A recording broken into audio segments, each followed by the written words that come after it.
Love You Dead by Peter James. Read by Daniel Wayman. Chapter 1. Tuesday, the 10th of February. The two lovers peered out of the hotel bedroom window, smiling with glee, but each for a very different reason. The heavy snowfall that had been forecast for almost a week had finally arrived overnight, and fat, thick flakes of the white stuff were still tumbling down this morning. A few cars, chains clanking, slithered up the narrow mountain road, and others, parked outside the hotels, were now large white mounds. Everyone in the smart French ski resort of Courchevel 1850 was relieved. The resort managers, the hoteliers, the restaurateurs, the seasonaires, the ski rental shops, the lift companies, and all the others who relied on the ski season for much of their livelihood. And, most importantly of all, the winter sporters themselves. After days of blue skies, searing sunshine and melting snow, which meant treacherous ice in the mornings and slush and exposed rocks in the afternoons, finally the skiers and snowboarders who had paid top money for their precious annual few days on the slopes now had great conditions to look forward to. As Jodie Bentley and her elderly American fiancé Walt put on their skis outside the boot-room entrance of the Shabby Shoe Hotel, the falling snow tickled exposed parts of their faces beneath their helmets and visors. Although a seasoned skier and powder hound, this was the financier's first time skiing in Europe, and he had been relying all week on his much younger fiancée, who seemed to know the resort like the back of her hand, to guide him. They skied down carefully in the poor visibility to the Biolay lift just a couple of minutes below the hotel, went through the electronic turnstiles, and joined the short queue to the chairlift. A couple of minutes later, clutching their ski poles, the wide chair scooped them up and forward. Walt pulled down the safety bar, then they settled back, snug in their cosy outfits, for the 7 minutes it took for the lift to carry them to the top. As they alighted, the wind was blowing fiercely, and without hanging around, Jodie led the way down an easy red, then blue run to the Croisette, the central lift station for the resort. They removed their skis, and Walt, despite suffering from a prolapsed disc, insisted on carrying Jodie's skis as well as his own up the ramp to the lift. As a red 8-seater gondola came slowly round, he jammed their skis into two of the outside holders, then followed Jodie in. They sat down and pushed up their visors. They were followed by another couple, and moments later, just before the doors closed, a short man in his 50s clambered in after them, wearing a smart spider ski outfit and a flashy leather helmet with a mirrored visor. "Bonjour," he said in a bad French accent, then added, "Hope you don't mind my joining you." He settled down opposite them as the gondola lurched forward. "Not at all," Walt said. Jodie smiled politely. The other two strangers, both busy texting on their phones, said nothing. "Ah bien, vous parlez anglais." The stranger unclipped his helmet and removed it for an instant to scratch the top of his bald head. "American?" he said, pulling off his gloves, then removing a tissue from his pocket and starting to wipe his glasses. "I'm from California, but my fiancé's a Brit," Walt said, amicably. "Jolly good. Beastly weather, but the powder at the top should be to die for," the man said. Jodie smiled politely again. "Where are you from?" she asked. "The South. Brighton," the stranger replied. "Good Lord, what a coincidence, so am I," Jodie said.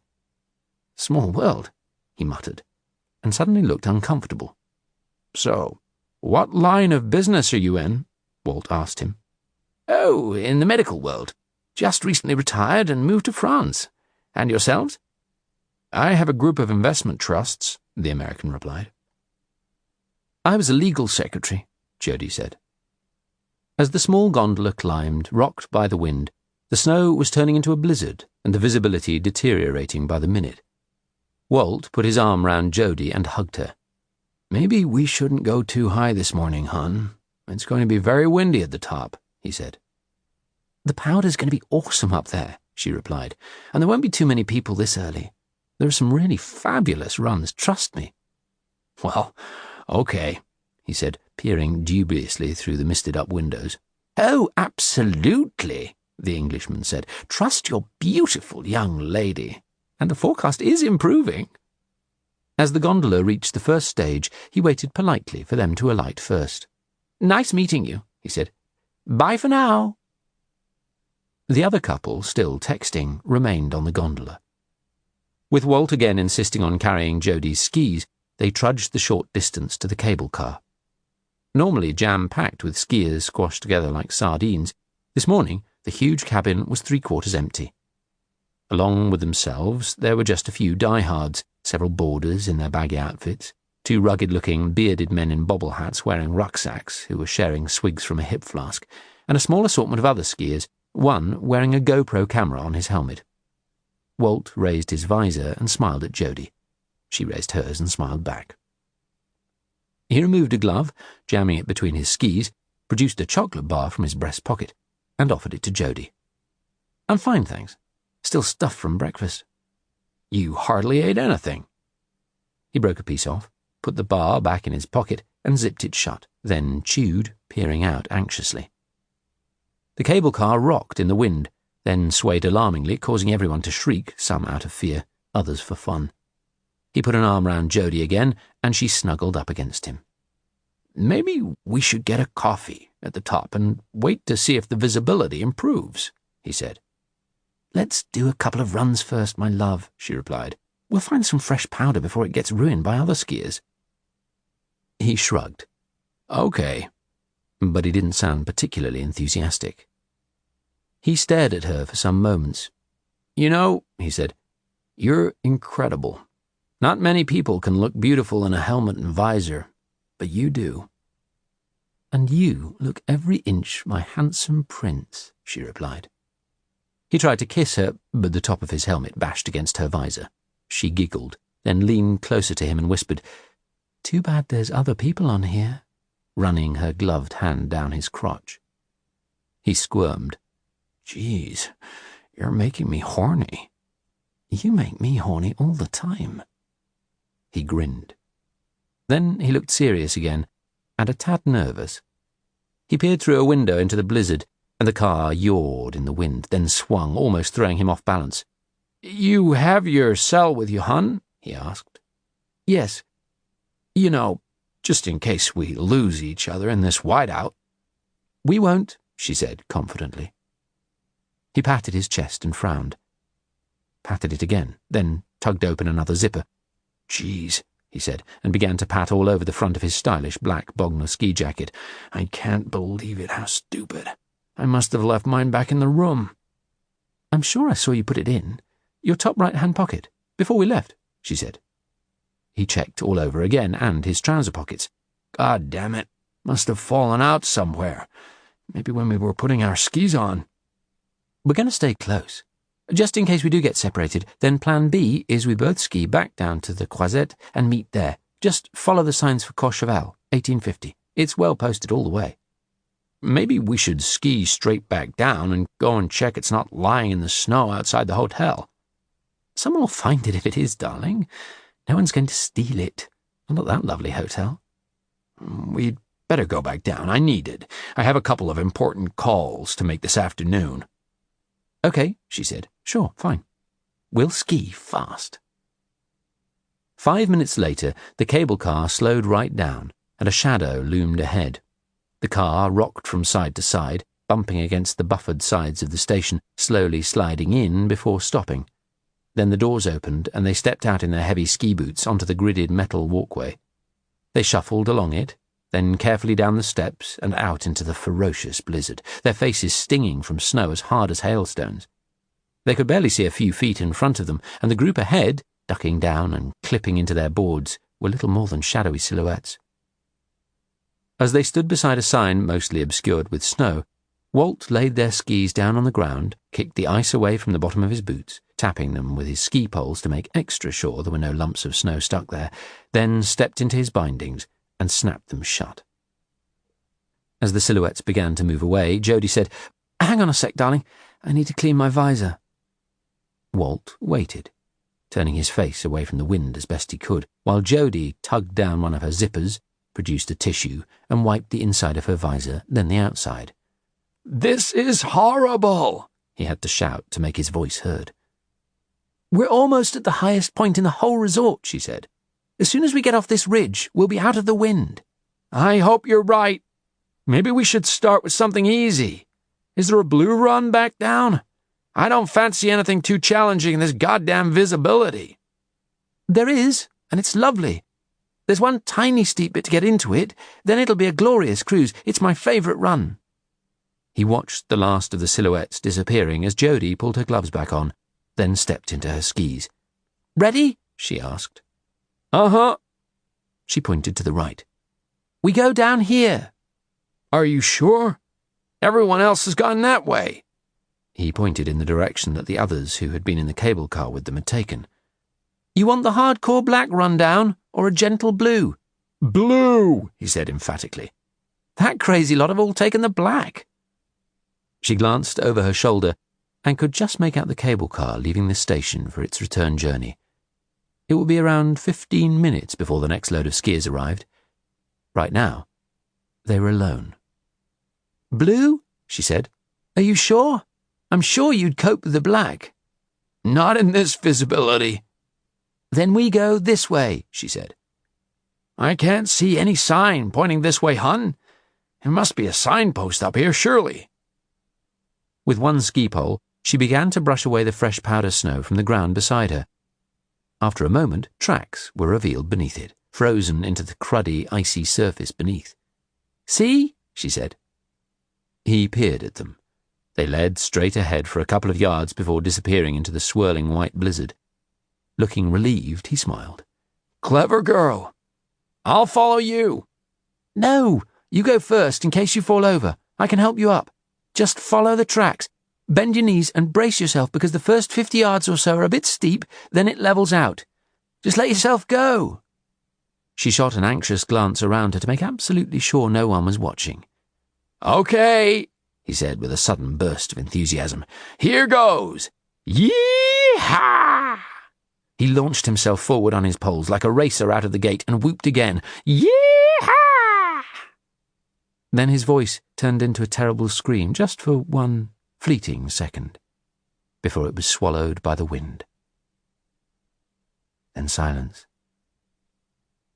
Jodie turned round, then, pushing with her poles, headed off in the direction all the other skiers had taken, oblivious to the wind and the stinging snow on her cheeks.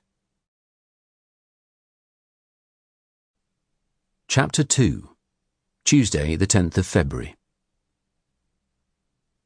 Jodie did what she and Walt had agreed if they lost each other, which was to ski down to the Croisette and wait in front of the entrance to the ski school. It was much warmer down here than it had been up at the top of the Solier, and just as the Englishman they'd met in the gondola had predicted, the weather was now improving. The falling snow had turned to flecks of sleet, and the sun was trying to break through. And apart from that man, no one in either of the lifts in which they had travelled to the top had taken any notice of them. She removed her helmet so that, maybe later, someone would recognise her and be able to back up her story. That guy from Brighton might even prove useful.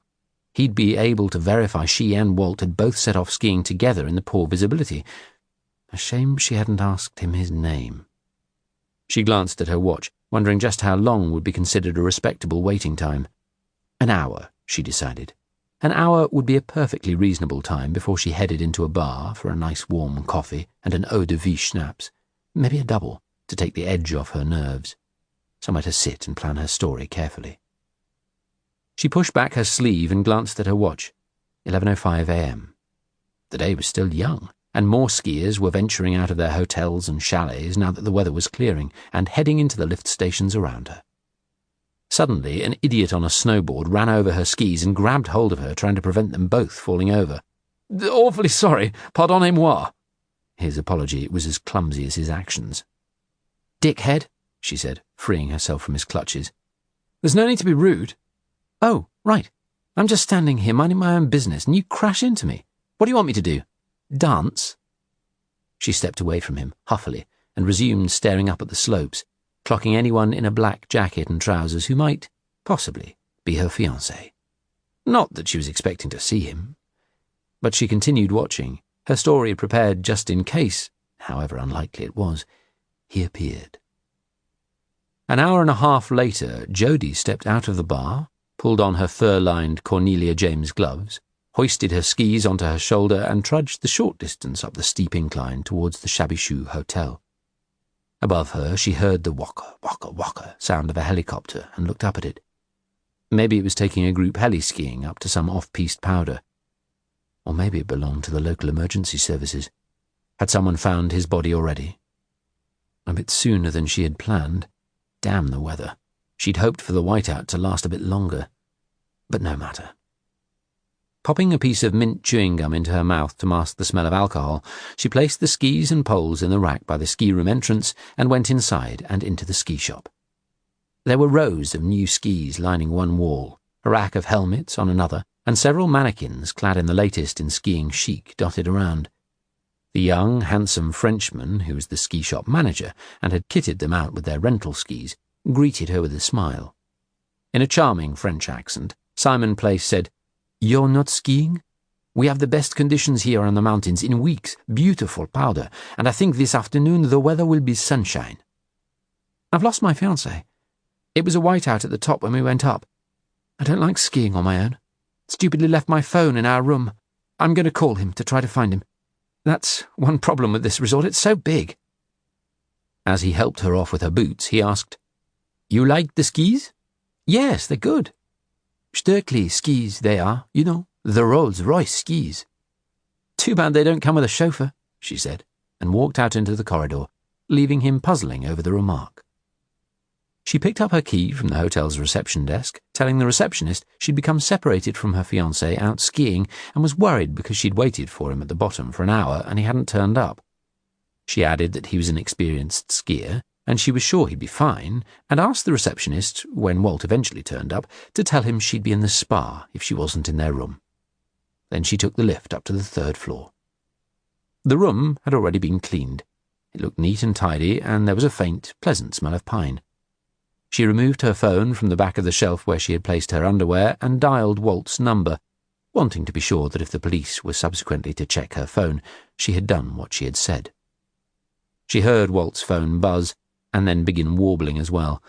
She ended the call, removed his phone from under the pile of his clothes in the drawer where she had hidden it, and placed it on the desk beside his laptop. Then she peeled off her wet jacket, hung it over a radiator, dumped her gum into the waste bin and sat down on the freshly plumped duvet, thinking hard. So far, so good. She felt hungry, and the large schnapps had gone to her head a little. She had a witness that she'd travelled up to the top with her fiancé. She had another witness in the ski shop that she had returned without him, having become separated in the whiteout, and that she'd gone back to the hotel to get her phone. And no witness to what had happened at the top of the Surlier. When they had got engaged, Walt had told her that he had written her into his will. So sweet of him. There was a nice spa downstairs, with a swimming pool. She'd check her emails, have some lunch in the restaurant, and check with the receptionist again. Then, if no update, she'd have a relaxing afternoon in the spa, and perhaps get a massage. Around 5:30 p.m., a good hour after the lifts had closed, she'd go back to the reception desk and reiterate her concerns about her fiancé not having returned, and ask if they could check with the police and clinics, just like any anxious loved one might do. She was feeling pretty happy with herself. Chapter 3. Tuesday, the 10th of February.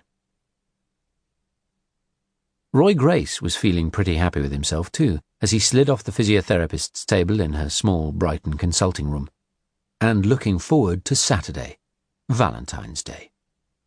He'd booked a table at his and Cleo's favourite Brighton restaurant, English's, and he was already thinking with anticipation about what he was going to have. Oysters Kilpatrick, grilled with bacon, and then either lobster or a Dover sole with mushy peas. A glass of champagne to start with, and then a nice bottle of their Puy Fuissé white burgundy, his favourite wine, when he could afford it. Buying their new house, a cottage in the country on the outskirts of Henfield, had stretched them both financially, but they'd still kept a small amount aside for spoiling each other on special occasions, and this was one. They'd already had a great housewarming party with family and friends, and he was delighted that his sister was becoming close friends with Cleo's sister, Charlie. His first wife, Sandy, had had no siblings, and relations with her odd parents had always been strained at best. So this was really nice to see. "That's it," Anita Lane said. "We're done. I don't think I need to see you again, unless your leg starts giving you any grief, in which case call me." "Thanks," he said. "Brilliant." He'd been coming here twice a week since early January, after a surgeon at the Royal Sussex County Hospital had removed 11 shotgun pellets from his right leg just before Christmas. He had been shot at close range by a suspected serial killer he'd been attempting to arrest in a bunker beneath a house in Hove. The surgeon had breezily told him he'd been very lucky not to lose his leg. To begin with, recovery had been agony, with several of the nerves damaged, and he'd woken many times during the nights that followed with the sensation that his leg was on fire. But he'd stuck rigidly to the exercise program the physio had given him in between their sessions. Finally, the pain had eased, and the mobility was returning. "Keep up the exercises for a few more weeks," she said. "How soon can I start running again, Anita?" "You can start now, but build it up slowly. Don't try and do a marathon, okay?" "I won't. If you get pain, come straight back to see me. That's an order." "You're quite the bully, aren't you?" He grinned. "It's because I can see you're chomping at the bit. You've had a massive trauma to that leg, and just because you've thrown your walking stick away and I'm discharging you doesn't mean you can start going mad. Comprende?" "Comprende." "And try not to get into any bundles with any villains for a while." "I'm a detective superintendent. I don't get into many fights with suspects." "Oh, right. Being a detective superintendent means you just get shot by them." He grimaced. "Yup. Well, hopefully not too often." "I hope not. A lot of people only get shot once, and it's not a physiotherapist they need afterwards, but an undertaker. Stay safe. Isn't that what you say?" "I'm impressed with your police lingo." He shook her hand, went out to the receptionist, and paid the bill, carefully sticking the receipt in his wallet.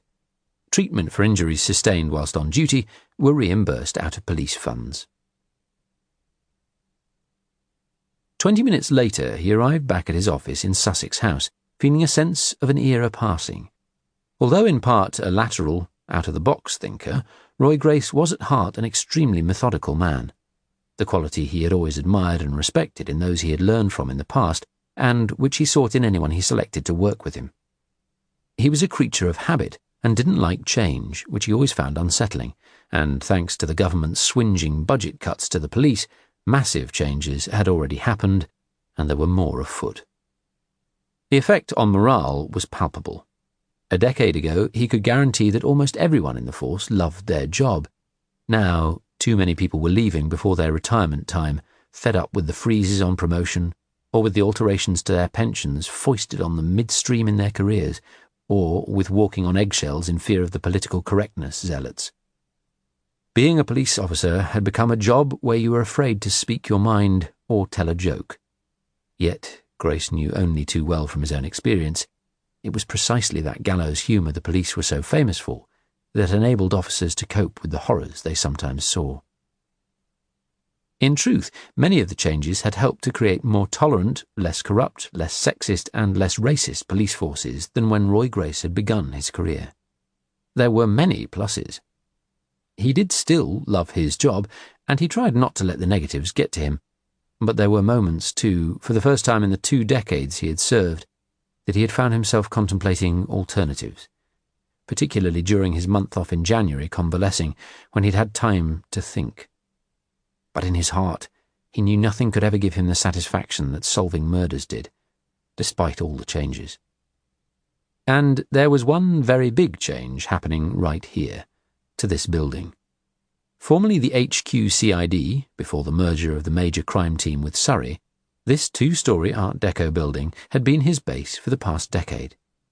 Once it had been a hive of activity, filled with detectives, soccos, a forensic department, the fingerprint imaging and high-tech crime units, and the hub for many homicide and other serious crime investigations.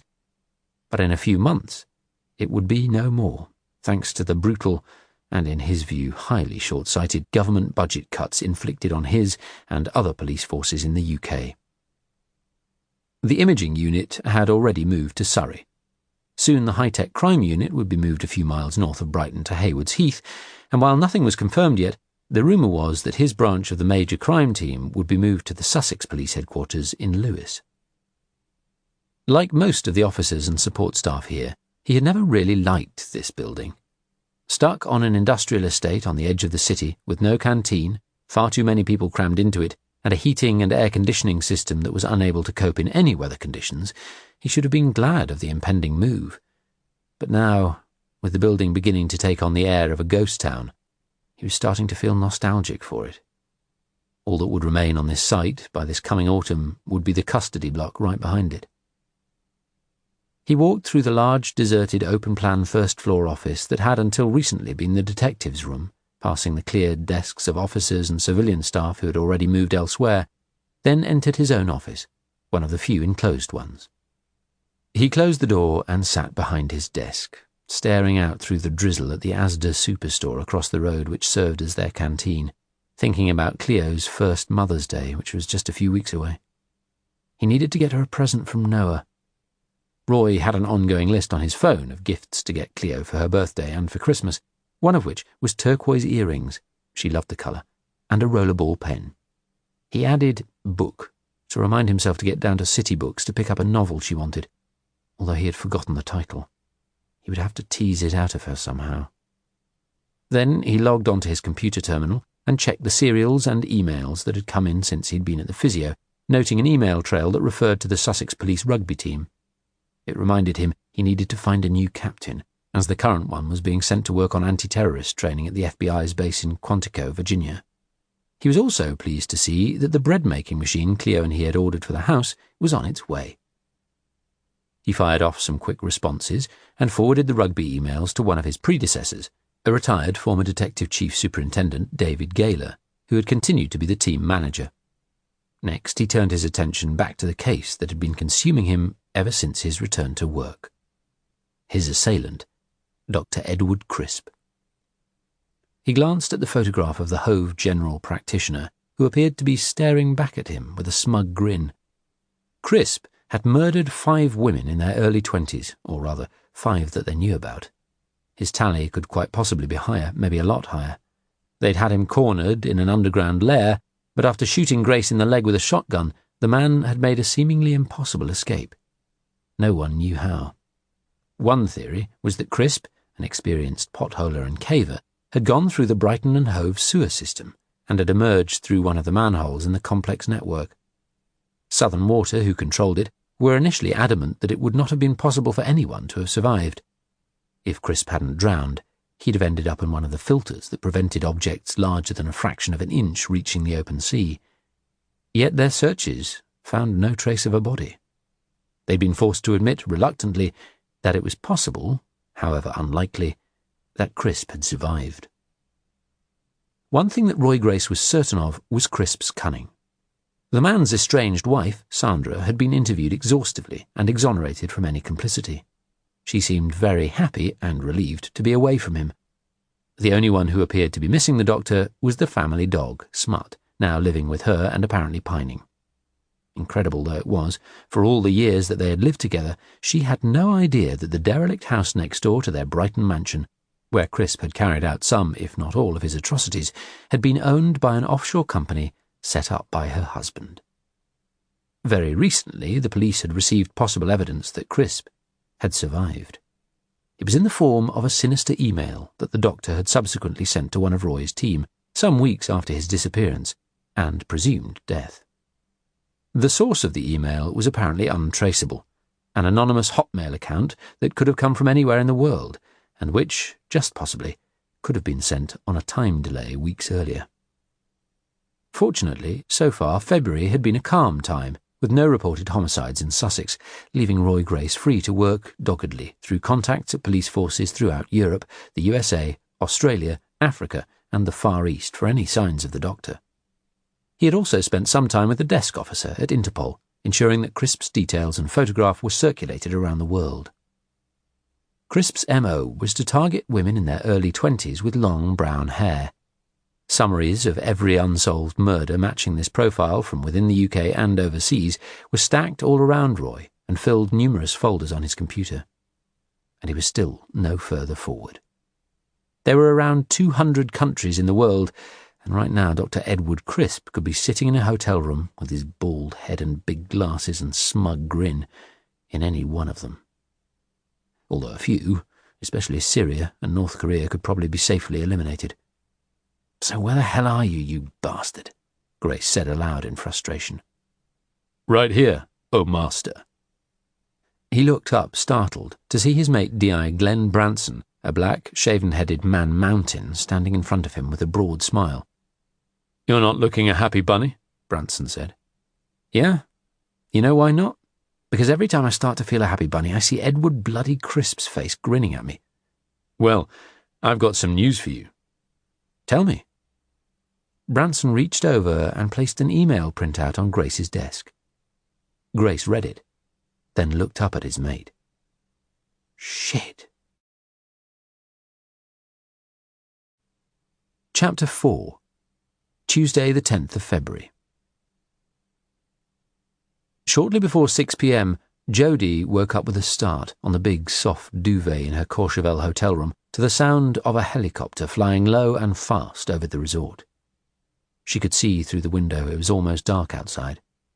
Her mouth was dry, and she had a slight headache. She drank some water, went over to the desk, and flipped open the lid of her Mac laptop. She tapped in her password, then checked her emails. Immediately, she smiled. Another one from him. "My dearest Jodie, I trust you're having a good time wherever in the world this finds you on your travels. For too long you've been tantalizing me with your lovely messages. I love that very, very sexy picture you sent me yesterday. I feel a truly wonderful connection between us and cannot wait to finally meet you. When do you think that might be? I'm now settled into my glorious new beachfront house in Brighton, where I have some very lovely celebrity neighbours. Please tell me it won't be long. Fondest love, Roly." She typed her reply. "My very sexy Roly. I agree. Even though we've not yet met, I feel massively in touch with you too, and just love how you think. I really do. And I love how you make me feel just by reading your words. I plan to be back in Brighton just as soon as I finish my business commitments here in New York. Or, as I've been told how to pronounce it like the locals, New York! Each time I think of you, I think of a beautiful expression I once read, written by an Indian poet. The path of love is narrow, and there is not room for two people on it. So you must become one. That's how I feel about us." She signed it with a row of kisses and sent it. Then she carefully filed his email and her reply into a folder titled Charities Local, which was buried inside another folder marked Charities, just in case somehow Walt had ever found his way into her computer. Not that there had ever been much likelihood, as he wasn't particularly computer savvy. She logged off, closed the lid, and sat still for some minutes, gathering her thoughts, getting her story together. Slipping out of the dressing gown she'd worn back from the spa, she pulled on a sweater and jeans and tied back her hair.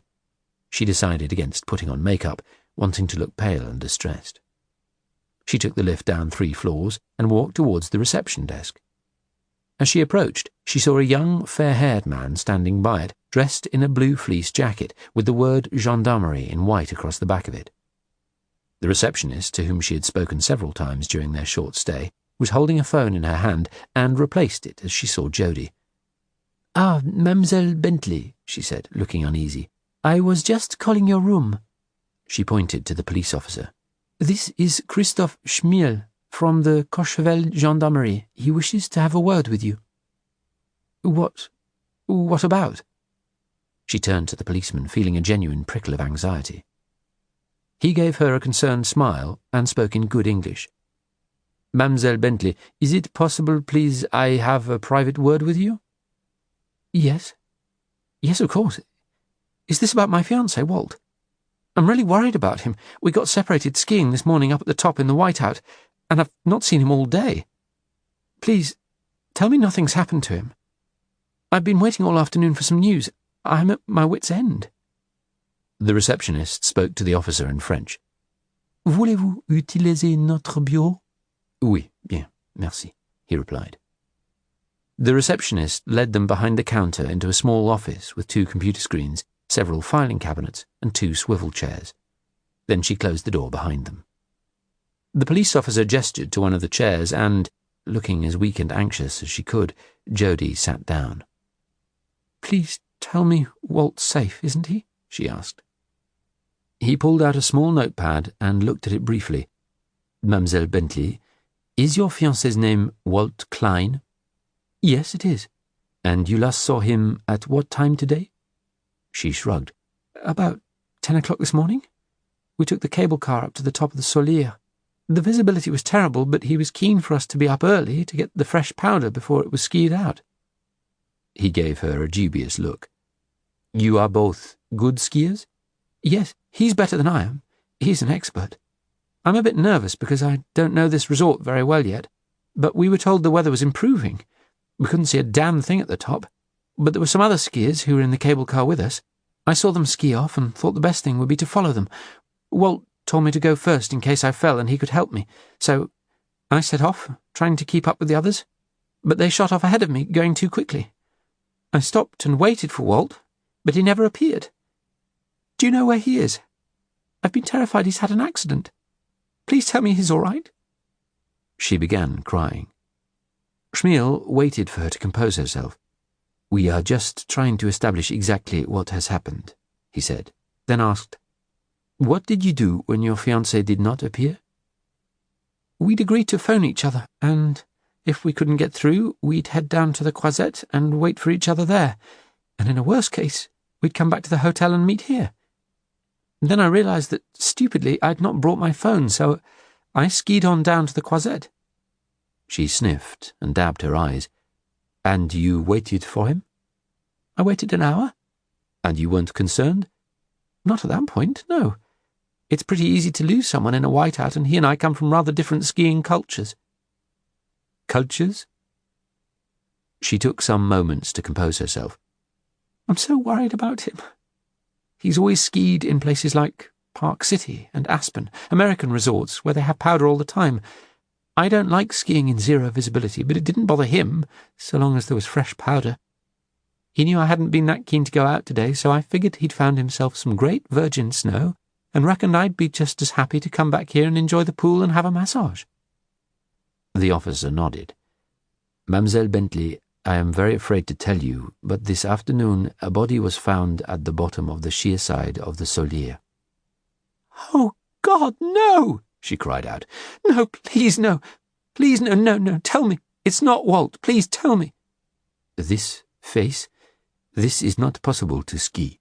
Not even for off-piste experts. It is only used by the paragliders. The identification we have is 2 credit cards and the gentleman's ski lift pass. It is looking to us as if he must have perhaps mistaken the tracks. The name on the credit cards is Walter Klein. The ski lift pass was issued by this hotel."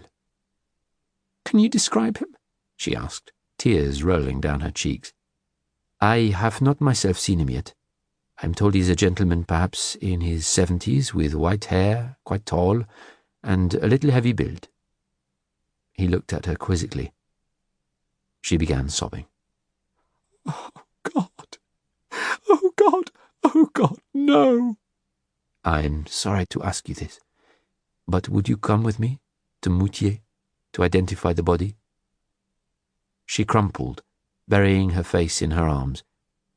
After some moments she fell silent, wary of overdoing it.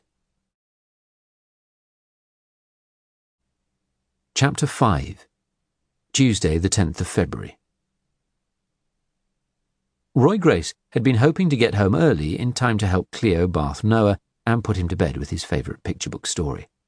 Instead, he had been chained to his desk all day with Glenn Branson, exchanging phone calls and emails with an English-speaking police officer, Bernard Viguet, in the Lyon, France office of Interpol.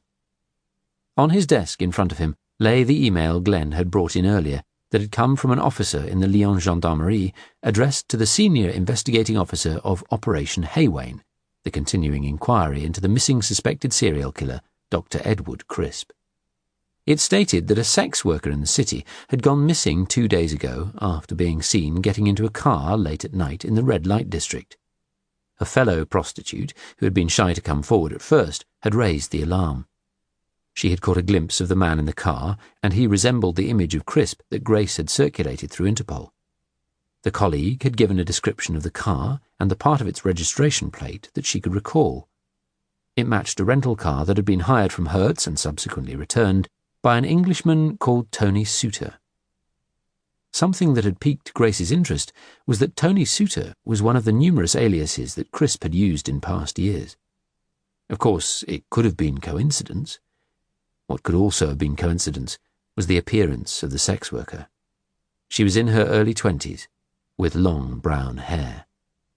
The exact profile of every single one of Crisp's known female victims to date. The car had been valeted and already gone out with another customer.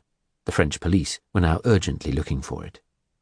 In response to Roy Grace's confirmation that this could indeed be his suspect, they were currently in the process of obtaining the CCTV footage from the rental company's premises, and a manhunt was underway for the young woman. A big place, Leon. I've been there. One of the largest metropolitan areas in France, Branson said helpfully. Thanks for the geography lesson. You're welcome. Here's one for you. The French Connection, with Gene Hackman. Remember that? Yes, why? That was partly set in Marseille, the second largest city. What's that got to do with anything? Nothing. Just trying to use any opportunity to educate you. And it had a great ending. You trying to tell me something? Branson was hesitant suddenly. Oh, yeah, right, he said. I forgot. Maybe not so tactful. You could say that, Grace said, unless you're trying to give me some kind of message. Branson grinned, then raised his hand submissively. No message. I'm glad about that, because the bad guy got away. Chapter 6. Tuesday, the 17th of February. After a week of hanging around, dealing with French officialdom before Walt Klein's body was finally released after the post-mortem, Jodie accompanied her fiancé back to New York. She travelled up at the pointed end, sipping vintage bubbly in first class, appearing to the cabin crew every inch a grieving lover, consoling herself with alcohol. Walt travelled in less style, in the rear cargo hold of the plane. Although, to be fair, she reasoned at one point, drifting off into a pleasant doze, he had more legroom in his coffin than those poor bastards back in economy. And also, to be fair, she had not scrimped on the coffin. It was a top-of-the-range, hand-carved rosewood affair, with a satin taffeta border and genuine brass handles. There was no finer coffin to be had anywhere in the Alps, the undertaker in Moutier had assured her. And certainly, when she saw the price, none that could possibly have been more expensive. That would have been fine by her late fiancé, had he been in a position to help with the decision. Walt was dismissive of bargains. "You buy cheap. You buy twice," he had told her on more than one occasion. He'd have been proud of just how expensive this beauty had been, she thought. His final little treat to himself. She would present the bill to his lawyer, who would reimburse her. The champagne she had been quaffing throughout the journey from her constantly topped-up glass was still in her system, maintaining her pleasantly woozy haze through the lengthy immigration queue. Although she hoped she did not reek too much of alcohol when, questioned by the immigration officer at passport control as to the reason for her visit, she had replied, trying to look and sound suitably grief-stricken, "To bury my fiancé." She collected her bags and entered the arrivals hall, then instantly felt in need of another top-up of alcohol when she saw the frosty faces of Walt's 2 children.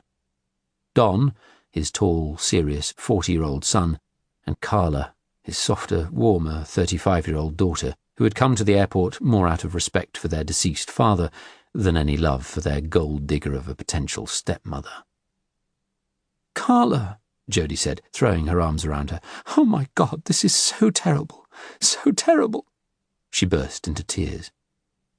"Dad was an expert skier," Don said dryly.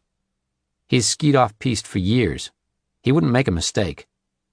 "It was a whiteout. In a blizzard," Jodie sobbed. "We couldn't see our hands in front of our faces." "Dad wouldn't have made a mistake," he repeated. "We're staying at Dad's apartment until the funeral," Carla said. "Hope that's okay with you. But as we figured you might want to be alone to grieve for our father and avoid all the hassle from the press, we took the precaution of booking you into a hotel," Don said. "Your choice." Suddenly, she heard a male voice call out, "Jodie!" She turned, saw the strobe of a flash gun, and heard the whir of a camera motor. Another voice called her name, and, as she glanced to the right, another flash gun went, then another. There were a dozen paparazzi lined up, all now shouting her name. "Jodie, did you know about Walt? How much did you know about Walt's finances?" Jodie had met Walt in Las Vegas just over 6 months earlier. He'd been sitting at a table on his own in a smoking bar at the Bellagio, drinking a martini and lighting a cigar. She'd sat a few tables away, smoking a cigarette and drinking a margarita, eyeing potentials. This was one of the city's most expensive hotels. People who stayed here, or even just came in for a drink, were likely to be reasonably well off at worst, seriously loaded at best. She'd travelled from Brighton, arriving the day before, to have a break, play some blackjack at the high-stakes tables, and try to find a new man. Her kind of man. A nice, lonely, elderly man. Someone who would be grateful for her attentions.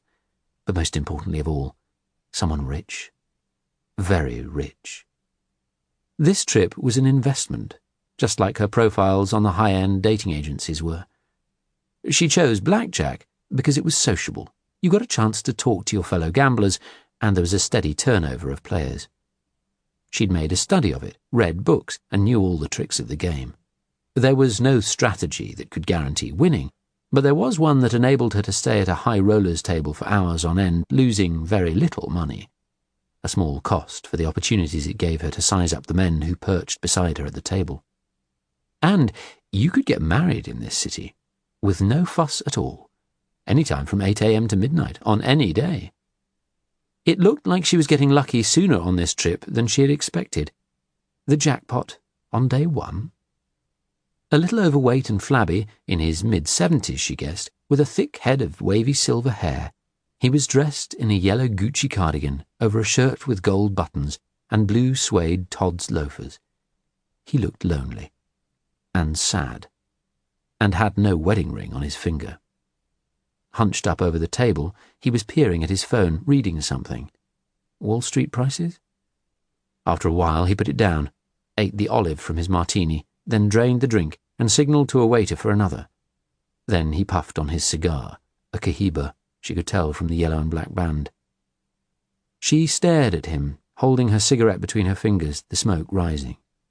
It took some moments before he finally looked up and caught her eye. She smiled.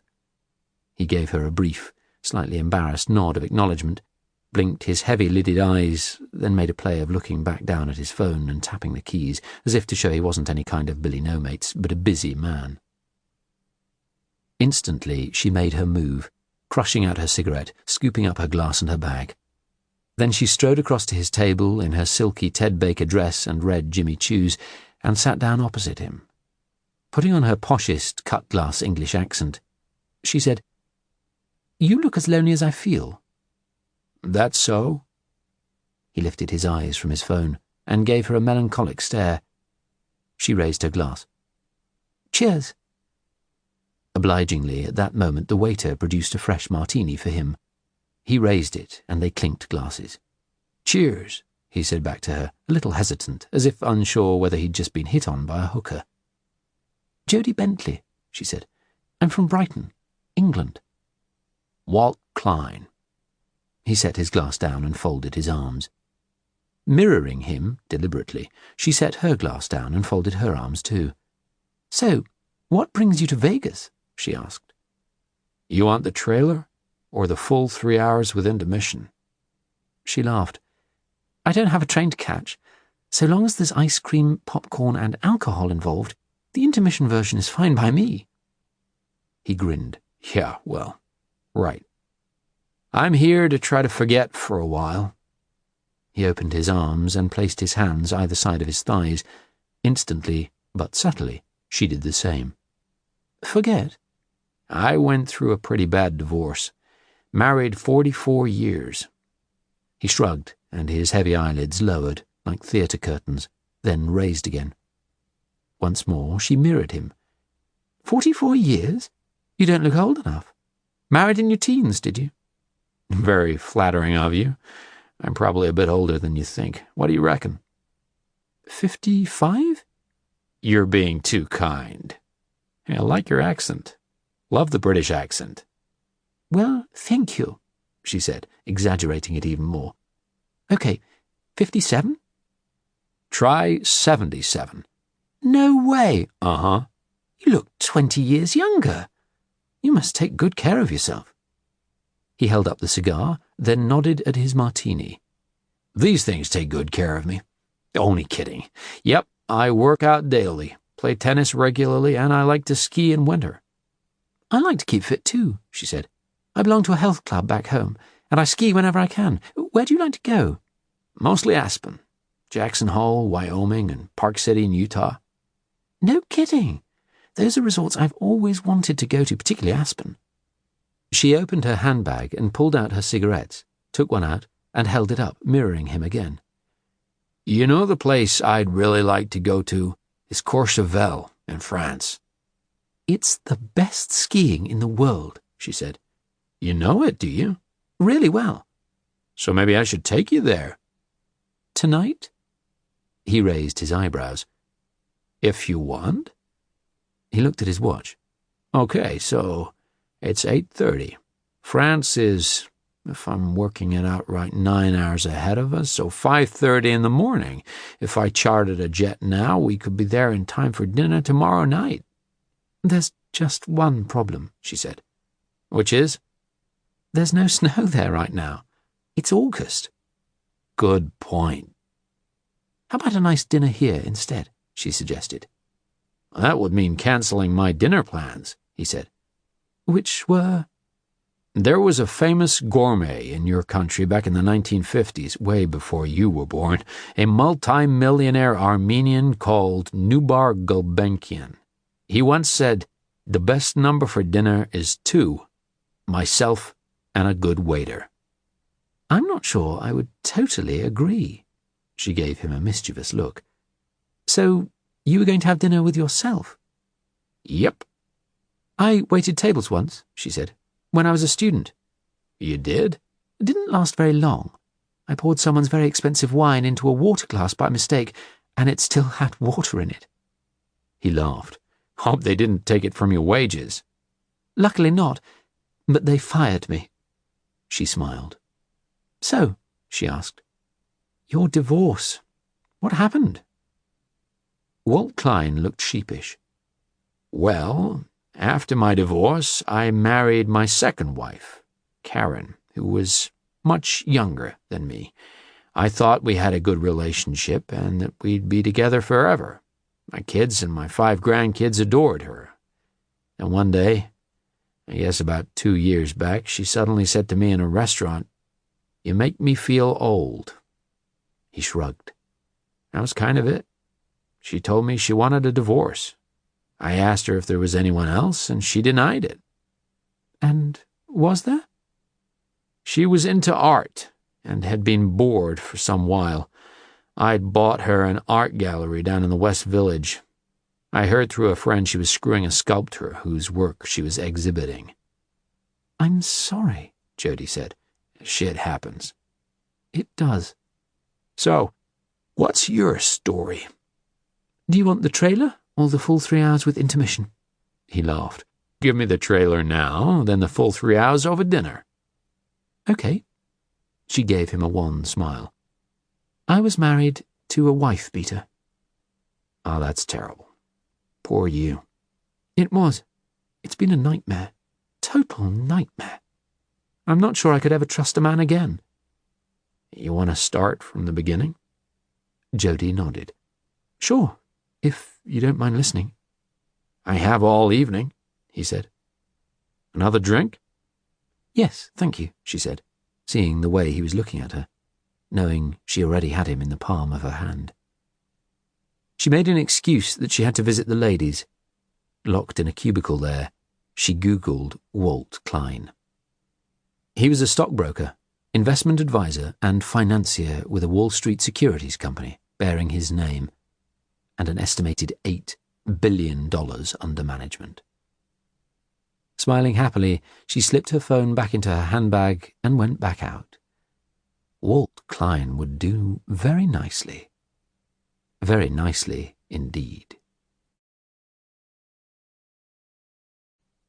Chapter 7. The Past. Jodie Danforth had a ton of homework to do, but she wasn't able to concentrate.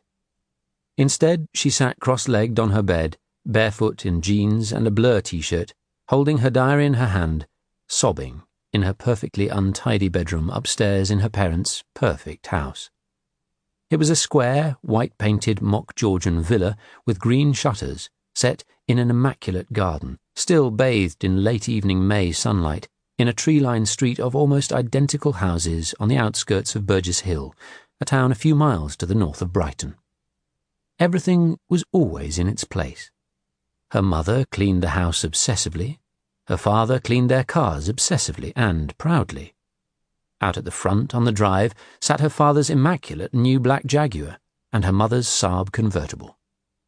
Perfect parents with one perfect daughter, her elder sister Cassie, and one big embarrassment. Their problem daughter, herself. Posters of Jodie's icons were on her bedroom walls. Madonna, Nicole Kidman and Tom Cruise, Kylie Minogue, Take That, Blur and Oasis. All of them perfect too. With perfect noses. Unlike her own. Through her tears, she wrote in her diary, "Everywhere I go, people are pointing at me and laughing because I'm so ugly, telling me I'm a freak. My nose is ridiculous. I watched my reflection in the window of the bus taking me to school this morning. It's not a nose, it's a great big hooked beak, a snozzle, a snout. Some bitch left a picture of the aeroplane Concorde on my desk this morning, with a post-it note attached on which she had written that my nose was like the front of the plane, hooked and dipped. My eyes are too big also. When I look in the mirror, they're all swollen, and it's not just from crying. They're too big for my face. Fact.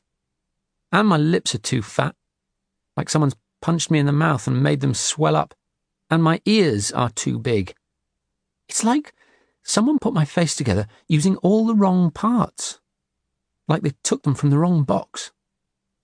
And my breasts are ridiculous. I'm flat. I've got a chest like a boy's. Cassie's, of course, are perfectly formed. Earlier in the day, in the English class, everyone had to stand up and read aloud to the class a Shakespeare sonnet they'd chosen. Trudy Byrne read one out, staring pointedly at me all the time. My mistress' eyes are nothing like the sun. Coral is far more red than her lips red. If snow be white, why then her breasts are dun. If hairs be wires, black wires grow on her head. I have seen roses damasked red and white, but no such roses see I in her cheeks. And in some perfumes is there more delight than in the breath that from my mistress reeks, and so on. So bloody on. It's true. My hair is like a bunch of black wires. They sprout all over my head like pubes or a scouring pad. Why don't I have the same blonde, straight hair that my bloody sister Cassie has? I've just been dealt a really shitty hand. Dad dotes on Cassie. She's always playing around and joking with him, but when he looks at me I can see the disappointment in his face, like I'm not really his daughter at all. Not the second daughter he always promised himself. Not much of a substitute for the son he was really hankering for. And if he couldn't have had a son, at least he could have had a second stunner of a daughter. Instead he got me. Mum and Dad are arguing again downstairs. I can hear their voices above the sound of the television. Dad's angry because he's worried about losing his job. They're making a lot of redundancies in his company, although Mum assures him he's too important. They could never let him go. Sounds like he's been drinking again. That's not unusual. He gets drunk most nights. He's worried about money, about the mortgage payments on this house, the finance on the fancy cars, that at 50 he's over the hill and might never get another job. Jodie heard a slam. The front door. Often, when her parents argued, her father went out and down to the pub. She listened for the sound of his car starting, but heard nothing. Maybe he was being sensible for once and walking. She opened her bedroom door to listen and could hear music coming from her sister's room. She could talk to her mother. She wanted right now to curl up on the sofa in her mother's arms and maybe watch some television with her. Her mother was the only person who ever told her she was beautiful, even though Jodie knew that was a lie. The television was on, loudly, an American couple shouting at each other. She made her way downstairs, then stopped shortly before the bottom as she heard another slam. Her father coming back in? "That bloody cat!" he shouted. "Why can't it shit in its own garden?" He looked up at Jodie coming down the stairs as if it was her fault. She stared back at him as he stormed into the living room. Her mother said something Jodie could not hear above the din of the television. It sounded like she was trying to pacify him. "How great is that? All I've got in the world is a neighbour's sodding cat that uses our garden as a toilet, a wife who drives me to drink, and one daughter who's a total nightmare." The television was suddenly muted, and she could hear both their voices clearly. "You've got to realise she's going through a difficult time of life," her mother said. "Mid-teens is hard for girls." "Bollocks! Cassie was never like this." "Shh! Keep your voice down. You dote on Cassie because she's pretty. Jodie can't help her looks. She'll blossom in a couple of years." "It's not just her looks. It's her attitude. She's a miserable little cow." "Maybe she'd be less miserable if you tried a little harder with her." "I have tried. If I give her a hug, she shrinks away like some slippery reptile, which she is." "Alistair, that's no way to speak about your daughter." "If she is my daughter." "What's that supposed to mean?" "She doesn't look like you, and she sure as hell doesn't look like me. So who are you shagging to get pregnant with her? Someone from a travelling circus freak show?" Jodie heard a thud like a slap, followed by a howl of pain from her father. "You bitch!" he shouted. "Don't ever speak about our daughter like that, do you hear me? She's a freak and you know it. Hit me again, and I'll tear your bloody head off." "Take it back, or I will hit you again, you bastard." "Jesus, what did I ever see in you to marry you?" "She's an embarrassment. She's fat, she's ugly, and she's got an ugly mind. If she was something I'd bought in Poundland, I'd take her back and demand a replacement. Too bad we can't. Alistair, I'm warning you. She's already got a complex, poor kid, always living in her sister's shadow, and whose fault is that? Yes, we both know she's got unfortunate looks. Give it a couple of years, I really do think she'll blossom." "See that, out of the window?" her father said. "See what?" "That pig out there, flying across the horizon. That pig's prettier than our daughter." Chapter 8. Tuesday, the 17th of February. The little squirrel monkey, astride the slender branch of a tree, stared at them through the window of the enclosure at Drusilla's zoo. Its coat was a patchwork of grey, ginger, and white, and it had sad, inquisitive eyes. Suddenly it began gnawing a chunk of carrot it was holding in its front paws. Noah, who had been staring back at it wide-eyed, as if unsure what to make of the creature, suddenly giggled. It was a fine day, unseasonably warm. "Like the monkey, do you?" Roy Grace said to his son, who was cradled in front of his chest in a baby sling. "Want monkeys on your wallpaper? Or a monkey mobile?" Noah beamed and dribbled. Then, as the monkey continued eating, he chuckled, dribbling some more. God, it was the most beautiful thing to hear his son laughing, Grace thought, wiping Noah's chin with a tissue. Then, peering down, he made monkey faces and noises at his son. Noah giggled again. Roy Grace grinned and put his arm round Cleo, who leaned into him. He was taking a precious day off work to be with his loved ones, and wished he did this more often. He was able to, he knew. He had so many days of accrued leave owing to him. Yet he couldn't help feeling a slight cloud of guilt, having already had all of January off. He remembered a quote from somewhere. What man on his deathbed ever said, "Gosh, I wish I'd spent more time in the office." Yes, it was true. But at the same time, much as he was loving being with Cleo and his son, his thoughts kept returning to work. He was lucky, he knew. He had the best wife in the world and the best son, who had brought him a change of perspective and priorities, and on good days, the best job in the world. After years of darkness, in the shadow of his long-missing first wife, Sandy, life was really great again. He was happy. Happier than he had ever known. And that worried him. Could any human sustain being this happy? There was so much darkness in the world, the ever-present threat of terrorism, the scroats out there intent on committing harm. He just wanted these two people he loved so much to be safe forever. His phone rang. As he answered it, he saw Cleo's knowing but understanding expression. "Roy Grace," he said. He heard the French accent of the Interpol officer, Bernard Viguet. The body of the prostitute who had been missing for several days had been found in a ditch on the outskirts of Lyon. Further, the Hertz rental car that she had been seen entering had been found and forensically searched. Crisp's DNA had been present in it. A sharp-eyed Lyon customs officer had detained a man boarding an international flight at Lyon airport from the description Sussex police had circulated, with his left arm in plaster from an apparent skiing accident. A DNA swab taken from him confirmed him as Dr. Edward Crisp. Suggesting Cleo take Noah on to see the fruit bats, he phoned DS Potting and updated him. "Norman, I'm going to be sending you to Lyon with Glenn. The French police will need an intelligence package on Crisp. Can you liaise with the team so I can send it to them?" "Right away, Chief. Good news." Next, he phoned Glenn Branson. "Gourmet capital of France, Lyon," Branson said, sounding hopeful. "Happy to go down there and liaise with the French police." "You want to go to Lyon? Be my guest. I was there once with Sandy, and I ate the most disgusting thing I've ever put in my mouth." "Yeah?" "Andouillette, the local sausage. It's basically a pig's colon stuffed with bits of its intestine. It smells like bad breath." "Yuck." "A lot of French people love it," Grace went on. "It's an acquired taste. I'll insist you try one." "You're a closet sadist, aren't you?"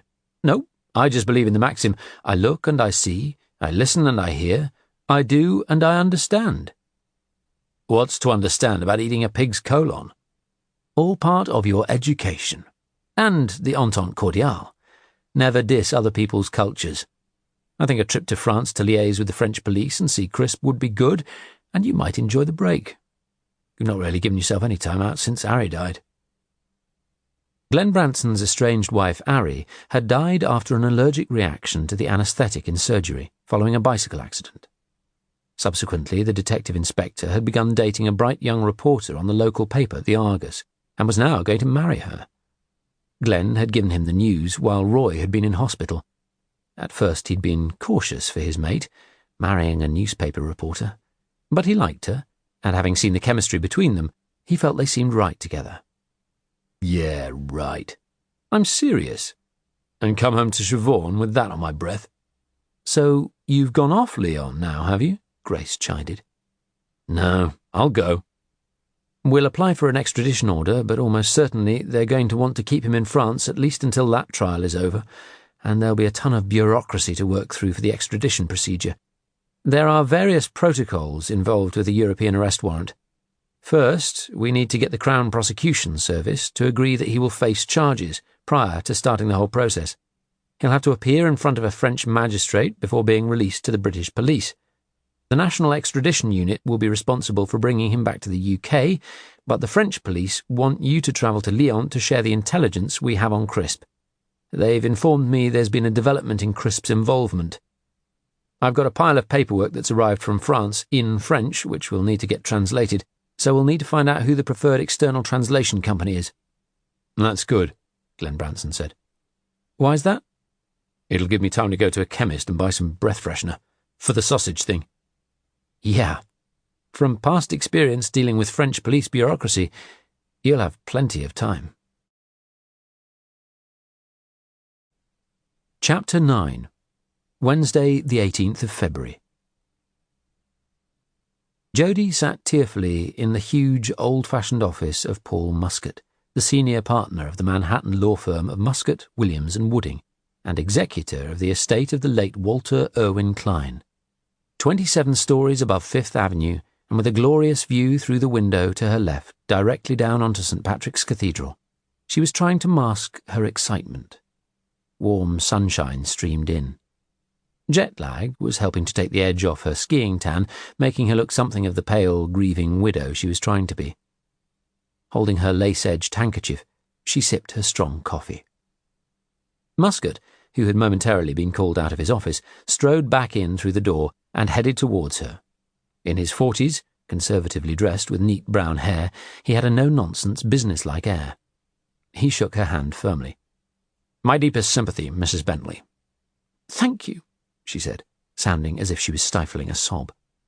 "I'm afraid the media are really going for the suicide angle," he said, slipping down into the black leather chair behind his uncluttered desk. "Suicide? What do you mean?" "It's only a theory, of course, from the French police in the Alps, but with all the financial trouble poor Walt had gotten himself into, it would fit." "I've read a bit on the internet after the barrage of press at the airport when I arrived here, and caught some of the news stories, but I was hoping you'd tell me more. Is any of it true?" The lawyer frowned. "Walt never told you? He didn't level with you?" "Told me? No." "About his finances?" "No, we never talked about money." It was true. They didn't. "Are you saying the French police think he might have committed suicide?" "It's a possibility. Walt was in true Walter Mitty land. He believed right up until, I guess, about a week before his death when we last spoke, that somehow everything was going to come good for him. Maybe in that week he realized there was no way out. Walt was an experienced skier. He was following you in a whiteout. Why would he suddenly go off in a completely different direction?" Suicide. Her heart was pounding at the thought. So they suspected maybe it wasn't an accident after all. But suicide? For an instant, she thought that would be great. But then, reflecting, it began to worry her. Suicide? Trouble with finances? Shit, how is this going to affect things? Muscat peered for a moment at a stack of documents in front of him, which were held together by a single length of green tape, then looked back at her. "Anyhow, Mrs. Bentley," he said in his strong, confident voice, "I guess we might never know what was going on in Walt's mind." "He loved me. We adored each other. I can't believe he never talked to me about this. I mean, he told me he'd changed his will to include me.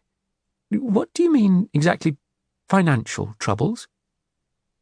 "You didn't find him looking a little worried, just recently, a bit distracted?" She shrugged. "Not really, no. He was pretty much like he always was." "Okay. Well, I'm sure you're anxious to know the situation regarding the provisions for you in your late fiancé's will?" She shrugged, trying to look nonchalant and not show her excitement. Her past husband had been a disappointment, leaving her far less than she had anticipated. Enough to buy her the Rodine house and to keep her comfortable, but nowhere near enough to pay for her dreams. But this time, she had been confident, she had struck gold. Just how many millions was she about to inherit from Walt? Riches beyond her wildest dreams. Maybe it ran into billions. "No, not at all," she said, acting her heart out. "I just loved Walt so much. I can't believe he's gone. We had such a short time together. Anything he might have left me is meaningless. I just want him back." "Is that so?" He gave her a dubious look. She nodded bleakly. "I thought it would be better to see you alone, rather than have Walt's whole family present at this time." "I appreciate that," she replied. "I have to tell you that I don't have good news for you." She stiffened. Muscat's whole demeanour seemed to have changed. It felt as if the sky had clouded over. She gave him a wide-eyed look. "Walt's wealth came from a group of funds he ran. He had several billion under his management, but during recent months he was under investigation by the U.S. Securities and Exchange Commission. Would you know what a so-called Ponzi scheme is?" She frowned. "I've heard of the expression." "Remember a shyster called Bernie Madoff? He's currently in a federal correction institution after defrauding investors in one of the biggest financial scams of recent years. Basically, He used funds from new investors to give high returns way above market rates to earlier investors, and siphoned off a percentage for himself. I'm afraid it looks like that's what Walt was doing too. All his bank accounts have been frozen, and all his assets are being seized. If he was still alive, he could have been looking at a jail sentence equally as long as Madoff's, if not longer. The sympathy seemed to have gone from the lawyer's voice and demeanor, and I guess the other problem will be to get any payout from his life policies. Most companies don't pay out on suicide. She stared at the man, and could swear he was struggling to conceal a smirk. "What are you actually saying?" she asked. "What I'm saying is that it doesn't look like you will inherit 1 cent, Mrs. Bentley. But that's not the worst of it. As his fiancée, you may well be investigated yourself as a possible accomplice. I imagine the police will be wanting to talk to you." "What?" She felt limp, as if all the energy had been sucked out of her. "Accomplice? I knew nothing at all about his affairs." "But you enjoyed a nice lifestyle in your short time with him, right? Living high on the hog." "He never said a word to me about his business. I just assumed he was the successful businessman he seemed to be." "I have to remind you that all his credit cards have been stopped. I'm aware you used your own to pay for Walt's funeral expenses, including the casket, and for the flights back, but I'm afraid you are likely to be out of pocket. There is no way of reimbursing you." God, that's why his credit cards were declined. What a fool. I thought, he was just over his limit or something. This can't be true. He pushed a bundle of documents towards her. "Have a look through these. They're all grand jury indictments against your late fiancé." She reached forward and ran her eyes over several pages without absorbing anything. It was all written in legal terminology she did not understand. A wintry chill rippled through her. At the same time, she felt anger rising. "This is just bullshit." "I wish it was, Mrs. Bentley, believe me. Walt has been one of this firm's biggest clients. He owes us many thousands of dollars. That we're unlikely to see now." "What a bastard," she said. "What a fucking bastard. He conned me. How many months have I—" She fell silent for a moment. "Wasted? Is that the word you are looking for?" "He conned me." "Good to see you showing your true colors finally, Mrs. Bentley." "Just what the hell's that supposed to mean?" "Oh, I think you know, Mrs. Bentley. I think you know exactly what I mean." He peered, hard and unsmiling at her. "I don't like your tone," she said. "I don't like what you're insinuating." He looked at his large, ornate watch, an Audemars Piguet she could see. She knew all the top watch brands and their values, and this one was over $50,000. Then he stood up. "I would be very happy to continue our discussion, but up until now my time has been on the late Mr. Klein's account. I will require payment from you in advance for any further time you require from me." She also stood up and scooped the Chanel handbag that Walt had bought her off the table beside her. "I don't think there is anything more to discuss," she said, tears of shock, anger, and huge disappointment in her eyes. As she reached Muscat's office door, the lawyer said, "See you at the funeral." "I don't think so." He smiled, remaining behind his desk. "I didn't think so either. Nor did any of his family. Oh, and if there's anything you need when you're back in the UK, we do have a London office." She slammed the door behind her. Chapter 10. Wednesday, the 18th of February. Back in her suite in the Four Seasons, Jodie kicked off her shoes and sat down on a sofa thinking hard, weighing up the pros and cons of staying in the city for Walt's funeral. Her room phone rang. It seemed like it hadn't stopped since she'd arrived in New York. She answered it hesitantly.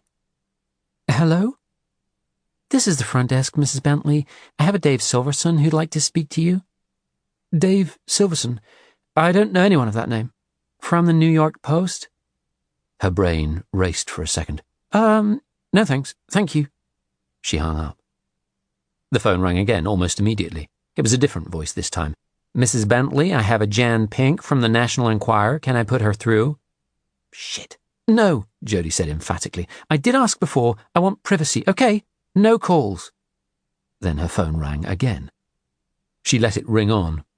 6 rings, then it fell silent, and the red message alert began flashing. A few seconds later it rang again. She sat on the bed, thinking. Someone had told the press where she was. Walt's snotty children? That arrogant lawyer? She let it ring on until it stopped. Should she go to the funeral? She would only be attending for appearances' sake. And did they matter at the funeral of a man already totally discredited?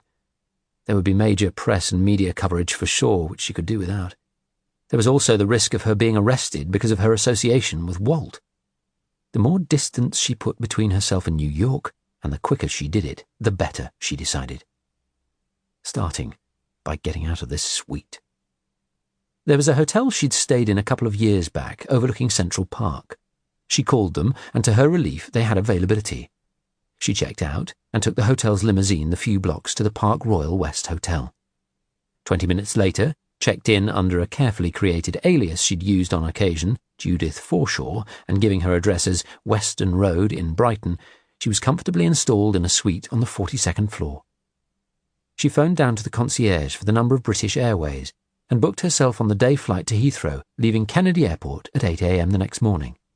She also booked a limousine for 5 a.m. to take her to the airport. Then she went to the minibar, removed the half bottle of champagne that was in there, opened it, poured some into a glass and, ignoring the no-smoking warnings, lit a cigarette with hands still shaking with rage at smug Muscat. At that bastard Walt Klein. At the world. She shot a glance up at the smoke detector on the ceiling, knowing from experience that the smoke from a single cigarette was not usually enough to set the alarm off. Then she downed the contents of the glass in one gulp, refilled it, and went over to the window. She stood beside the tripod-mounted telescope that was part of the decor and, using another glass as an ashtray, stared down at the people, the size of ants, strolling, jogging, cycling or walking their dogs in the late afternoon sunshine in Central Park. Right now, she felt no sunshine in her heart. Months wasted. As the effects of the champagne began to kick in, she gradually began to cheer up a little. "Never look back, girl. Only forward," she said aloud, drained the second glass, then emptied the remainder of the bottle into it and drained that too.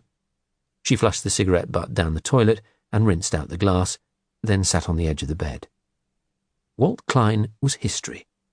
She was now totally focusing on her next target, Roly Carmichael. She liked the name Carmichael a lot. She could already visualize her signature. Jodie Carmichael. Much classier than Jodie Klein would have looked. And she liked everything else about Roly Carmichael a lot too. Most of all, his listing at equal number 225 on the most recent Sunday Times Rich List.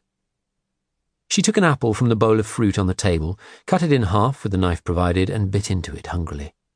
Then, chewing, she opened the lid of her laptop and smiled as she saw that another email from Roly had come in. Several months ago, she had spotted his online advertisement. Mature widower, seeks companion with love of fine art, opera, theatre, fine dining, wine, travel, adventure, for companionship, and maybe more. Even though she had been engaged to Walt Klein, Jodie had responded using her maiden name. She was registered under different names with several online dating agencies for wealthy singles. She had, electronically, kissed a lot of proverbial frogs. But it was that one on Rich and Single that had caught her attention a couple of months back. She liked the "and maybe more." To her trained eye, it had a subtext of a certain element of desperation. Desperation was good. She'd read it through a couple of times more, then pinged a carefully constructed email back, accompanied by a demure photograph, taken after she'd skillfully applied makeup, attached to the profile she had just created for herself. Beautiful raven-haired widow of a certain age seeks mature male with cultured tastes in arts, food and travel, for friendship and perhaps a future. Roly Carmichael had replied less than an hour later.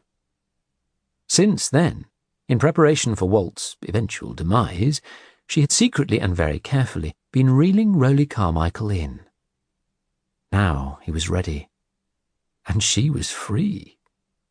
She never kept all her eggs in the same basket.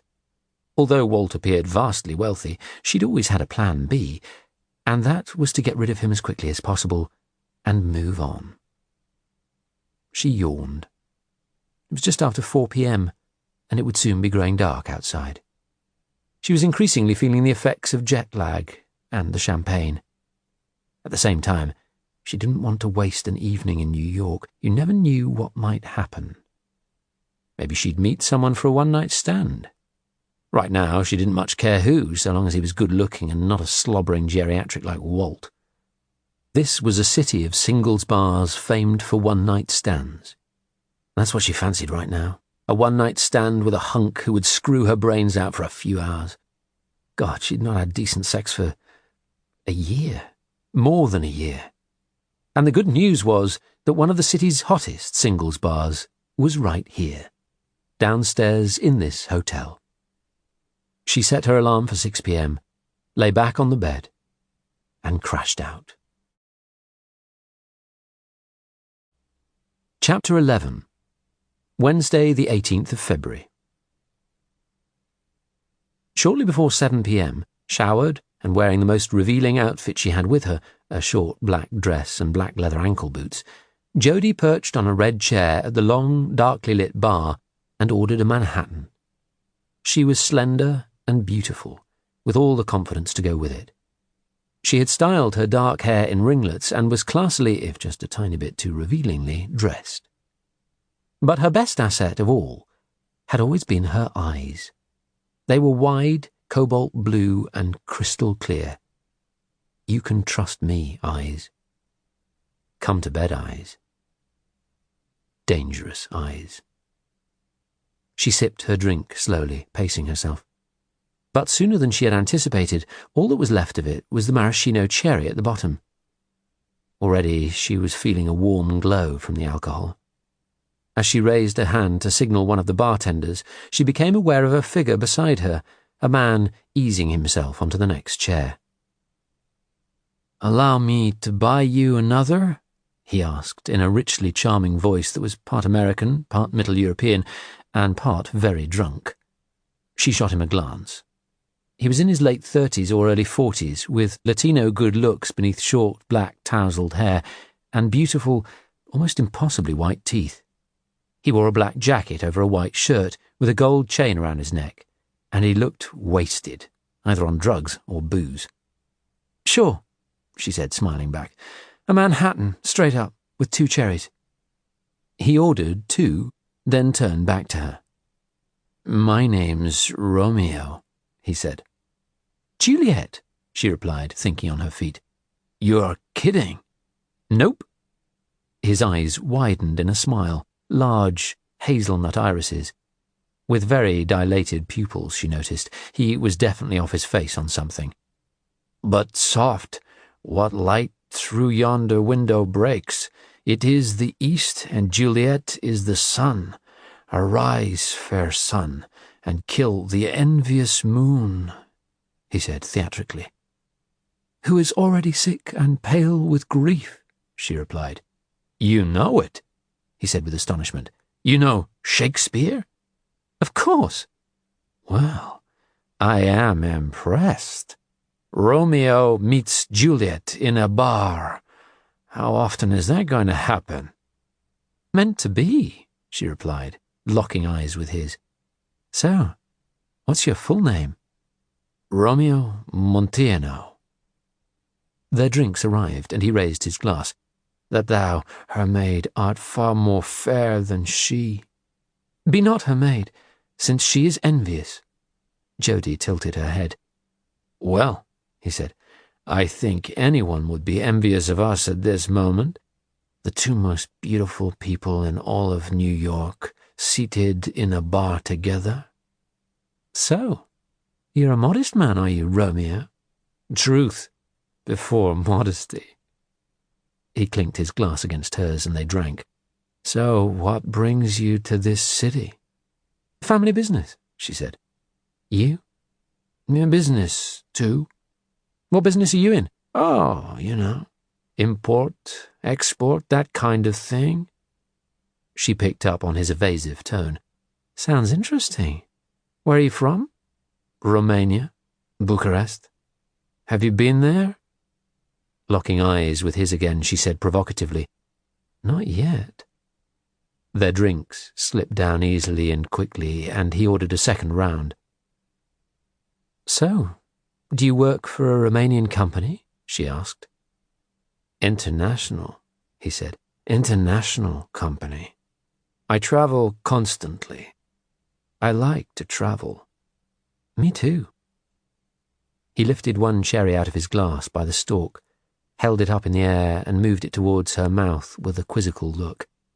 She closed her lips around it, pulled it clear of the stalk, and chewed it, tasting the sweetness of the marinated fruit and the tang of the bourbon and martini rosso. 20 minutes later, as he drained his third Manhattan, and Jodie hers too, he said suddenly, "Do you do coke?" She nodded, feeling reckless from the drink now. Uh-huh. I've got the best stuff ever, the best, up in my room. He nodded at the ceiling. That is, if you're brave enough to come to a stranger's room. Fortune favors the brave, right? Does that come from Shakespeare too? She smiled. Fortune and men's eyes. Huh? Sonnet 29. When in disgrace with fortune and men's eyes, I all alone beweep my outcast state. He looked at her, bemused for some moments. Not only are you very beautiful, you are a font of knowledge. What else do you know? She stared back into his eyes. I know how to drive a man I fancy wild in bed. Indeed. And I believe I know how to satisfy a woman. Is that so? Yes, it is so. So show me. Chapter 12. Wednesday, the 18th of February. 10 minutes later, entwined in each other, Romeo and Juliet kissed passionately throughout the entire short journey of the elevator up to the 52nd floor. Still partially entwined, they stumbled along the corridor to the door of his suite. Inside, he led her to a sofa, then picked up the phone and ordered a bottle of vintage champagne from room service to be sent up urgently. He hung up and disappeared for several minutes through double doors into another room, then returned with a plastic bag full of white powder, a drinking straw, and a knife. He made several lines of cocaine on the glass surface of the coffee table, lifted the straw to his nose, ducked his head down, and sniffed up one entire line. "Woo-ha!" he whooped. "Woo-ha! I tell you, this is the best in this whole city." He handed her the straw. Just as she took a tentative sniff, the doorbell pinged. "Don't worry, I won't let anyone in." As Romeo went to get the door, she heard the rustle of paper, then a voice saying, "Thank you, sir. Have a great evening."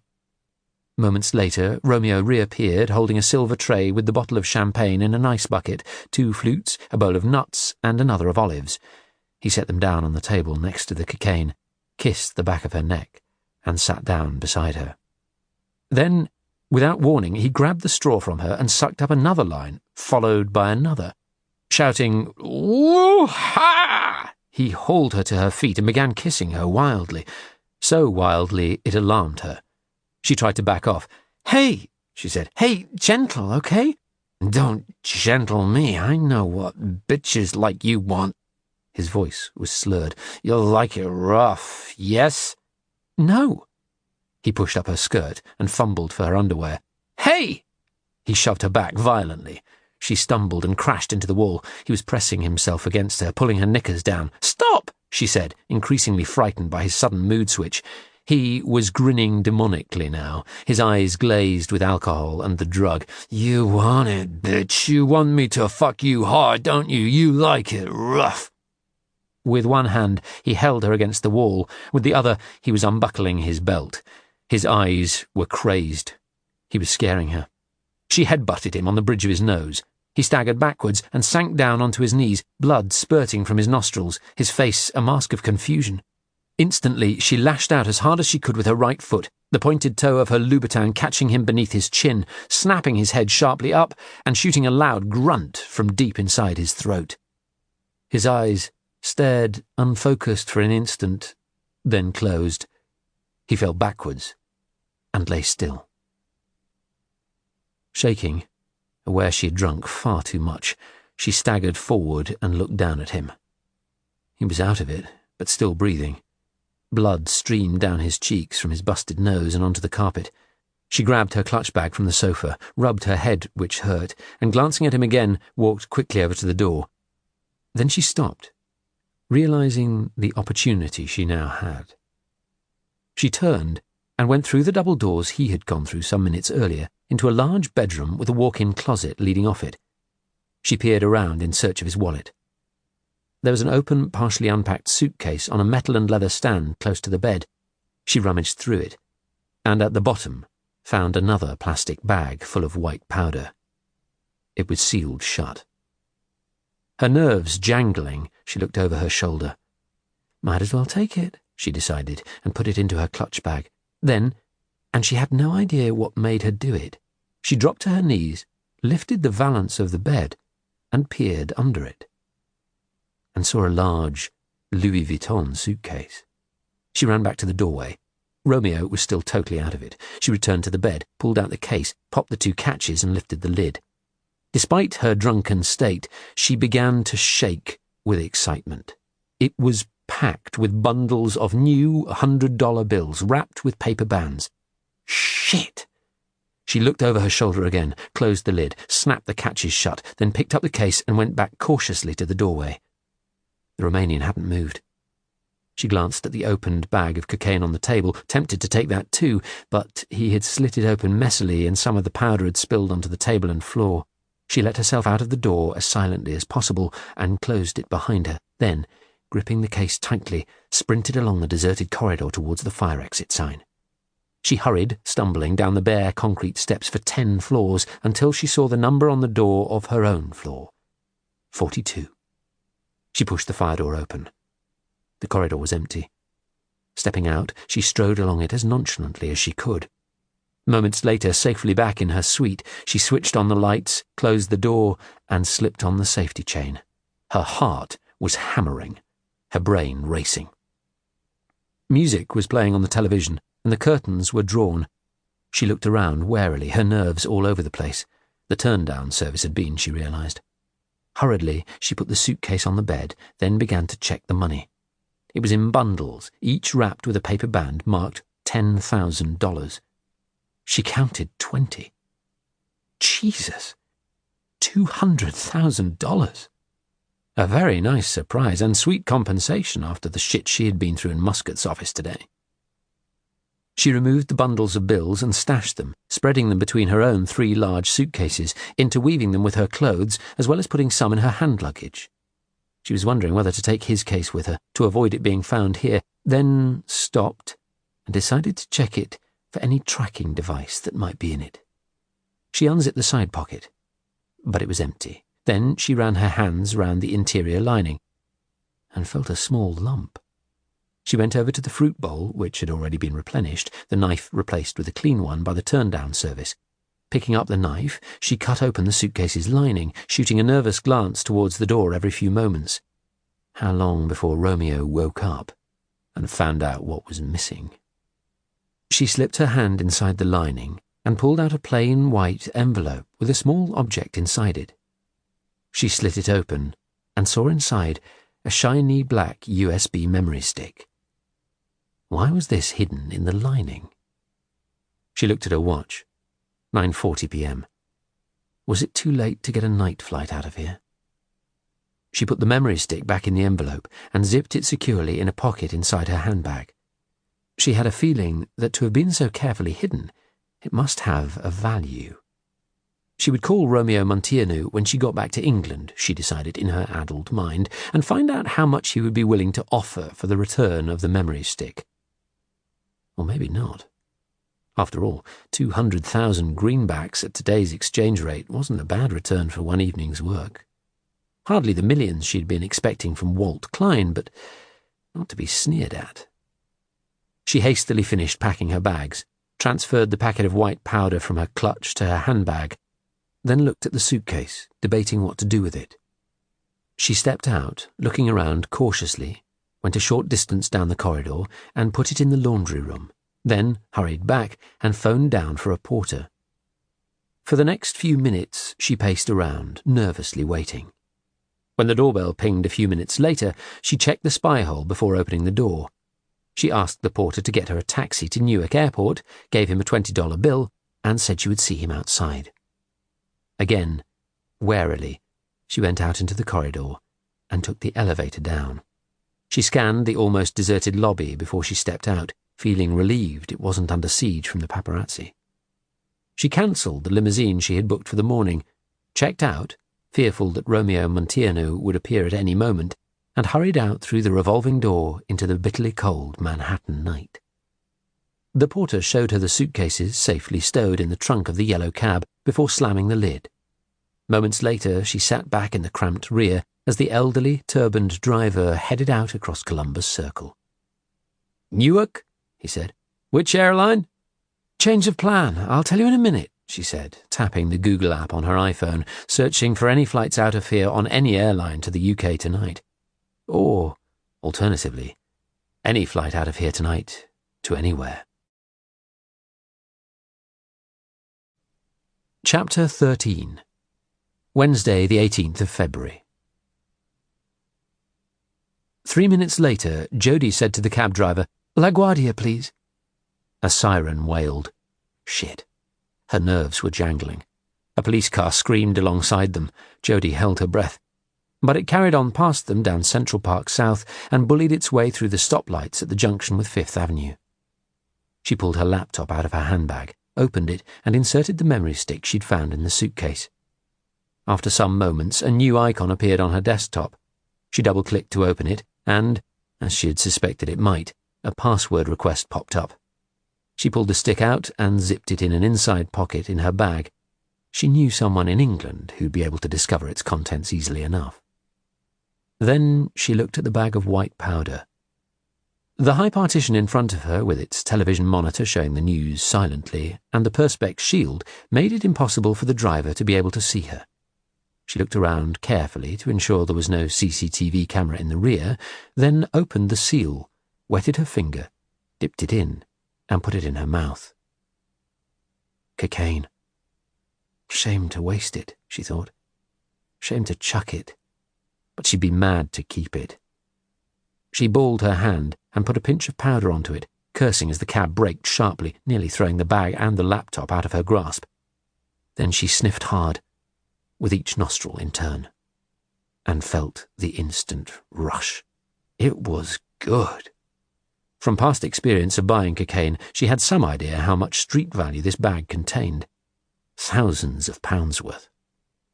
Within moments of inhaling the drug, her nerves were steadying and she began to feel great. Really great. Oh, yes. Result, lady. She took another snort and resealed the bag. She needed to get rid of it, she knew, but she was reluctant. This was good stuff. She was about to replace it in her handbag, to have a final hit at the airport and then bin it, when she had a sudden reality check. How long before Romeo Montiano woke up? What would he do when he did and found the cash and his cocaine stash missing? It was pretty unlikely that anyone with that amount of cash in a suitcase hidden under a bed was likely to be engaged in something legal. Equally, in his drugged state, he might just be irrational enough to call the police and give them her description. They had sniffer dogs at airports. Was it worth the risk for a final snort? Of course, she could repack as soon as she got out of the taxi when they reached the airport and put the drug at the bottom of her suitcase. But should she? She wasn't thinking straight, she knew. She had still not decided when she saw through her window the first signpost for LaGuardia Airport flash past. Chapter 14. Thursday, the 19th of February.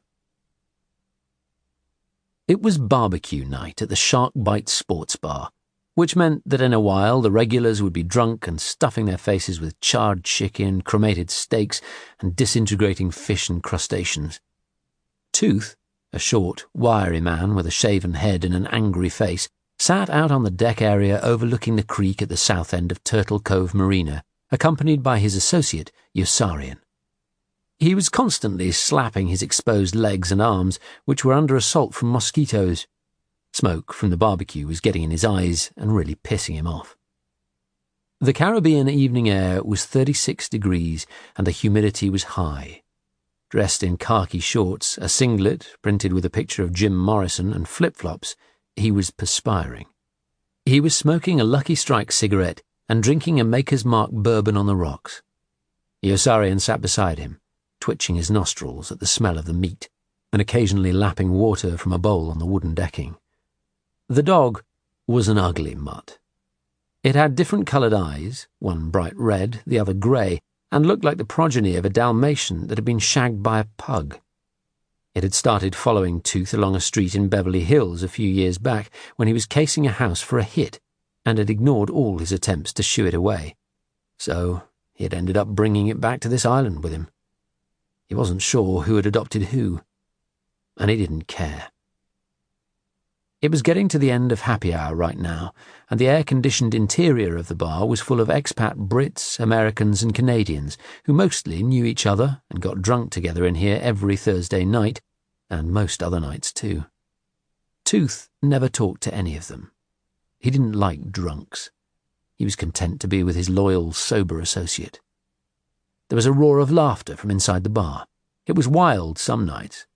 A few years ago, 2 Haitians who had tried to rob the bar had been shot dead by a customer. It was that kind of a place. This island that he had called home for the past decade was a paradise for tourists and one of the assholes of the Caribbean to the US border authorities.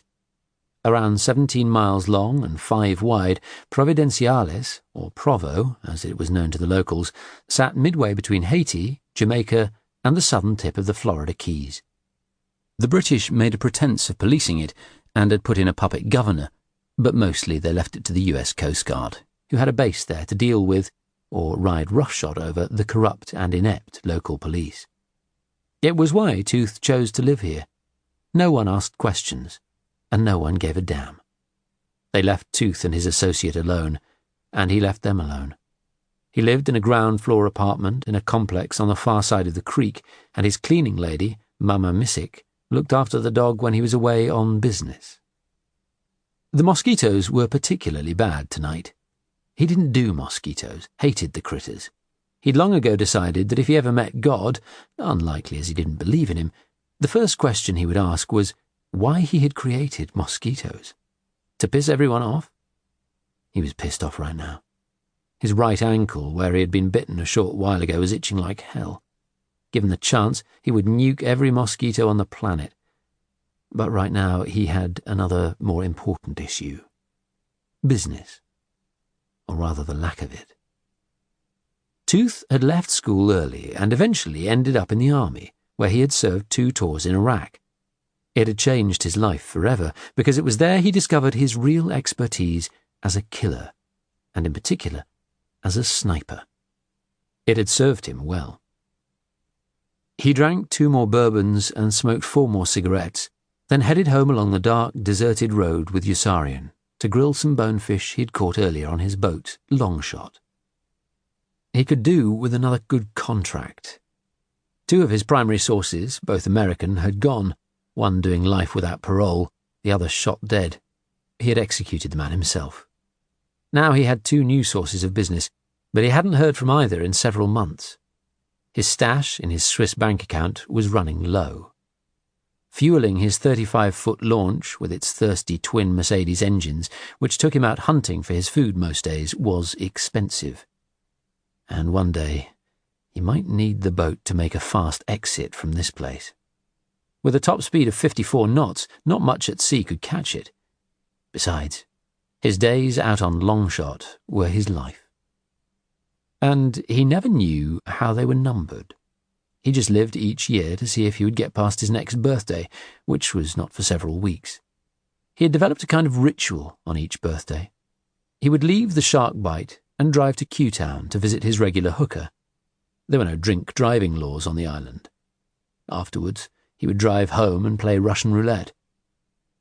The same .38 bullet had been in the chamber for the past 10 years.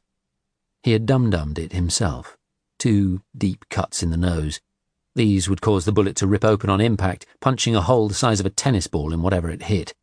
He would have no possible chance of survival. Tooth inserted the bullet back into the barrel and spun the chamber. The gamble was where the bullet ended up. Would it be an empty chamber behind the firing pin, or the loaded one? Physics worked for plays of this game. The bullet weighed the chamber down, so it wasn't a 6-to-1 chance. Most likely the bullet would end up at the bottom of the chamber. But one day, and that could be today, it would be different. Bang! Oblivion. Although it wasn't his birthday, he decided what the hell. Birthdays were just numbers. He pressed the barrel of the revolver to the side of his head, to the exact part of his temple he knew would have maximum destructive effect. Then his phone rang. He hesitated. Answer or ignore it. Could be business. And he couldn't pull the trigger with his fucking phone ringing.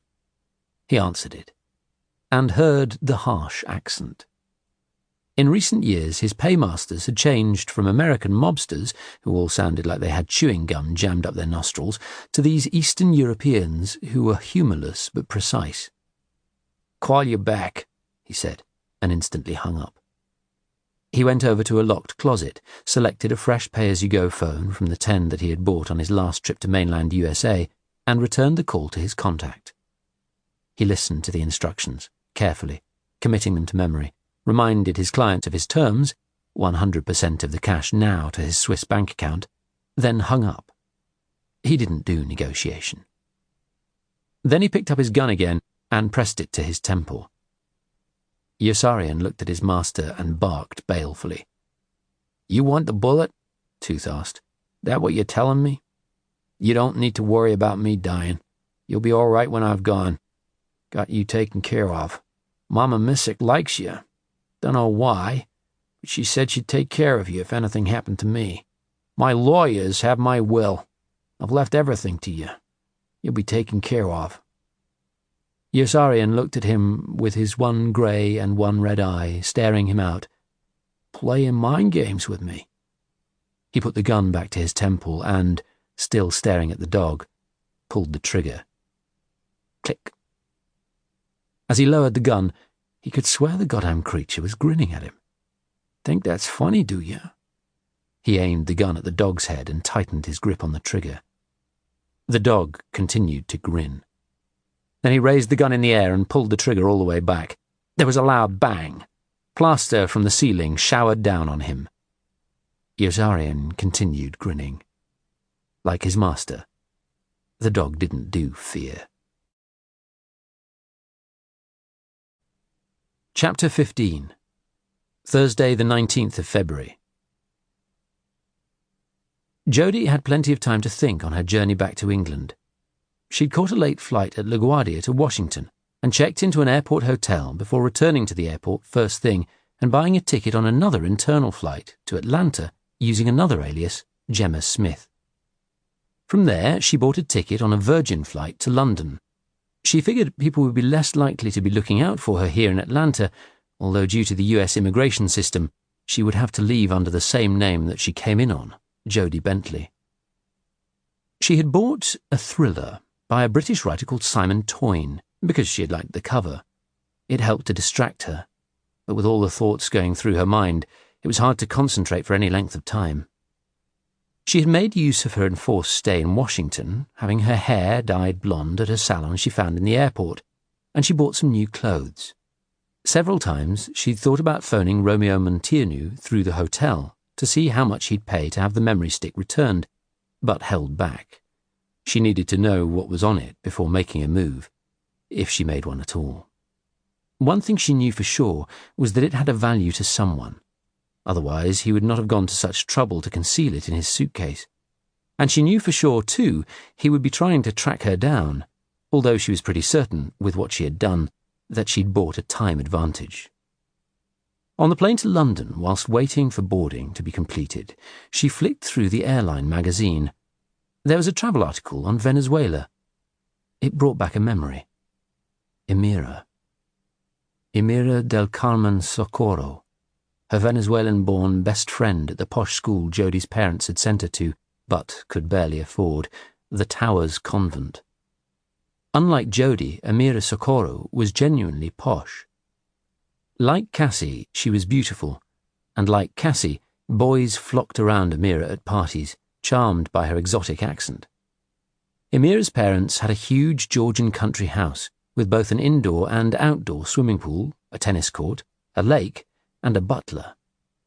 Emira had taken an instant shine to Jodie, and they had become firm friends, smoking secretly together, getting drunk, occasionally taking drugs.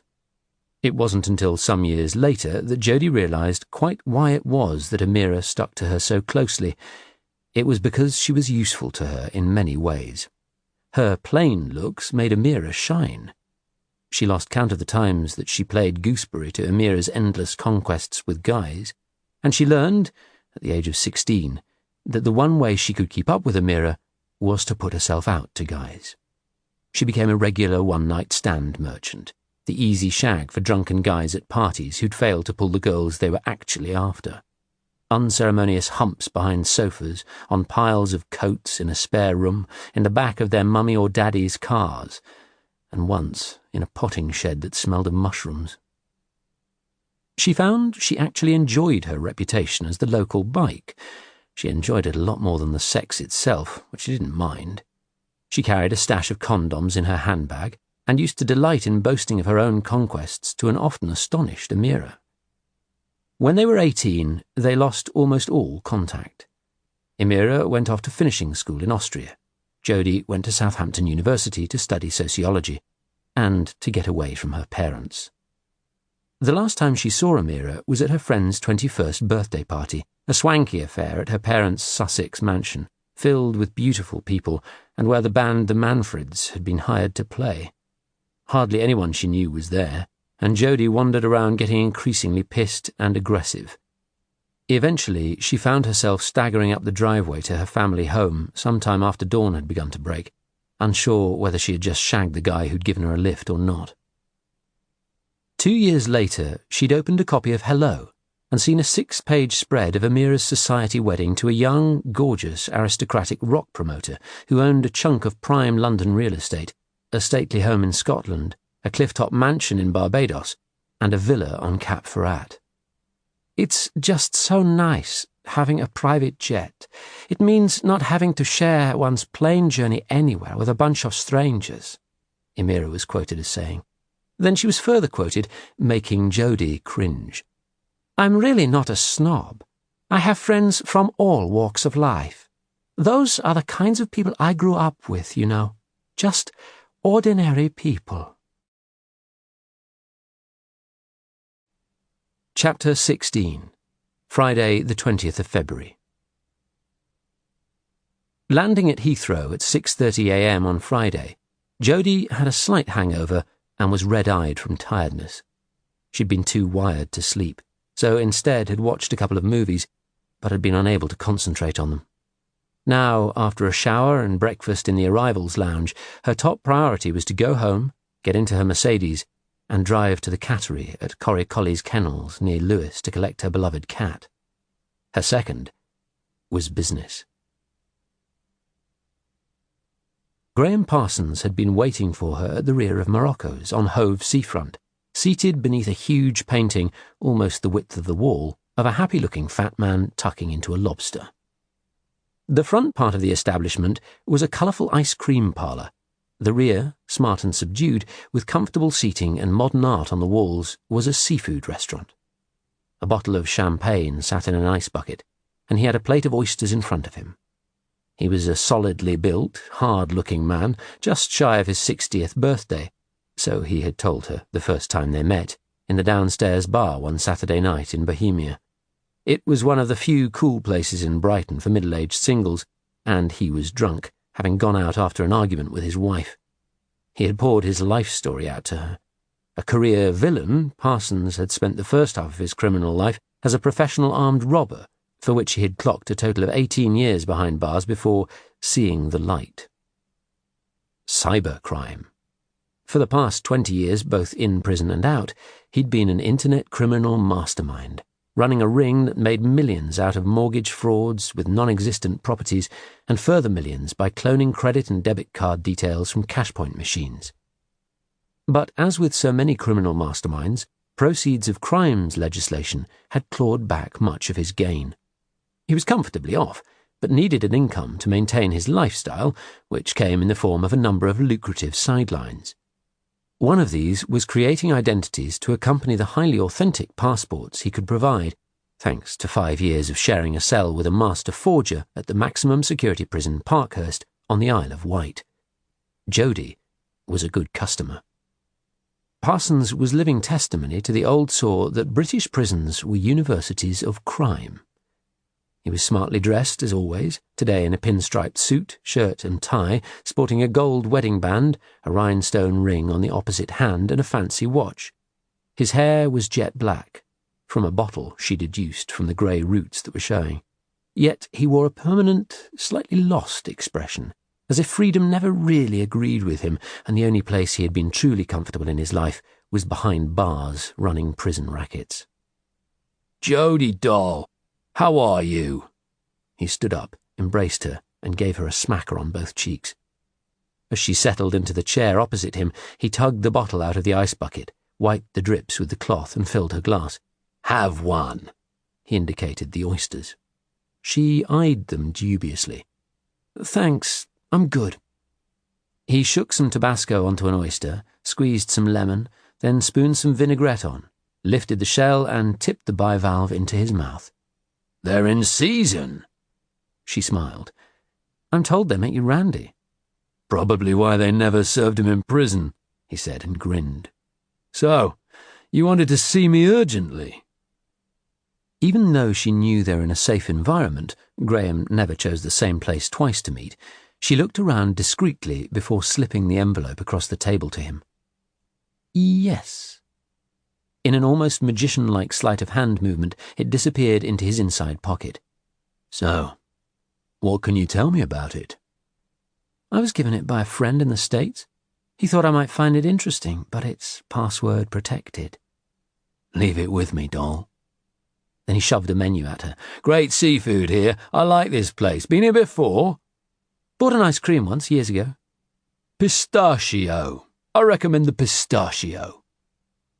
"So, you found yourself Mr. Right yet?" She sipped the champagne. "I thought I had, but it seems not." "Yeah? When all else fails, bell me, right?" Jodie smiled. Then she raised her glass. "I don't think your wife would be too impressed, would she?" "Charlene? You know what, doll? She'd get over it." Chapter 17. Saturday the 21st of February. It was 5 p.m. and growing dark. The yellow Nissan cab stopped to drop off a passenger outside Macy's department store in Herald Square, New York City, then switched on its off-duty lights. But before it could move away, the rear door opened. A short, shaven-headed man carrying 2 Macy's bags, head bowed against the falling snow, gave a silent job done acknowledgement to the exiting passenger, clambered into the warmth of the rear, and pulled the door shut behind him. Shit, it was cold. There were 13,471 medallions currently issued in New York, allowing the owners to run yellow cabs. Most cabs operated 24/7, 2 drivers each doing 12-hour shifts. CCTV footage from a camera outside the Park Royal West Hotel had identified the cab that had picked up Judith Forshaw at 10:17 p.m. Wednesday the 18th of February. It took a private detective hired by Tooth's Russian paymaster less than 2 days to find it. "Sorry, I'm off duty, sir," the turbaned driver said, turning his head to see a wodge of $10 bills being pushed through the small hole in the bulletproof perspex separating him from his passengers. "Start driving," I don't think you are understanding. I'm off duty now, going home. Drive. A car behind hooted angrily. Please, I am going home. Drive. There was another, even longer blast of a horn behind them. The cab lurched forward. Tooth pressed his face up to the partition. You picked up a lady at Park Royal West on Wednesday night, remember? Wednesday? You handed in a bag of cocaine later that night. You've already told the police everything you know, right? I don't remember, sir. Another wodge of dollar bills, $100 bills this time, came through the hole. I'll give you enough cash you won't need to work for a week. She was my wife. I need to find her. Tell me something you didn't tell the police.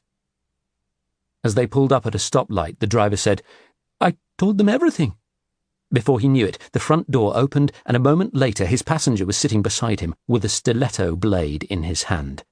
Then the knife was digging into the base of his throat. No, you didn't tell him everything, did you?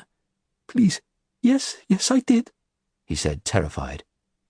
There was a bright Duane Reade sign visible through the window. Tooth clocked it out of the corner of his eye. What else did she say to you? Nothing. She said nothing.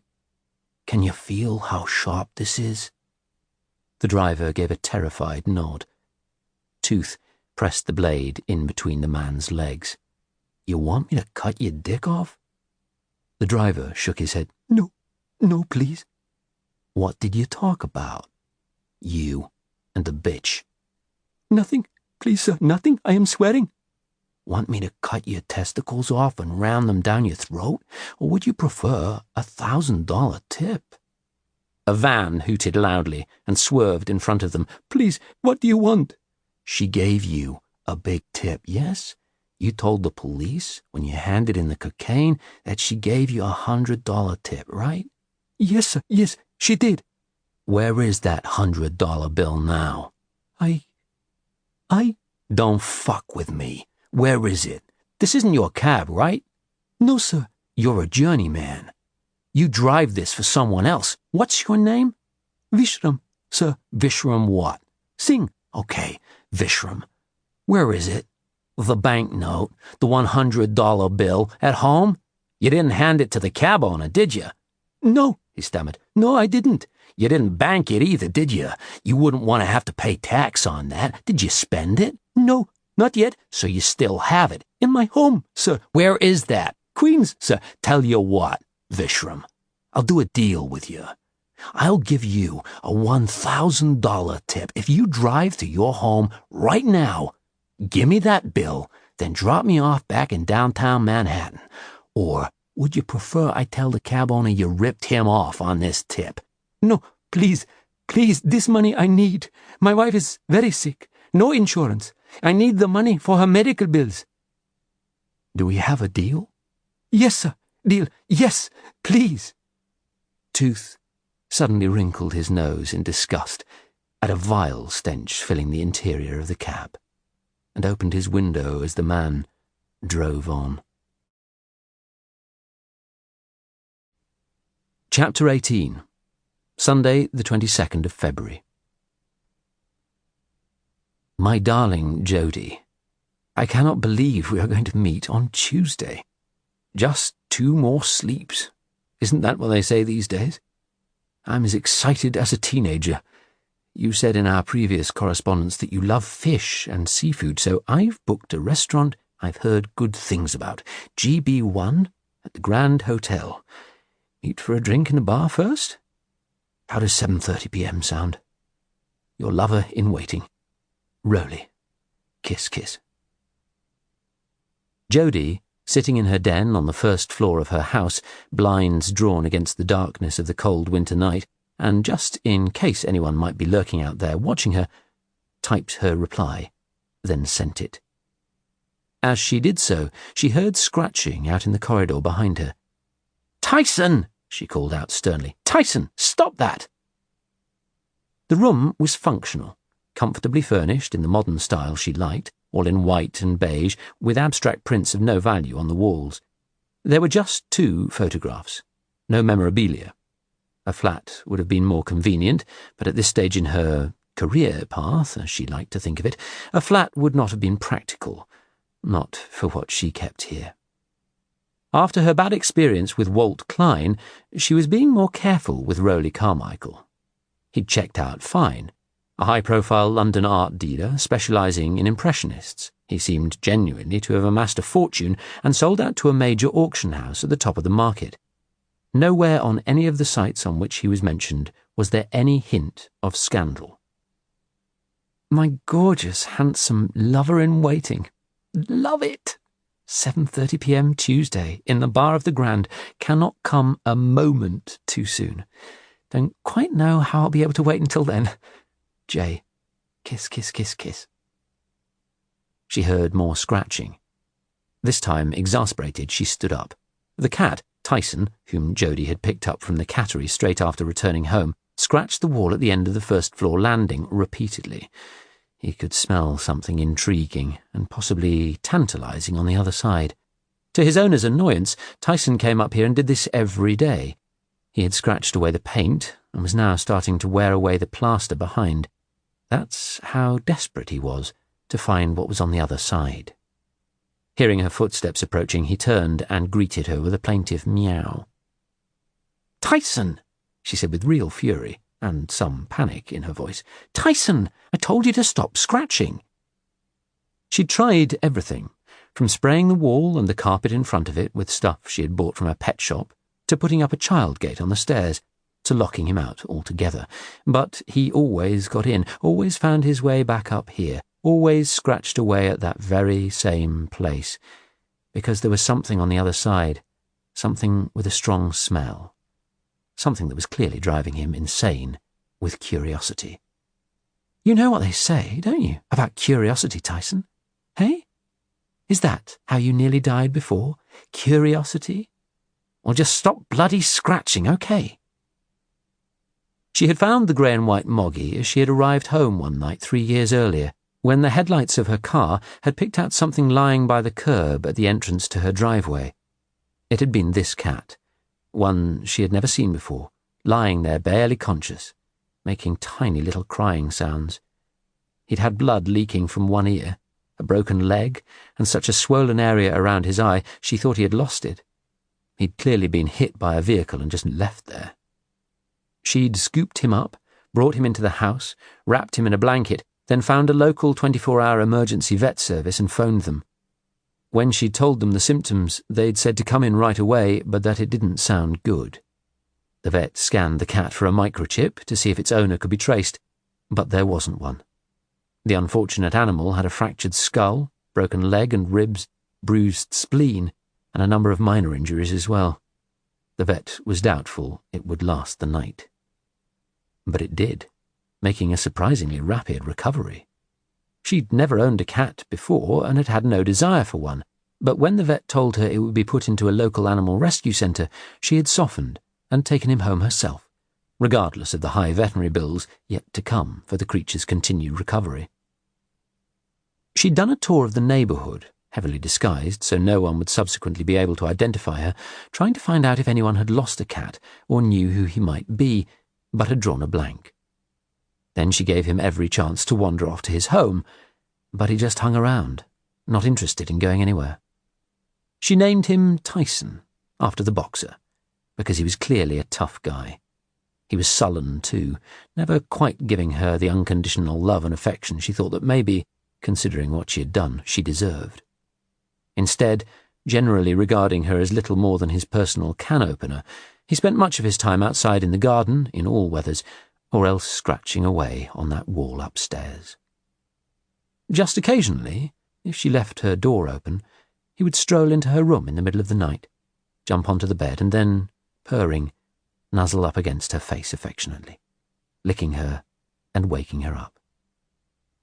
"You know what, Tyson," she said to him one time, wide awake in the middle of the night, "I love you, but I just can't figure you out. But then again, I guess you can't figure me out either, can you? And the thing you really, really can't figure out is what's behind that wall, isn't it?" Chapter 19. Sunday, the 22nd of February.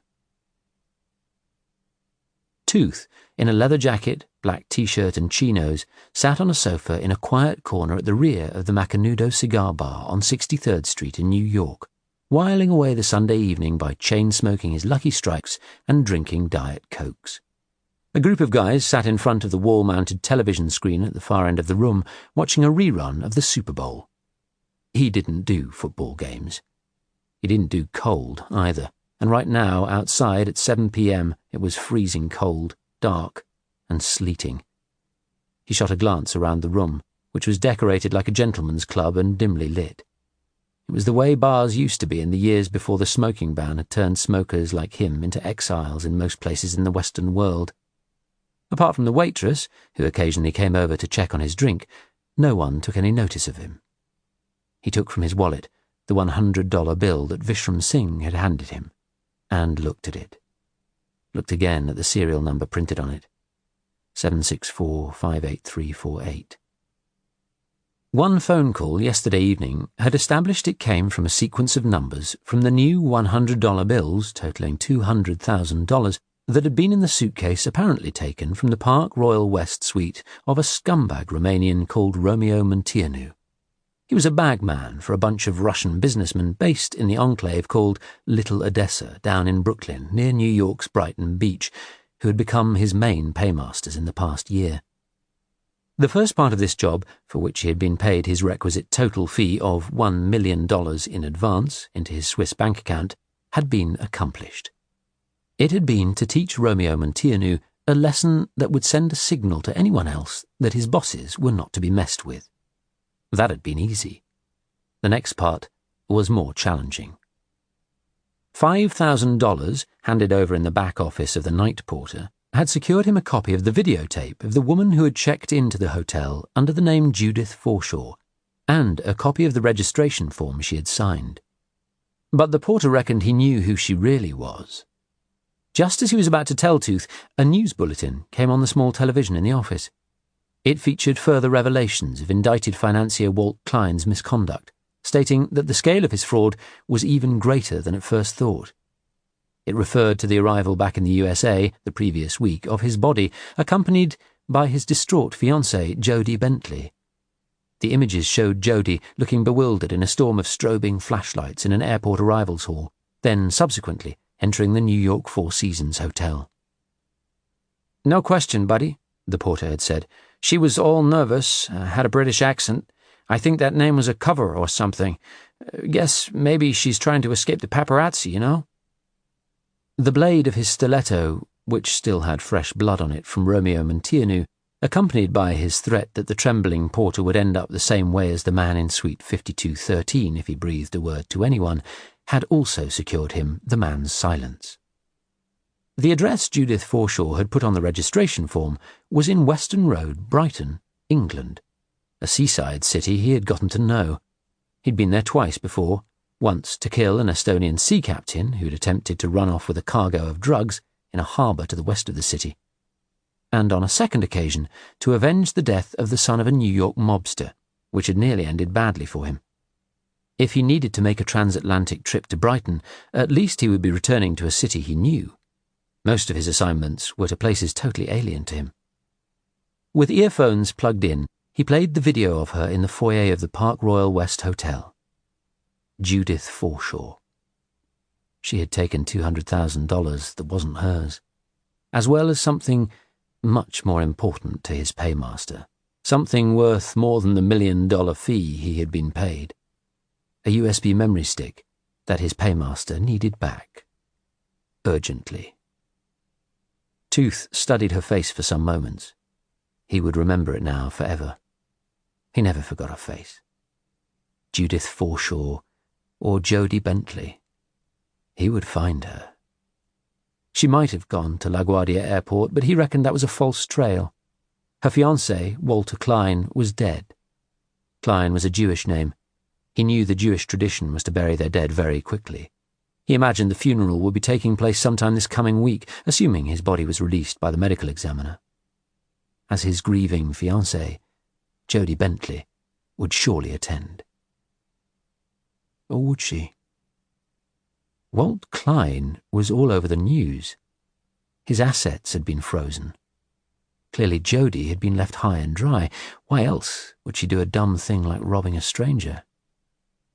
Desperation? Was she going to risk hanging around Manhattan to see an old crook who'd left her penniless being put in the ground?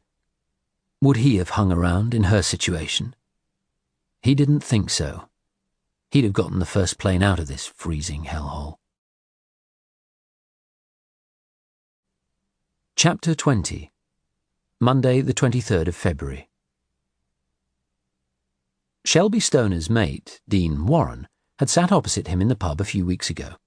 "You know what you is, don't you? An effing dinosaur," Dean said. "No one burgles houses no more. Why are you faffing around, being out late at night, taking all those risks? Anyone what's got anything worth stealing has burglar alarms, safety lights, dogs, CCTV cameras. There's much better stuff, and with less chance of getting caught and lighter sentences. You could make several grand a week dealing drugs or doing internet scams, yeah? Or nicking high-end cars like what I'm into right now. Range Rovers pay the best. A simple bit of technology that scoops up their keyless door and ignition codes lets you open and drive one off in minutes. They're paying 10 grand for a top-end Rangy right now. 5 grand for a convertible Merc SL. Within 12 hours of nicking them, they're into a container being shipped out of New Haven to the Middle East or Cyprus." "All you have to do is nick it and deliver it somewhere?" Stoner asked him. "Piece of piss," Warren replied. "You could learn to use the kit in a couple of hours. That and the garage door opener opens any door in seconds. I could teach you. It's quicker with 2 people. We could do a bunch of cars in a night. Or better, in a day. Daytime is favourite. Less chance of being stopped in daytime. Really, you could learn to use the kit easy, mate." But Shelby Stoner wasn't into technology. He just didn't really understand it, beyond the basics of texting and the internet and taking the occasional photo on his phone. "Not my thing. I like my burgling, mate." "All right, but you could still help me, yeah? Well, we could help each other." "How?" "I could give you commission on any cars you spot. Ranges, Bentleys, Beamers, Mercs, Porsches, anything high value that I nick. I get given orders, like a shopping list of cars, yeah? So, if you see any on your travels, like in garages, on your burgling, text me their registration and address, and I'll give you 5% of what I get. Fair?" "I just have to text you?" "Yeah. When I see a car that might be on your list." "That's right." "Sounds like money for old rope." "It is. That and drugs. Money for old rope." Stoner didn't reply. They'd had this discussion before, arguing late into the night, increasingly less coherently as they got drunker and drunker. Dealing in drugs was immoral in a way that, in his mind, burgling wasn't. Drugs destroyed people's lives, whereas burgling was a game, always had been. You took stuff from rich people's homes and the insurance replaced it. What was the problem? Yeah, fair dues. Occasionally you took a precious heirloom, some geezer's war medals, sentimental shit like that, and the old bloke got upset and had a whole page in Brighton's Argus newspaper showing him looking all sad and bewildered. But people had to remember all that biblical stuff about possessions.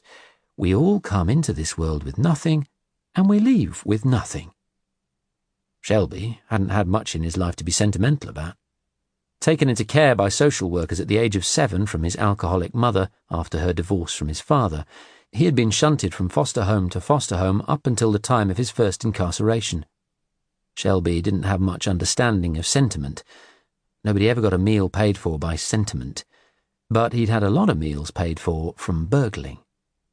He'd done his first house at the age of 15, a neighbour in the Whitehawk suburb of Brighton. Stupidly, he'd not worn any gloves, and he'd been nicked for that offence a few weeks later, after being arrested for joyriding. His fingerprints matched those on a video camera he'd flogged to a Brighton fence, who in turn had flogged it, unwittingly, to an undercover CID officer. By the time he came out of a young offender institution 2 years later, older and more streetwise, if not actually wiser, he had figured out that you faced pretty much the same length of prison sentence regardless of whether you did a poor house or a posh house. So he'd decided to specialise in Brighton's high-end homes, where there would always be rich pickings to be had. For the next 20 years, this had netted him a good living, despite being caught on almost too many occasions to count. But prison was fine. He enjoyed reading, and being inside gave him time to indulge that passion. There was television in his cell, the food was all okay, and he had plenty of recidivist mates. Now he'd been out for nearly a year, one of the longest periods of freedom he could remember, and he had been doing a lot of taking stock of his life. A decade ago, his wife, Trixie, had finally tired of his endless spells in prison while she was stuck at home with their 3 small kids. She'd met someone and moved abroad with the kids, Robert, George, and Edie, whom she'd poisoned against him. He had never heard from her or the little bastards again. And when he stopped to think about it, he couldn't really blame the kids. Just how many days in all their years had he ever spent at home with them? He'd felt a stranger every time he'd walked in through the front door. What he really wanted now, he realised, was what he had once had and lost. To be married, have kids, live in a nice house, drive a nice car. But above all, to be a proper father, a parent, the father he'd never had. But how? Approaching 40, with 176 previous offences, that was not going to be easy, he knew.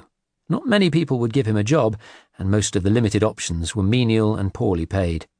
His best hope was to carry on with the lucrative trade he knew, and just hope to hell he could be smart enough not to get caught and arrested yet again. He was seeing a new lady, Angie Bunsen. She was 30, had her own house and a job as a bookkeeper with a firm of accountants. She knew all about his past and didn't mind. She'd told him last night in bed that she loved him. She wanted to have his child. He'd proposed to her as he held her in his arms, and she'd said yes, she would marry him, on one condition. No more burgling.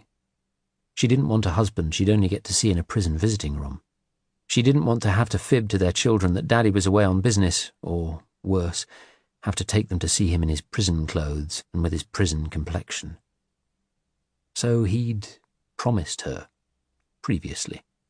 Told her a white lie that he had a job stacking pallets in a car spares warehouse, often working late and night shifts, and she believed him. He felt happier tonight than he could ever remember. He wanted to buy her a ring, a great big rock, put it on her finger and take her away to somewhere beautiful in the sun, somewhere that she deserved to be. Angie. He really did love her, loved her name, loved her tenderness, her trusting eyes. If he could only get a bit of money together to give her all the things he wanted to and that she deserved. There are few ways for ex-cons to make big money legally. Telephone sales was one. He'd heard from a fellow cellmate a few years ago that some telesales companies didn't care about your background, so long as you could sell. But he wasn't sure he was much of a salesman. Driving a cab was another option, which appealed more. An owner cabbie could gross 50 grand a year in Brighton. A journeyman driver got a lot less.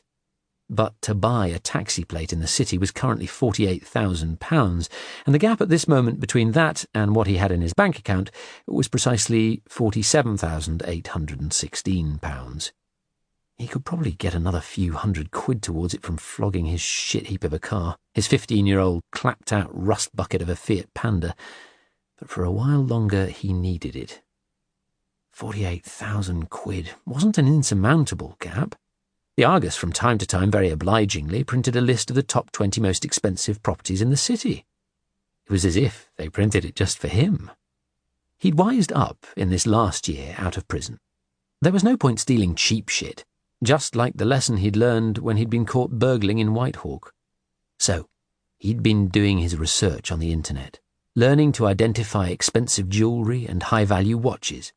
He reckoned himself now to be a bit of an expert, and he'd identified a group of houses where he was likely to find these. Watched the movements of the owners over the past weeks. He felt ready. Chapter 21. The Past. It was the last summer holiday that the 4 of them would spend together. As usual, Jodie and her sister Cassie sat hunched and jammed in the back of their mother's aging Saab convertible, surrounded by luggage for a 3-week motoring holiday touring through France, Germany, Switzerland and Italy, being blasted by the wind.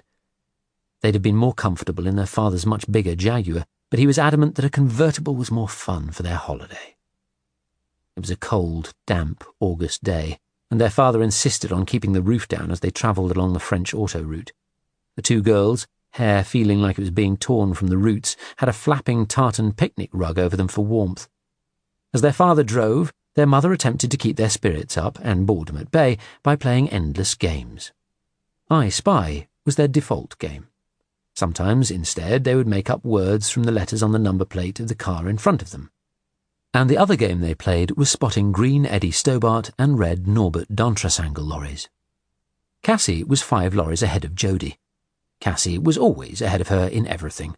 Cassie had their mother's blonde hair and beautiful features.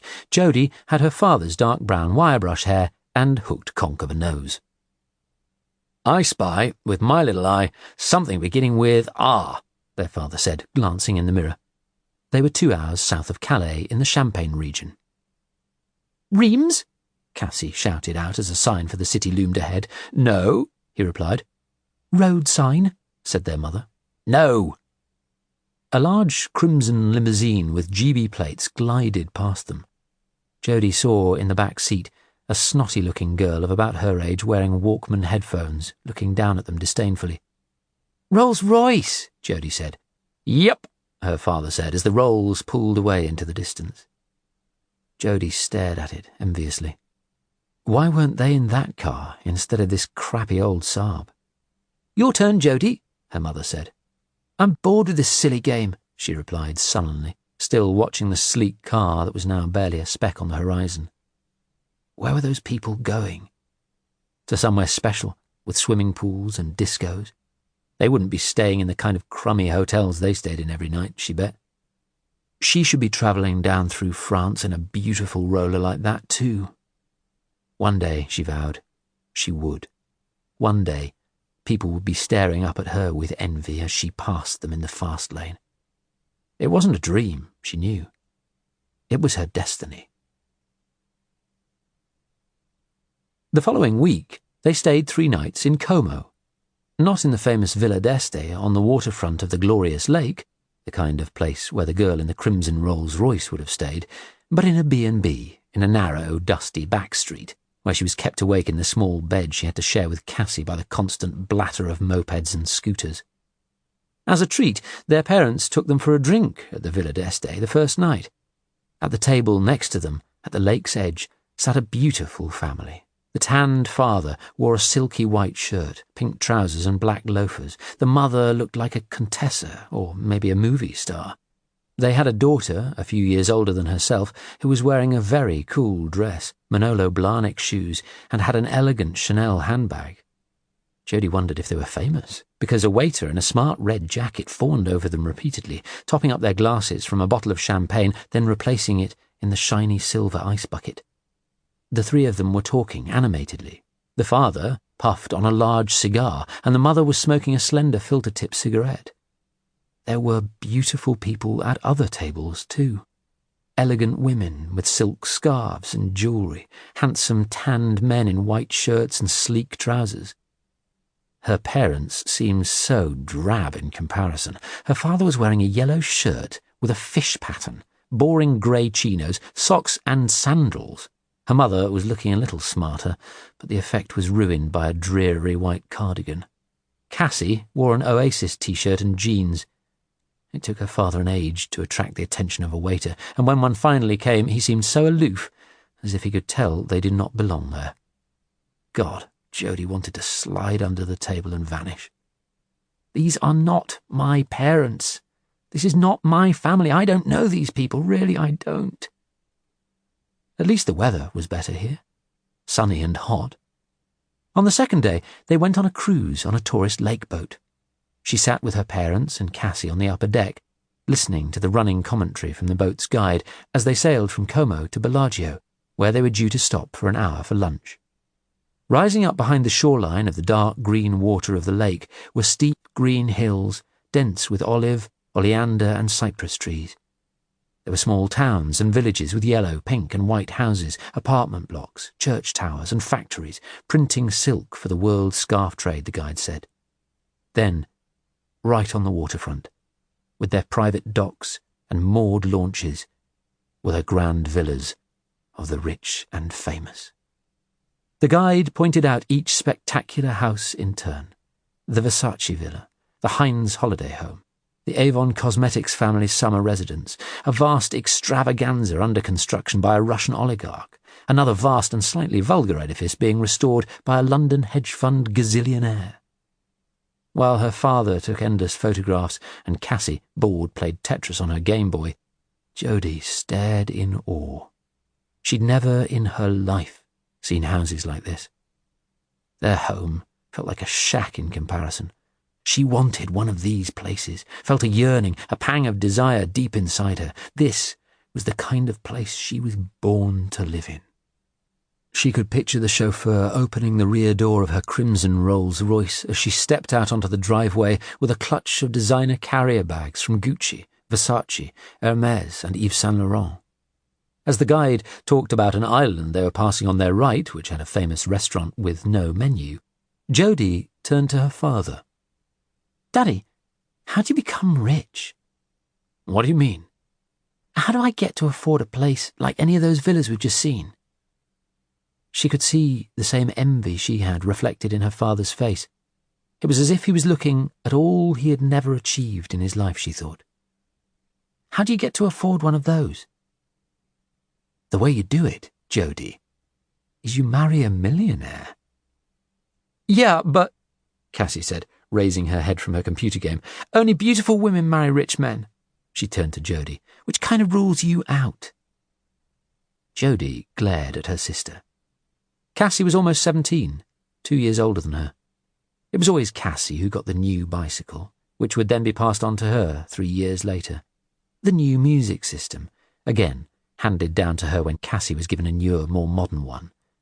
Even her clothes were mostly hand-me-downs from Cassie. They were cruising past a huge villa, set back a short distance from the lake with immaculate gardens in front of it. She saw a group of people sitting at a table beneath a huge cream parasol, having a lunch party. A large, beautiful wooden Reaver powerboat was moored at the bottom of stone steps down to the dock. She stared at it, at the group of people, at the boat. She was feeling deep envy and even deeper resentment. Why wasn't this her? Her father ran his fingers through Cassie's blonde hair. "How are you doing, my angel?" Cassie shrugged and nodded. Her mother smiled at Cassie, then at her father, then took a photograph of the two of them together, as if Jodie did not exist. "I'm going to live in a house like that one day," she announced. Her mother gave her a sweet smile, humouring her. Chapter 22.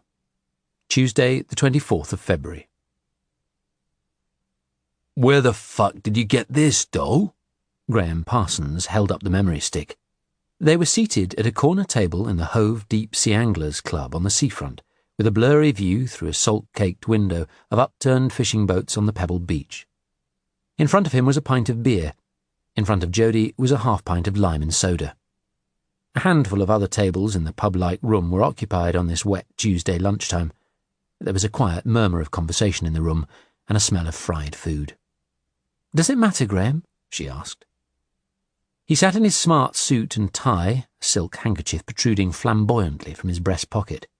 She was dressed in jeans, a roll-neck sweater, and a black suede bomber jacket. "Yeah, it does. Quite a lot, doll." "Oh?" He stood up. "I need a fag. Be back in a minute." "I'll come with you. I could do with one too." They stepped outside onto the terrace with its empty tables and chairs. Head bowed against the icy wind and rain, Graham cupped his hand over his lighter and lit her cigarette, then his. "Do you have any fucking idea who you're messing with?" She stared out at the grey, roiling sea. "No, that's why I gave it to you." He smoked his cigarette, holding it between his forefinger and thumb as if it were a dart. "What do you know about the Russian mafia?" "Not a lot." "Yeah, well, you've just bought yourself a front row seat. Ever hear about blood eagles?" "What?" "I've met a few members of the American mafia in my time. They're all right, in as much as you can say that. They get rid of their enemies by killing them quickly and efficiently, a double tap, 2 bullets to the head. But the new generation of Russian and Eastern Bloc mafia are different. They like to send out signals, yeah? Signals? Screw us, and you're not just going to die. You're going to go through living hell first. Understand?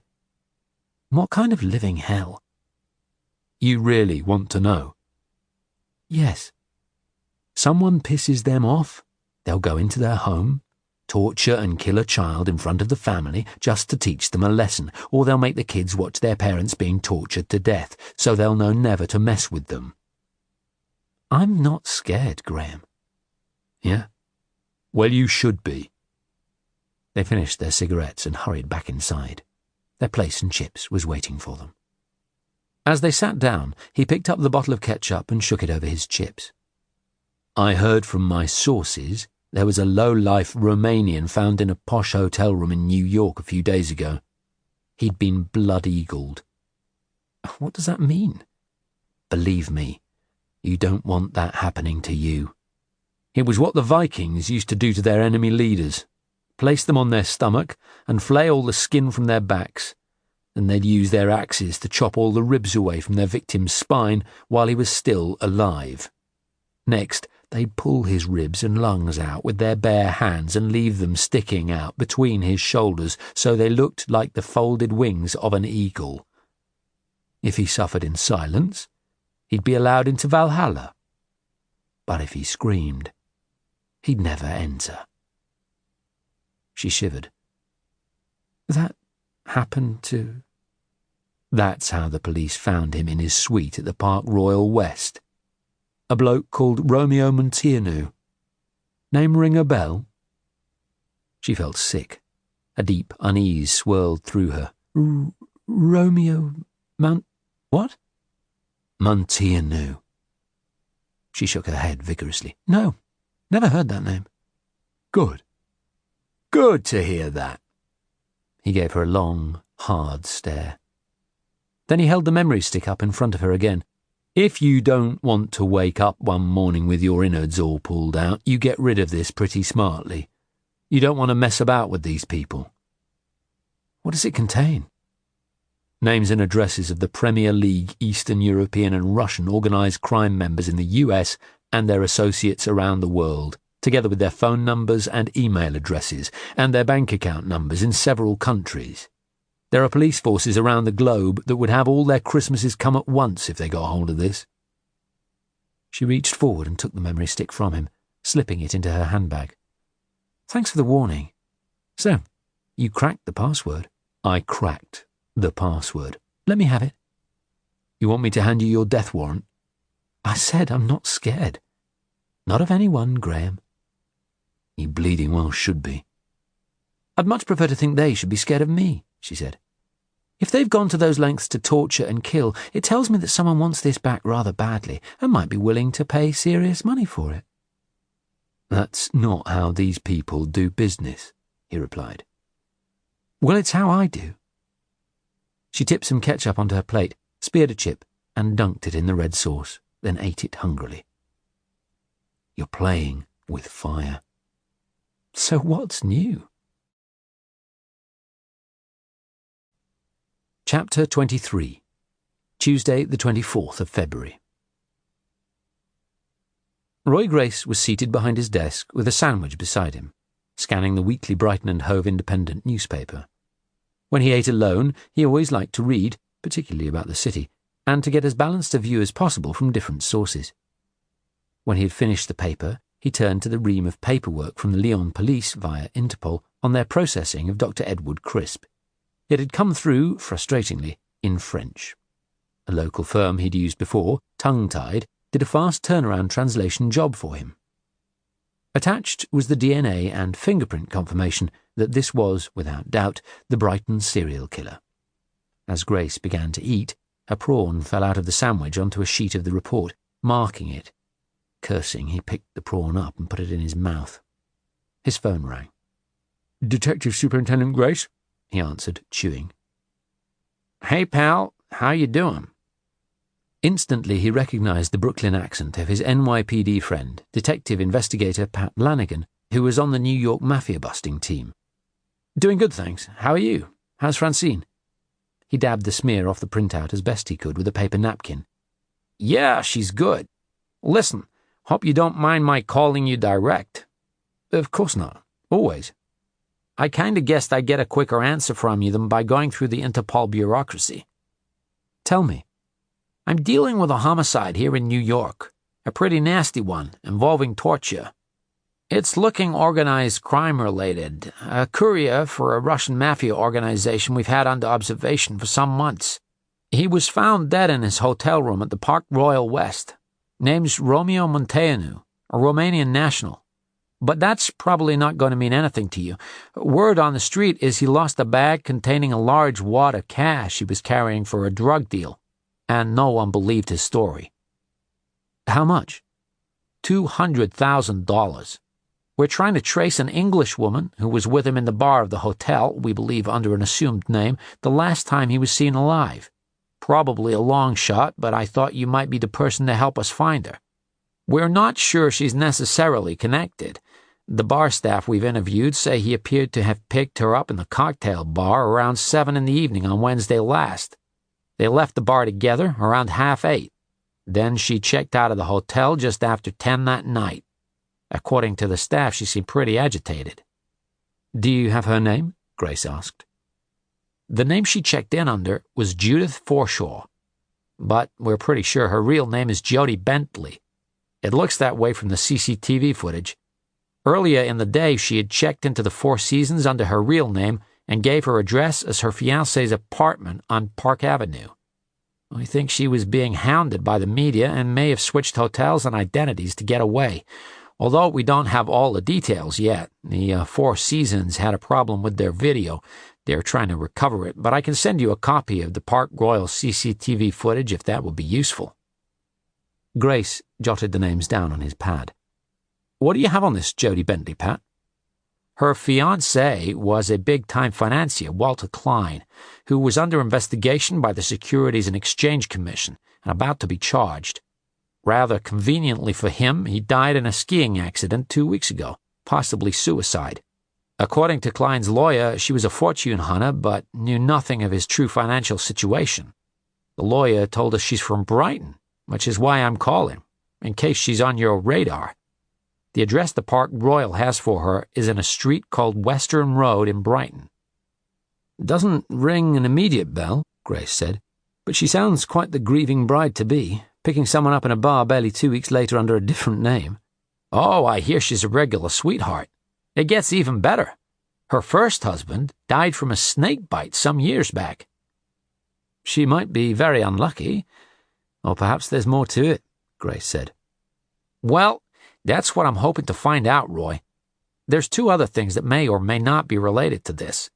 In the early hours of the morning, this character, Munteanu, looking a wreck, came down to reception at the Park Royal West, frantic to find this woman. He went bananas when they told him she'd checked out and left. He tried to bribe the desk clerk into giving him her address and any other contact details. He was offering a huge amount. The clerk had to get the night manager to try to calm Munteanu down, and it was only when the manager threatened to call the police that he finally went back to his room. He was subsequently found dead, and that's when we got involved. It was pretty nasty. A Russian ritual killing." Lanigan paused for a moment, then continued, "Around midnight earlier that same night, a cab driver in the city brought a bag of cocaine, street value of around $10,000, into the 10th Precinct Police Station. Said he'd found it in the back of his cab. One of his passengers had sat on it and handed it to him. He gave a statement about all the passengers he could remember picking up that night. One was a woman, who he said seemed in a bit of a state. He'd picked her up from the Park Royal West Hotel, and she kind of fitted the description and time. Seems like she was undecided about which airport she wanted him to take her to. She eventually decided on LaGuardia." "How did she pay?" "Cash. Gave him a big tip, he said." "Which airline terminal did he drop her off at?" "American. The only flight at that time of night was a badly delayed one to Washington. Judith Forshaw was on it." "Judith Forshaw. Presumably she had ID." "Uh-huh." "But she flew into the US under the name Jodie Bentley, presumably with a full ID for that too." "Uh-huh. I've checked with immigration." "Interesting. Why does she have multiple IDs? And even more to the point, how did she get them? It's sounding like her dead fiancé is a very big fraudster, Roy. Word here is that it could be on the Bernie Madoff scale, a Ponzi scheme that's defrauded investors of billions of dollars. I wouldn't think coming up with alternative IDs would be much of a problem to a guy like him. $200,000 is a lot for someone to lose, Grace said. It is. We've run checks on Washington flights to the UK that she might have taken. There were 15 to the UK the following day. We have CCTV footage of this same woman arriving at Dulles Airport in Washington around midnight, a match from the CCTV footage of her in the Park Royal West lobby. We have her crossing the departures concourse, but then she seems to have disappeared into thin air. Did you check outward flight passenger manifests? Roy Grace asked. Sure. Nothing. She vanished like a ghost. I've been to that airport. It's massive, Grace said. Wouldn't she at least stay in New York for her fiancé's funeral? We've spoken to his lawyer. He told us that, in his view, she was just a gold digger, and when he informed her about her late fiancé's financial situation, she stormed out of his office. Sure, we'll be looking out for her at the funeral. We don't have a date yet. The family weren't happy with the French police's opinion that he had committed suicide and his children want an independent medical examination of their father.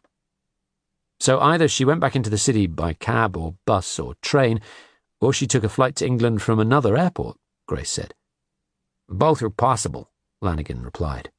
I'm waiting on a response from Homeland Security as to whether Jodie Bentley has left the country. I'm hoping to hear later today. I know someone who may be able to help if she changed her physical appearance, perhaps in a cloakroom, Grace said. Do you have CCTV coverage on domestic terminals for that day? I could get that for you. We work with a pioneering forensic gate analyst here in the UK, Hayden Kelly, who's worked with a number of police forces here and abroad.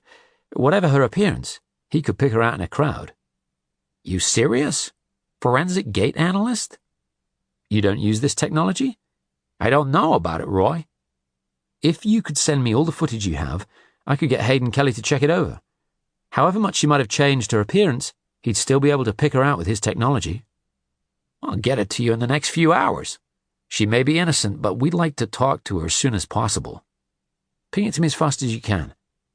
You've got it. Chapter 24. Tuesday, the 24th of February. The couple facing each other across a table in the restaurant of the Grand Hotel in Brighton had eyes only for each other. Through the window beyond them, beyond the lights of the promenade, stood the dark, rusting silhouette of the ruins of the West Pier, like some monster that had risen from the seabed, and the tall structure of the I-360 tower under construction. But neither Jodie Bentley nor Rowley Carmichael looked at the view. For some moments they didn't even see the waiter hovering with their digestif. Vintage Armagnac for him, Drambuie for her. Their eyes were locked. His smitten eyes, her dangerous eyes. He reminded her of someone, but she couldn't think who. Rowley Carmichael, a good 3 decades older, was elegant and suave and smartly attired in a handmade suit and silk tie. His raffish hair was too long for any stranger to reckon him to be a banker or a lawyer, and certainly not an accountant, more likely someone from the media or perhaps the art world, which he was. He leaned across the table towards her, raising his glass, gazing hard through his horn-rimmed lenses at her blue eyes. They had an intensity about them that made any man she stared at feel he was the entire focus of her universe. He was feeling that now, and it was deeply stirring. "Cheers," he said. "It's such an amazing coincidence that we both have homes in Brighton." Mirroring him, as she had been doing all evening, copying his exact movements, Jodie leaned across the table towards him. "Cheers," she said. "It is an amazing coincidence. Sort of meant to be." "You know," he said, "I feel so incredibly comfortable with you. Although these past months we've only communicated by email, I feel as if I'd known you for years." "That's exactly how I feel about you too, Rowley," she replied. He leaned back a little. She leaned back a little. "Call me Rollo," he said. "Okay." She smiled seductively, then added, "Rollo." Have you ever done this dating agency thing before?" he asked, slightly embarrassed. No, I've never dared. I'm really a very shy person." "Well, yes, that's me exactly. I'm immensely shy, too." She put her glass down, crossed her arms and leaned forward. Without realizing why, he did exactly the same. She was leading now, and he was following. That was the intention of mirroring. If she bided her time and did it right for long enough, it always worked. "I just got so lonely after my husband died," she said. "Me too. I've been very lonely since my wife passed away. We'd moved to Brighton for our retirement, but hardly knew anyone here other than one close mate who sadly died unexpectedly. A friend of mine convinced me to give internet dating a go, but because of my shyness, I couldn't pluck up the courage to contact any of the people I looked at on the website. Until I saw you. You just looked so warm and friendly in your photo, so I thought, hey, what's to lose by giving it a go? She can always say no." That's exactly what happened with me. A friend convinced me to give it a go. I wasn't at all sure, and actually, I didn't really like the look of anyone who contacted me until your photo popped up. I thought exactly the same about you. You just looked like someone I could trust. In fact, more than that. I had the most strange feeling. When I looked at your picture, I was thinking that you're a man who would make me feel safe. Feigning nervousness, she twiddled with the chain of the silver heart-shaped locket she always wore round her neck. "I'm flattered." She slipped her hand forward across the table and touched his gently. "I'm glad I plucked up the courage." "So am I," he said.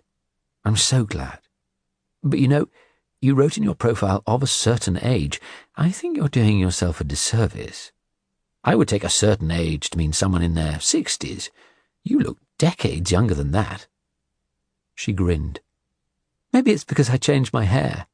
But hey, I've always been attracted to older men," she said, and squeezed his hand.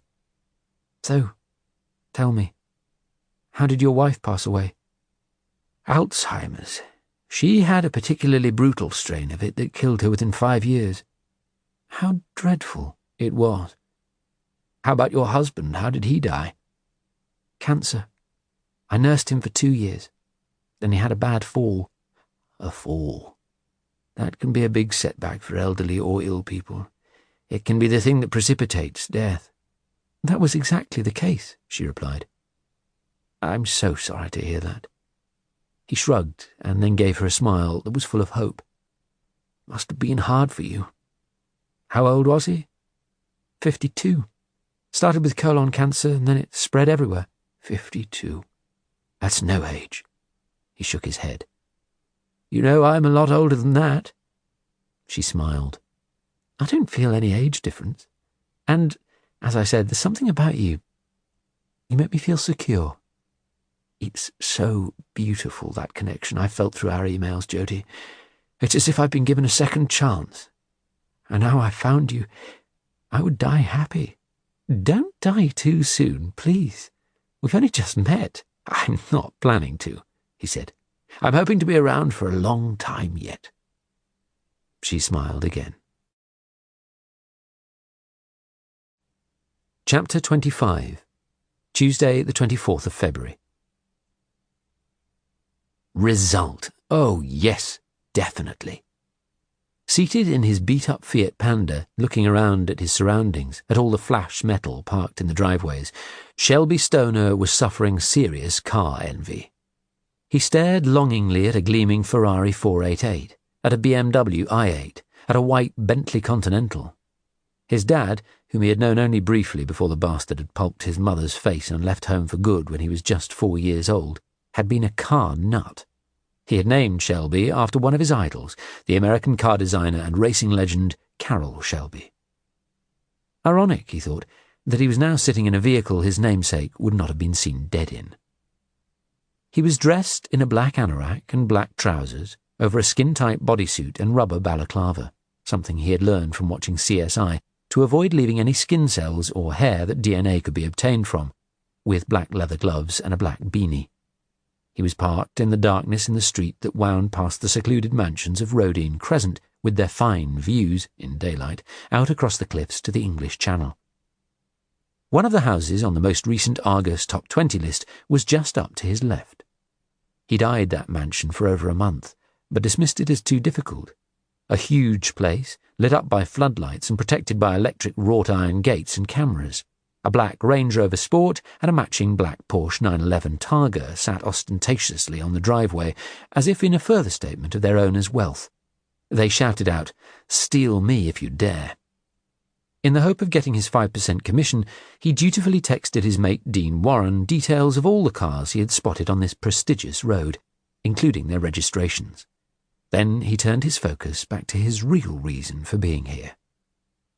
There were several other less swanky but seriously posh houses in this same street, and one in particular was his target for tonight. Number 191. It was set down below the street at the end of a short, steep driveway. Mock Tudor, like many of the houses in this city, with leaded light windows. He'd been watching its occupants' movements for some days. She appeared to be a single, rather attractive-looking lady in her mid-30s, with a nice, almost new dark blue Mercedes SL 500 convertible. He texted the registration and address of that car to Dean also. The woman hadn't taken the Merc tonight. She'd left a while ago, looking smart, in a Brighton and Hove streamlined taxi. A nice Skoda Superb, one like he'd be driving soon, if all went to plan. He didn't know how long she'd be gone, but a few hours at least, he presumed. His years in prison hadn't all been wasted. He'd picked up a lot of tips and skills from fellow cons. One very valuable bit of information was about the budget cuts to the police service. A decade or so back, response times to burglar alarms could be just a matter of minutes. There was a Landguard alarm box prominently on view on the front wall just below the eaves. These days, alarms no longer went through to the police, but instead to call centres, which in turn rang key holders or private security companies rather than the police. Unless you were very unlucky, you could have a good 10 to 20 minutes before anyone turned up, and then it was unlikely to be the law, just a security guard. You just had to hold your nerve while the alarm beeped. But the best tips he'd learned from a fellow con, an old hand at burglary, were to first see what you can learn by sniffing through the letterbox, to find an exit route as soon as you were in, and to leave a rear window or door open. He walked round to the rear of the house, noting the bin store, a side door, then the back garden, where there was a patio door opening onto a terrace with a hot tub beyond that. As he approached the porch at the front, he was relieved that no lights came on. He pushed open the letterbox in the oak door and peered into the hall, its lights left on. It had a modern, clinical feel, somewhat lifeless. He pressed his nose into the aperture. No scent of a dog, but there was a strong smell of perfume, presumably from the lady who'd just gone off in the taxi, dressed smart and all heavily perfumed, indicated she'd be gone for a while. "Woof!" he shouted. Then, "Grrr!" He had a piece of doped shin of beef in a plastic bag in his pocket. But there was no reaction. He waited some moments, glanced over his shoulder, then repeated the sounds more loudly. Silence. You could gain extra time by choosing your entry point carefully. Usually, not every room would be alarmed. Pick a small upstairs spare bedroom and get access through that. Immediately plan the exit route. Then find the master bedroom where the jewellery and expensive watches were likely to be kept, and you would have a good 5 minutes at least, more than enough time for a thorough search. Then you'd be out and away long before anyone arrived on the scene. Shelby had always been good at climbing, but tonight he was really lucky. There was now a builder's sign outside this lady's house, and scaffolding had been erected on the right-hand side. 2 of the windows on the upper floor had lights on, but the third was in darkness. Keeping his head down in case there was a hidden camera, he began to climb the metal structure. The first window he could see in through looked like a spare room, but he noticed the telltale red light of an alarm monitor on the ceiling, though that was no proof the alarm had been set. He moved along and looked in the next window, which was lined with bookshelves and had a computer on a desk. Another red light glowing just above the door. He sidled further along and peered through the window into the room that was almost in darkness, with a faint green glow behind the blind. He stared hard, but could see no red light. Perfect. He pulled a glass cutter from his pocket and made a small square incision in one of the bottom panes of the leaded light window. Then he pressed a suction cup against it and pulled.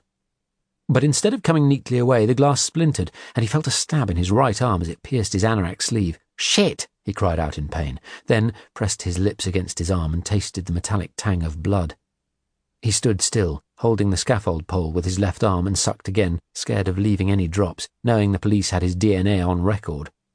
He looked all around and behind him, but the street was silent, empty. He remained still for a few minutes, waiting for the cut to clot. When he was satisfied his arm had stopped bleeding, he reached inside through the slats of the blind, found the window latch, which had no lock on it, freed it, and pulled the whole window open. Immediately he smelled something rank and sour. He lifted up the blind, switched on his phone torch, and shone the beam around the room. There was a glass door on the far side with, rather strangely, a solid wall right behind it. The walls were lined with glass containers, illuminated with very weak green light, and there were 2 freestanding racks, tiered with rectangular glass showcases, each about 3 feet long by about 2 feet high. All of them contained creatures: snakes, spiders, frogs, and what looked like a scorpion in one. He stared at them for some moments in revulsion. Then, as he jumped down into the room, his right foot caught the edge of the sill, and he sprawled forward with a yelp of pain, straight into a rack of containers which tumbled over, taking the second tier over with them. One shattered, shards of glass glinting across the floor, and the lid came off. His mobile phone skittered across the floor. "Shit, fuck," he cursed, lunging for the phone and grabbing it. As he did so, the flash went off. Eyes all around seemed to be staring at him. He heard scuttling, squeaking. A tiny pair of eyes gleamed at him in the torch beam. It was a small, strange-looking frog, gold with black eyes. It hopped straight towards him, jumped up onto his face. "You get off!" he yelled, grabbing it with his gloved hand. It slipped free and hopped onto his arm. As he shook it away, hurling it across the room, he heard a sound like rustling paper. Then he saw a coiled snake, beige with brown and black markings, slithering across the floor towards him, propelling itself by coiling and uncoiling, its tongue forking out. "No shit! Get away!" He pushed himself back with one hand, brandishing the phone in the other like a weapon, until he was right up against the wall beneath the window. The snake was still spinning across the floor towards him. "No!" he screamed, scrambling to his feet. He kicked out at it, saw its tongue leap out between its fangs, and felt a sharp prick on his right ankle, like a nettle sting. His heart pounding with terror, he propelled himself backwards through the window, ducked under the blind, hauled himself out and back onto the scaffolding, slamming the window shut to stop the creatures pursuing him, then clambered back down to the ground and ran, without looking behind him, to his car. "Shit," he thought. "Shit, shit, shit." He started the car and drove off, fast, his brain too jumbled to think clearly. He needed to stop somewhere and check the bite, which was tingling. He headed up Wilson Avenue, turned into the deserted Brighton Racecourse car park, and pulled up as far from the road as he could get. He reached down, rolled up his trouser leg, pushed down his sock, then rolled up the bodysuit legging and shone his beam on the front of his ankle. Just 2 tiny red dots, no bigger than pinpricks. Shelby didn't know anything about snakes, but his trouser leg and thick woolen sock and bodysuit must have protected him from a worse bite, he figured. There were 3 more houses on his list to target tonight, but he was too shaken up to think about another job. What if the thing that had bitten him was poisonous? He wondered if he ought to go to A&E and get the bite checked out. But what could he say? That he was bitten by something in a warehouse?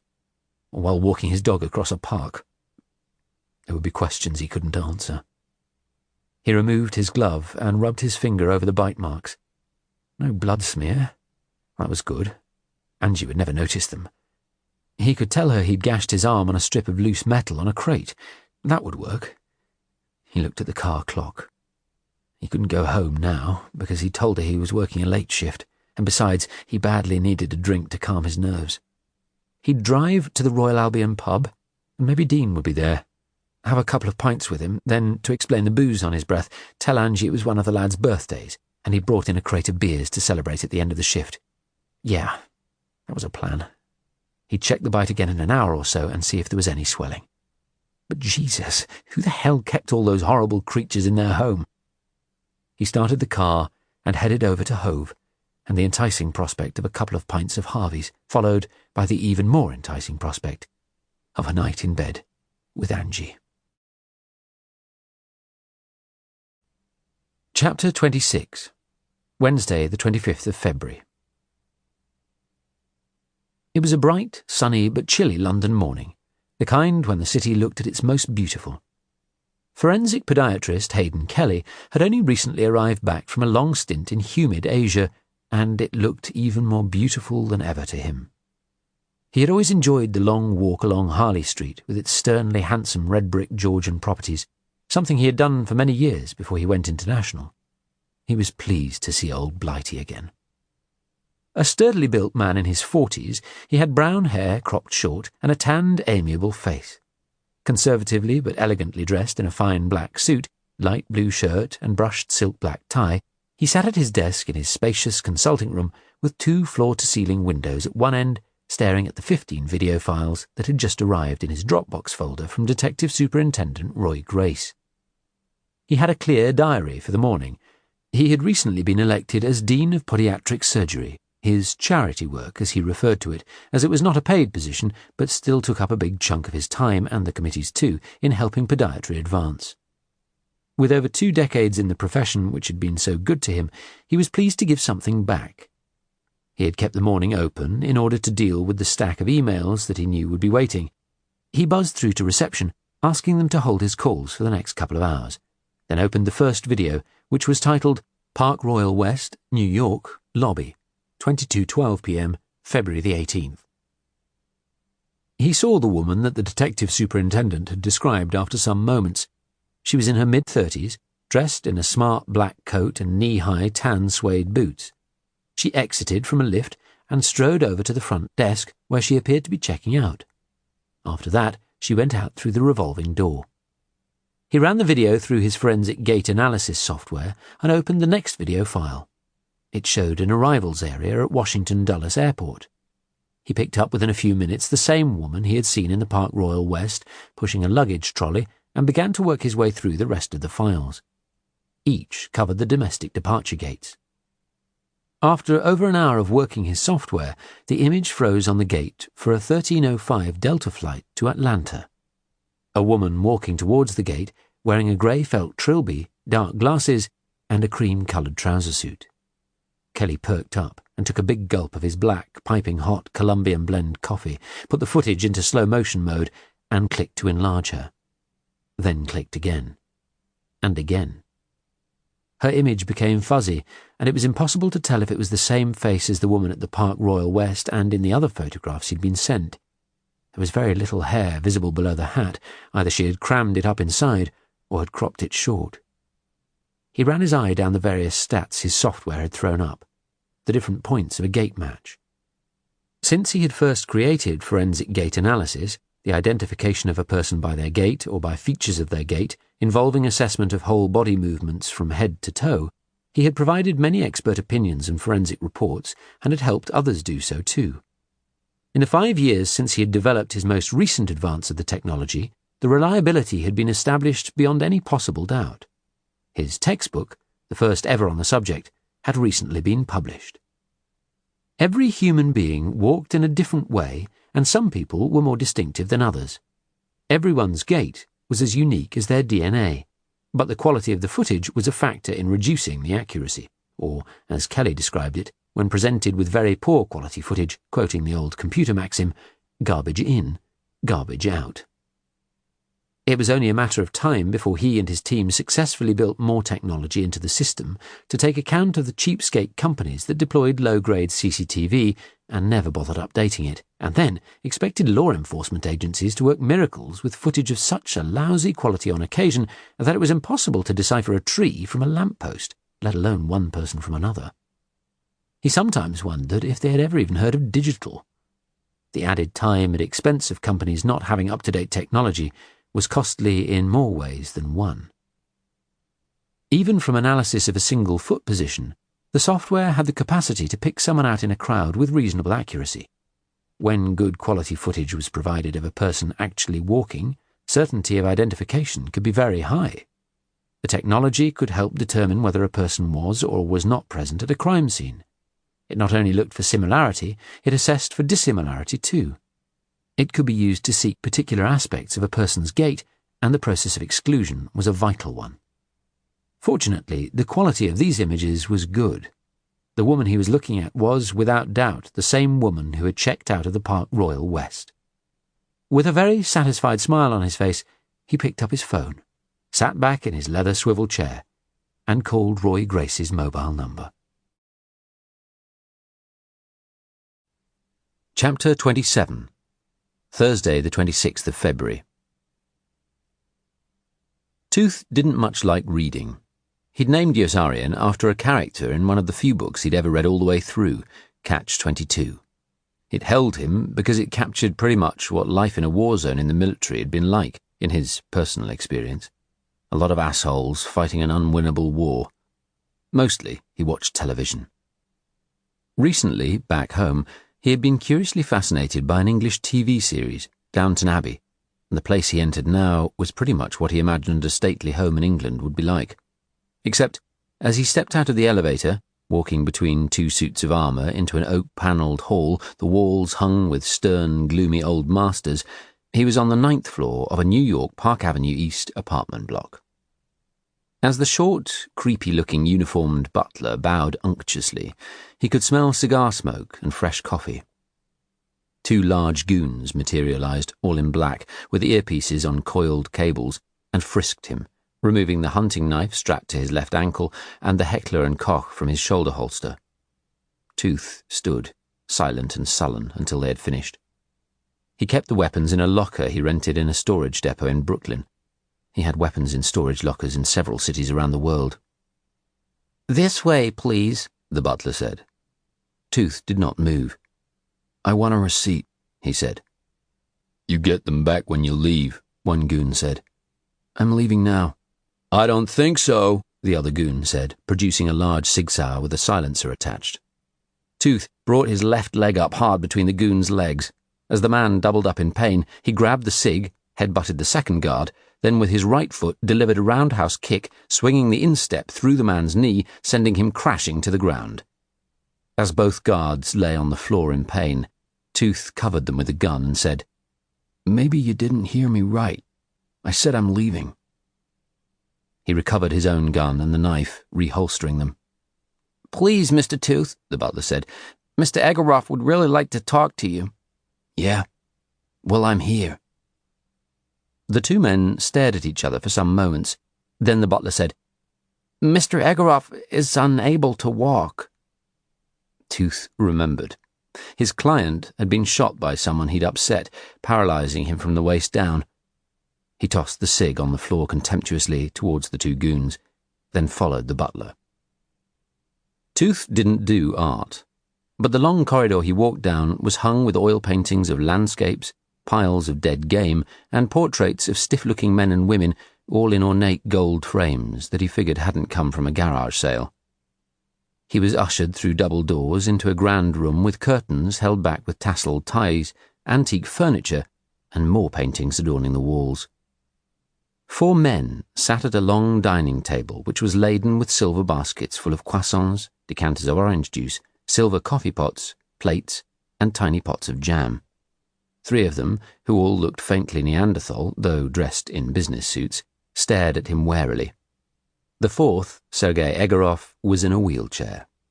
He had cropped fair hair, a massive gold medallion visible inside his white shirt, which was unbuttoned to his navel, and a large cigar with a white band in his hand. "Ah, Mr. Tooth, good to see you," he said. Unsmiling, and without acknowledging the greeting, Tooth strode across the floor towards him. He sat down at one of the empty spaces at the table, looked at each of the 3 Neanderthals in turn, as if they were small piles of dog shit that he needed to step over, then turned to the man who had hired him, Sergei Egoroff, staring him in the eyes as he reached for a coffee pot. Instantly, the butler was at his side, pouring it. what would you like to report to us?" Egoroff said. "It's fucking cold here." Egoroff laughed loudly. He waved his arms expansively, and each of his goons laughed too. Then all around the table fell silent. "Anything else?" Walt Klein's funeral is tomorrow. A service at Riverside Memorial Chapel at 76th and Amsterdam, followed by a committal at Greenwood Cemetery, Brooklyn. "And you will be there? You haven't found this woman yet?" Egorov asked. "Why not?"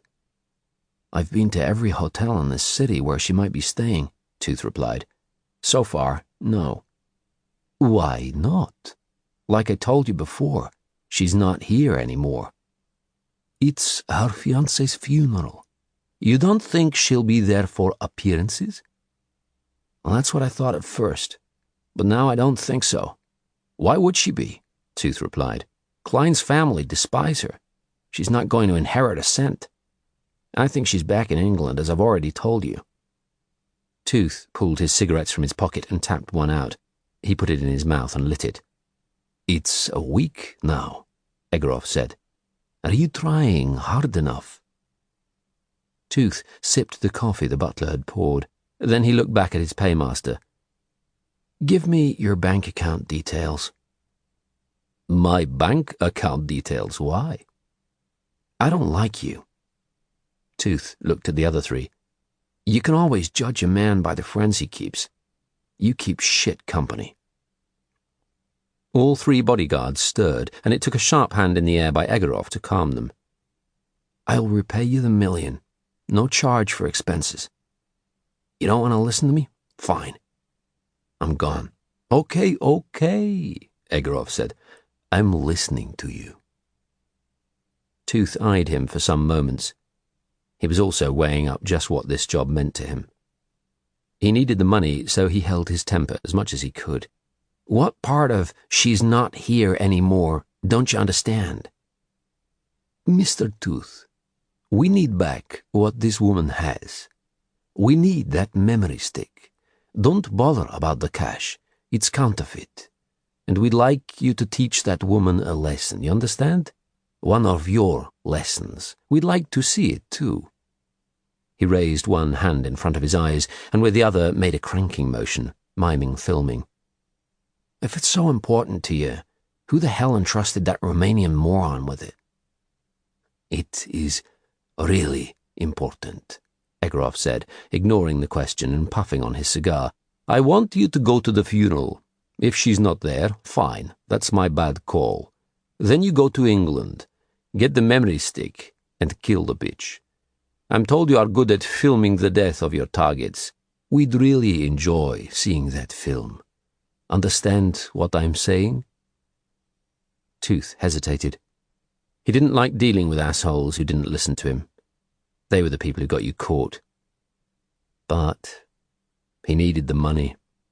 These assholes were good paymasters. If he upset them, maybe they'd badmouth him. Maybe business would dry up totally. He stared back at Egorov as if watching a poker opponent, then said, "Your dollar, your call."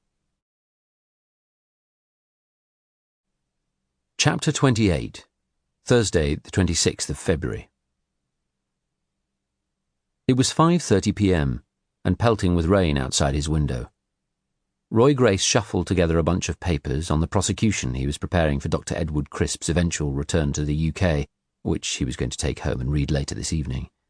Then he stared at the screensaver on his phone, a picture of Noah and Cleo outside the front of their new home. He was looking forward to getting back in good time to play with Noah before bed, and then enjoy a drink and a meal with Cleo. There was a knock on his office door. "Come in."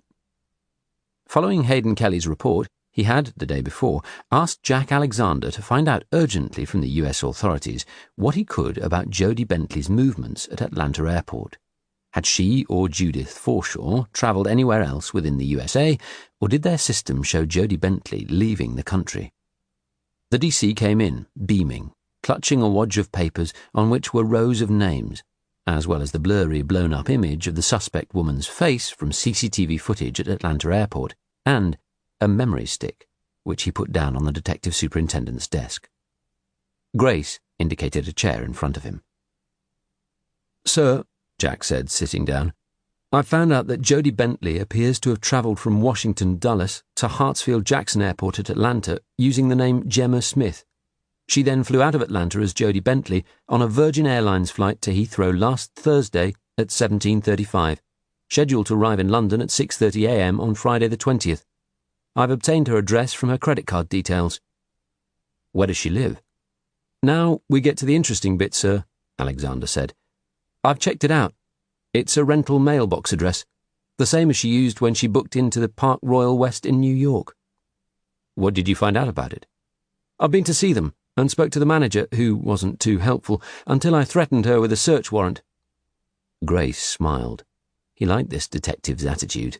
He reminded him of himself at that age. Alexander continued. She said they'd never met the woman. It was all set up via email about a year ago. A Hotmail account, naturally. I've given it to the high-tech crime unit to see if they can find out any information, but they're dubious. Donald Duck could set up an untraceable Hotmail account in a couple of minutes. How did she pay for this mailing address? Grace quizzed him. In cash, apparently. Delivered by a cab. So she was planning in advance, Grace commented, thinking hard. Who the hell is this woman? Who picks up her mail? The manager says that the staff change all the time, and none of the current employees have any recollection of dealing with her. Jodie Bentley, Grace thought. Have you checked the electoral register? Yes, I have. There's no one of that name. Nice work, Jack. Thank you, sir. Sounds to me like she doesn't want to be found. Grace smiled. You don't say. I checked with the Border Control Agency at Heathrow. Her passport was scanned at 7:35 a.m. It would have been flagged if it had been recorded as lost or stolen, or if it had been a poor forgery. Apparently, forged passports often won't scan, as forgers don't always get it absolutely right. Do they retain information from these scans? No, sir. Great. Why the hell not? I don't know, sir. They both looked at the blurry photograph again for some moments. Then the DC continued, picking up the memory stick. I went up to the CCTV control room at Heathrow to see if I could track Jodie Bentley's movements after passing through passport control.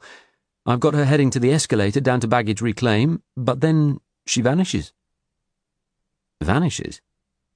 Possibly she went into a toilet and changed her hair and put on a different hat. On this stick, I've got the footage from the arrivals hall, but I couldn't see her on it. There's a dozen or so women of similar build emerging into it, but none of them that look like her or are dressed like her. She had 3 large suitcases on a trolley at Atlanta Airport. She must either have got a porter or another trolley at the carousel. What about the taxi companies and limousine services at the airport? Grace asked. Any of those take a single woman to Brighton? Also, what CCTV footage is there of people outside the building? I've put in a request for that footage, and I'm working through the taxis and limousines, sir. Grace looked at the detective's eager face. Well done. Thank you, sir. Next, he called the Financial Investigations Unit at John Street Police Station. He spoke to Kelly Nichols and asked her to see if she could find anything on a woman, aged in her 30s, from the Brighton area, who had recently been in the United States, going under the name of Jodie Bentley, Judith Forshaw, or Gemma Smith. Then he went home. Chapter 29. Thursday, the 26th of February. Yes, yes, yes, yes. Oh, yes, yes. Oh, my God, you are incredible. Yes, yes, yes. Oh, oh, oh. Jodie screamed in ecstasy, or rather what she hoped sounded like ecstasy. She clawed her nails down Rollo Carmichael's naked back as, crushing her with his weight, he kept on thrusting as deep inside her as his not very well endowed and slightly flaccid penis would go. She shot a discreet glance at her wristwatch. Only 3 minutes had elapsed. Too soon. She'd been right in her original assessment of Carmichael. While he wasn't a lawyer or a banker, he had been a Mayfair art dealer in a very serious way. The impressionists he dealt in ranged in value up to figures with ridiculous rows of noughts at the end. He had a house in Knightsbridge, which he used just as an occasional pied-à-terre, and which, from the address she had managed to get out of him, she had discovered on the internet to be worth a good 10 million. And his main home was now here in the city, this beachfront house, valued at more than £3 million. If she played her cards right, this could truly be the catch that set her up for life. And he had excitedly invited her to join him on an exotic cruise he'd booked. He was flying out on Saturday afternoon. He had no one to go with. Could she possibly drop everything and join him? Please. He'd apologised earlier for not having any Viagra tablets. She'd whispered to him very sensually that she would consider herself quite a failure if she couldn't arouse him without them. Now, as he continued, as heavy as an elephant, grunting with grim determination, clammy with perspiration, his breath sweet with alcohol, she was reminded of a description by the former girlfriend of a grossly overweight MP who had said that making love to him was like having a wardrobe fall on top of her with the key still in the door. That was sort of what it felt like now. To distract herself, she thought about the different techniques of her past lovers, if that was the right word for her conquests. Walt Klein, fortunately, never lasted more than a few seconds before coming.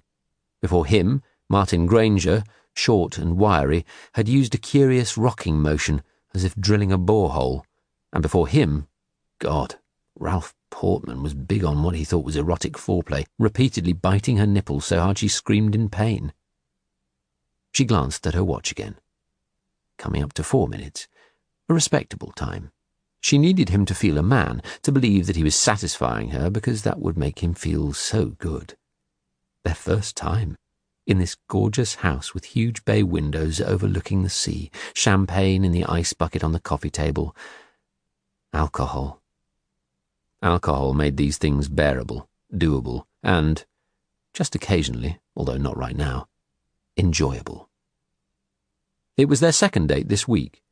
She had a 3-date rule, she told him cheekily when he'd made advances after their first dinner just 2 days ago, on Tuesday. He would have come down to see her again last night, he told her, but he had to attend some tedious city livery dinner, of which he was on the court, whatever that meant. She was still fretting about the break-in at her house. Although the house had an alarm, she never set it, because the last thing she wanted was having to have key holders and the risk of the police going in and snooping around should it be set off. Hopefully this was nothing more than some low-life intruder taking advantage of the easy access via the scaffolding. Shit, the saw-scaled viper and the poisoned dart frog could have escaped out into the open, although in this cold air they wouldn't have survived for long. Luckily they were still there, and she'd managed to put them safely into new vivariums. She had been so angry, her first impulse had been to call the police, but she had worked hard to preserve her anonymity, and just had to swallow it. As well as the fact, of course, that keeping these creatures without a local license was illegal. She had bought some of them at poisonous reptile shows in Houghton, in Holland, and at Ham in Germany. Bringing them into England in their little cardboard boxes was always easy. She just walked straight through immigration with them inside duty-free carrier bags. She hoped the little bastard, or bastards, had been bitten. Served them bloody right. It did occur to her this break-in might be connected to the memory stick and cache, but if that had been the case, the house would have been turned upside down. She doubted they'd have been put off by her reptiles. She'd been fascinated by venomous reptiles ever since she was a small child, and an uncle had given her a book on wild animals. The furry and fluffy ones hadn't interested her at all, but the snakes, spiders, crocodiles and frogs had. Other girls her age played with dolls. She kept snakes. Probably another reason, she had often reflected, why her father found her strange. Her snakes never minded that she had a big hooked nose and no tits. One evening she put one of her grass snakes beneath the sheets at the bottom of Cassie's bed. Then she had lain in her own room and waited for the screams. They had sounded so sweet, so beautiful, totally worth having the snakes confiscated the next day. She'd met her first husband, Christopher Bentley, in the reptile house of London Zoo when she was 22. He was 48 and recently divorced. A few months before meeting him, she'd left home and used all her savings, together with a fake credit card, which she managed to use for a few weeks to draw out sums of cash, to have a Harley Street nose and chin job, followed by a boob job. Having made a small fortune in property early on and not needing to work again, Christopher's big interest was venomous reptiles. He had spent a considerable amount of his adult life travelling in India, Africa, and South America, where he had developed a fascination for these creatures. He had written 2 books on venomous snakes and 1 on poison frogs, and had been the advisor on setting up reptile houses at several zoos in the UK. She'd found him fascinating too, and attractive. The first time she entered his own private reptile house, in the basement of his handsome Regent's Park home, a stone's throw from the zoo, she was captivated. The walls were lined with glass showcases, housing a huge collection of deadly snakes, spiders, and frogs. He knew so much about all of them, and delighted in sharing his knowledge. He had rattlesnakes, a death adder, a gaboon viper, a saw-scaled viper, a tiger snake, and a whole variety of black mambas, as well as a range of spiders, including redbacks and funnel webs. He also had a fascination with scorpions, keeping Indian reds, deathstalkers, and Arabian fat-taileds. They excited her. She was awed by the power these small creatures had, the ability to kill a human being with a single bite or sting, or in the case of some frogs, just contact with their skin. Christopher told her, too, that a scorpion, unhappy with its environment or surrounded by a ring of fire, could commit suicide by stinging itself in the back of its neck. She liked that. The thought that if she wasn't happy, she could just go, "I'm out of here," and end it all. She figured she would, one day. But not yet. Not, hopefully, for a long time. She was enjoying life, and had plans. Big plans. He had shown her the cabinet of meticulously labelled antidotes for the bites and stings of each of these creatures, and how to administer them, and in what time frame before paralysis or death. Most importantly of all, he taught her how to use the various implements he kept to handle his collection. Mostly they were very basic, and the snakes he tended to handle with a metal stick, like a skewer with a curved end, and his bare hands. On that first day, he took her to his reptile room to show her a new arrival, a small cardboard box sealed with gaffer tape containing a saw-scaled viper, which he cheerily told her had killed more people in the world than any other snake. It lived in Africa, the Middle East, Pakistan, India, and Sri Lanka. It was extremely aggressive, he said, and moved fast, coiling and uncoiling in a sidewinder motion, making a sizzling sound as its scales moved together. She was astonished to watch him pull away the gaffer tape with his bare, ungloved hands, and open up the box with his hooked metal stick. Then he upended it into a red plastic bin and slammed down a ventilated lid.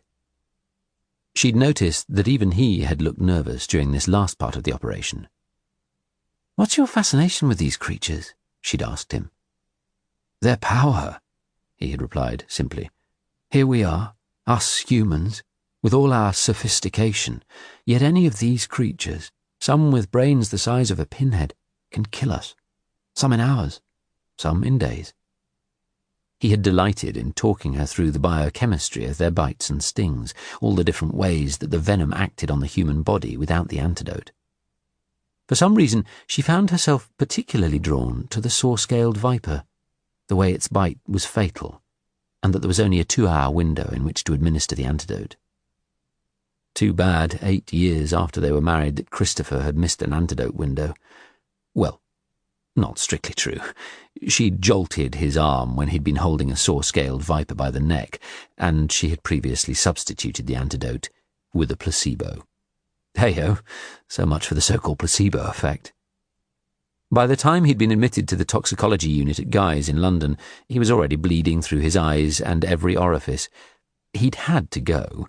He was adamant he didn't want to have children, and that didn't fit with her plans. And he wasn't rich enough for all the things she wanted in life, including a child. She wanted this more and more badly as time went on and her biological clock was ticking away. But 2 good things had come from that marriage. A substantial chunk of his estate, after death duties, enabling her to buy property, a house and a bolt-hole flat in Brighton, and another bolt-hole flat in London, and not to have to worry about money in the short term. And she'd also learned the importance of having a glass door into the reptile room so you could see before entering if any of your pets were out of their containers. Just like she had at home. She glanced surreptitiously at her watch again. Enough time now. She began writhing, clawing wildly at him, and screamed out, "Oh, my darling, yes, yes, yes, I'm... Suddenly, Rollo Carmichael shuddered, then stiffened in every part of his body except for the bit that actually mattered right now, which went limp and slipped out of her. She felt his whole weight on top of her, crushing her. "Darling?" she said. There was no reply. "Rollo, did you—" He let out a faint gasp of air. "Rollo?" Gripping his head, she turned his face towards hers. He stared dead ahead, unblinking. Nobody home. "Rollo?" she said gently. Then more loudly, "Rollo? Rollo? No, don't do this to me! Rollo!" There was no response. Chapter 30. Friday, the 27th of February. Jodie Bentley was a no-show, as Tooth had expected, as he had predicted, as he had told his paymaster, Sergei Egorov. If the Russian asshole had listened, Tooth wouldn't be standing in an icy wind in falling sleet, freezing his nuts off. He'd be on a plane back to New York from Brighton, England, with the memory stick that Egorov had paid him $1 million to recover. He always took his payment up front. He didn't need to do cash on delivery, because he always delivered. He stood in a fleece coat, fur-lined boots, and astrakhan hat a short distance up the hill at Brooklyn's Greenwood Cemetery. At least, he figured, Walter Klein could take comfort in the fact that his casket was more luxurious than the jail cell he'd probably have spent at least the next 15 years in. A plane, taking off from LaGuardia, thundered overhead. He heard the distant clatter of a helicopter and the even more distant, mournful honk-honk of a fire engine. Below, the funeral cortege was leaving. A long line of black limousines. A grand cortege, he thought, for a scumbag whose assets had all been frozen. But Tooth wasn't here to judge the man. A siren wailed. Another plane roared overhead. He put a cigarette in his mouth, cupped his hand over his lighter flame, and lit it. He waited, smoking it down to the butt until the last vehicle had left the cemetery gates, then trampled it out in the grass. He walked back to his rental Ford, climbed in, started the engine, and put the heater on full blast. Then he drove out of the cemetery too. He headed to the storage depot where he deposited his gun and knife, then on to JFK Airport. He dumped the car at the 6th rental area in the parking lot, called his client from a payphone there, and updated him. "Go to England," Egorov instructed him. Chapter 31. Friday, the 27th of February. It was Angie's birthday. Shelby told her he'd been given the night off from his warehouse job by agreeing to work tomorrow, Saturday night instead, so he could take her out to celebrate. Angie had only recently moved to Brighton from landlocked Coventry, having split up with her partner, and she was enthralled by the novelty of living in a seaside resort. So, although he had no appetite today, he treated her to a fish and chip dinner with champagne at the Palm Court restaurant on the pier. As she sat opposite him, eating heartily, dousing her batter in salt and her chips in vinegar and ketchup, he sipped his glass of champagne and pushed his food around the plate, barely managing a couple of small mouthfuls. "What's the matter, my sexy man? Not hungry?" "My appetite's for you," he said with a forced smile. "You're making me so crazy for you I can't eat." He felt her foot, minus shoe, pressing between his legs. "I like you being crazy for me," she said. "I want you always to be crazy for me." He smiled again. He wasn't actually feeling that great, but he didn't want to spoil her big day. He finished his glass of champagne, called the waiter over, and ordered a pint of lager, hoping that alcohol would make him feel better. Hell, he'd splashed out on a taxi here so they could have a proper celebration, so might as well get his money's worth, he figured. He'd woken that morning to find a small swelling on his ankle, but nothing that bothered him too much. It didn't seem to have grown any bigger during the day, but he definitely wasn't feeling right tonight. Not 100%, not firing on all cylinders. He was a little giddy and a bit clammy, as if he had a touch of flu. Of course, that was probably thanks to the horrible ride Angie had insisted he take her on, the booster, before going to the restaurant. It had soared them up in the air flipped them over, and then over again. And then, when he thought he couldn't take any more, they'd gone over yet again and again. His brain still felt as if it was revolving. Angie looked at him and frowned. She took a tissue out of her handbag, leaned forward, and dabbed his chin. It's still bleeding. Shelby touched his chin where he'd nicked himself shaving earlier. He'd put a styptic pencil on the cut, which normally did the trick. But as he removed his hand, he saw fresh blood on his finger.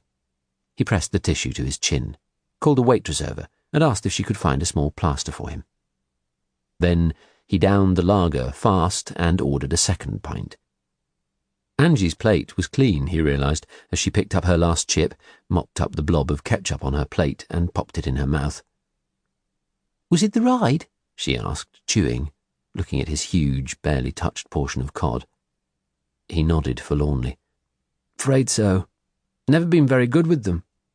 "Feeling queasy, are you?" "A little," he admitted. "I know a good cure for that." He felt her foot pressed into his crutch, stroking from side to side. She said. "I'm sensing some improvement." He gave her a weak grin. Yeah, I'm sensing that too." "I think I need to take you home to bed," she said. "Well, the night is young," he said, evasively, unsure he could manage anything right now. "My point exactly." She wiggled her foot. He downed his second pint, hoping that might do the trick. It didn't. It sent him running to the toilets, where he threw up violently. Chapter 32.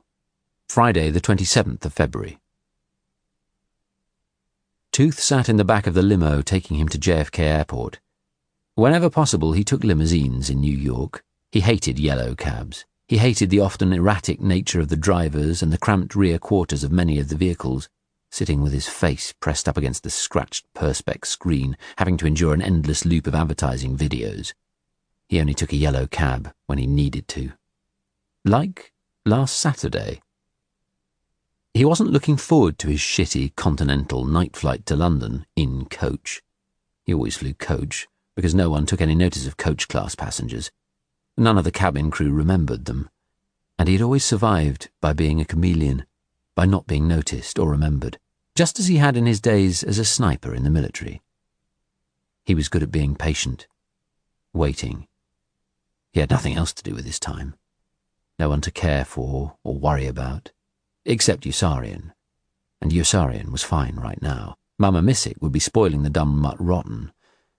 Just like himself, just like the dog, big old ugly Mama Missick didn't have anyone else in the world.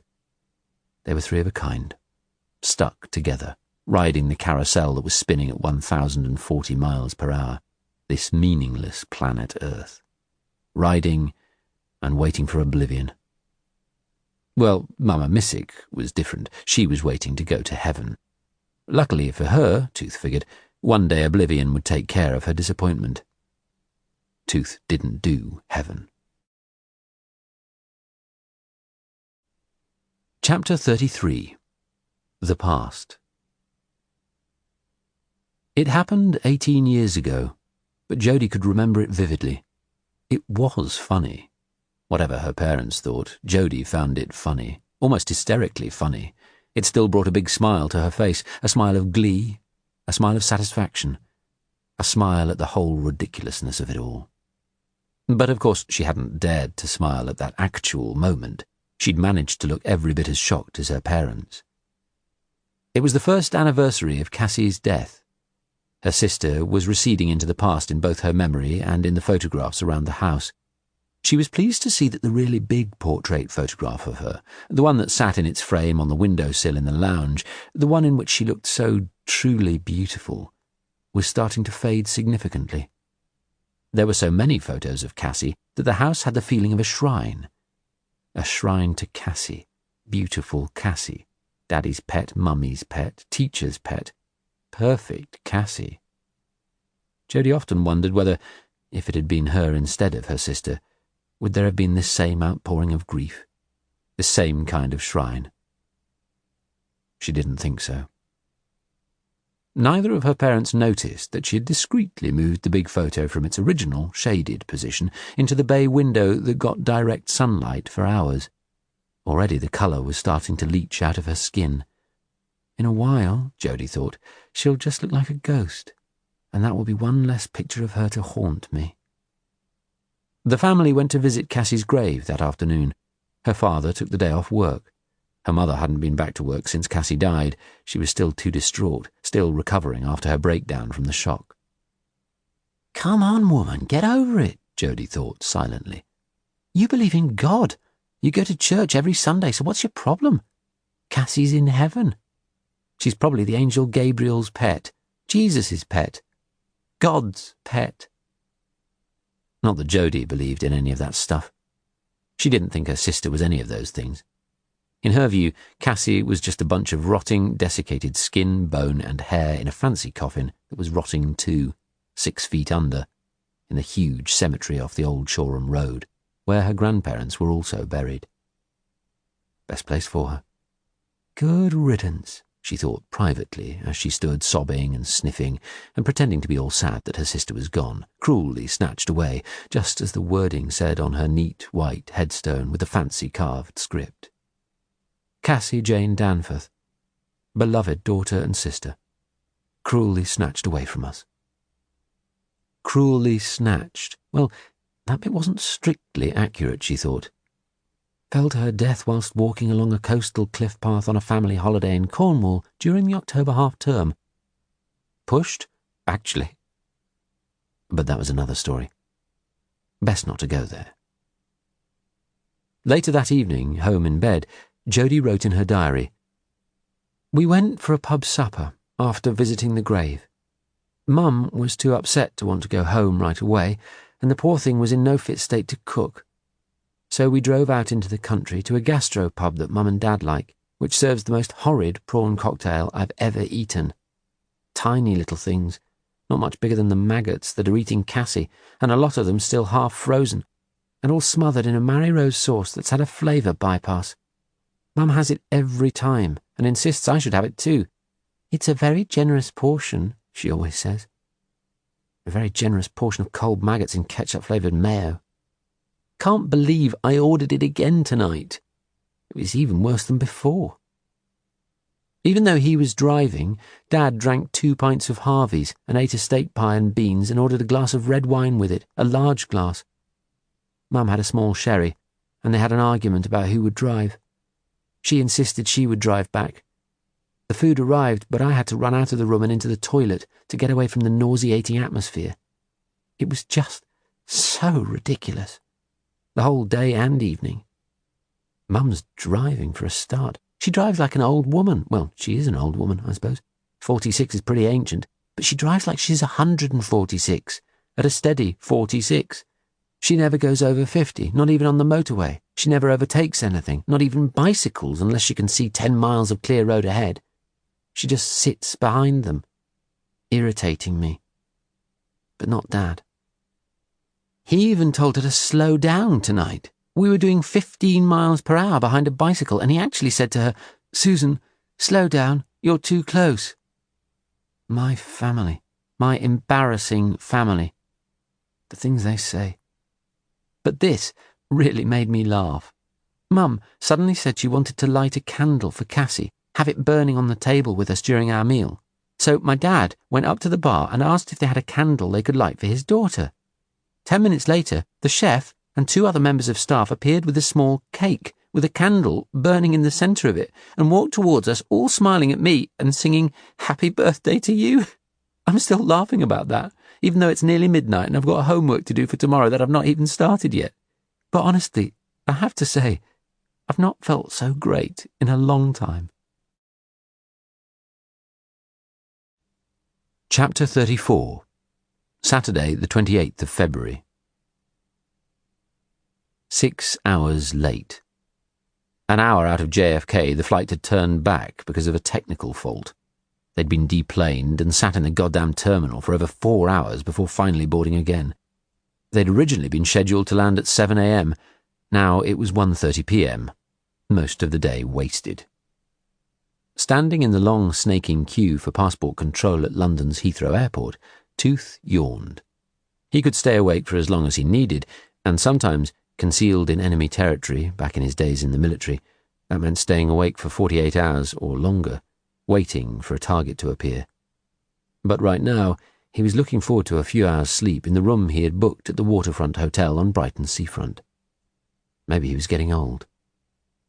He'd stayed awake in his cramped economy seat at the back of the plane for the entire flight, planning what he needed to do when he arrived.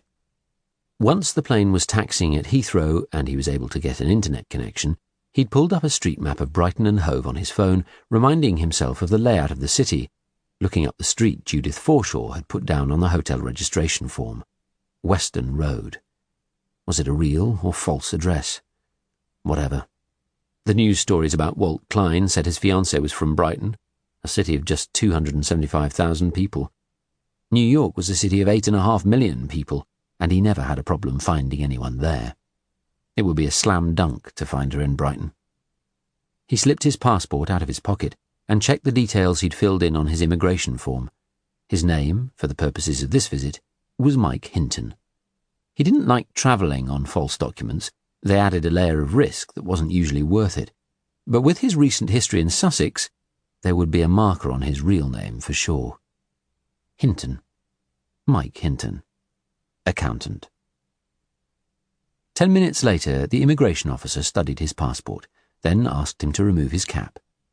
Tooth lifted up the baseball cap, which he had pulled down low over his face, and gave the woman officer a pleasant smile, whilst trying to mask his concern that she had recognised him.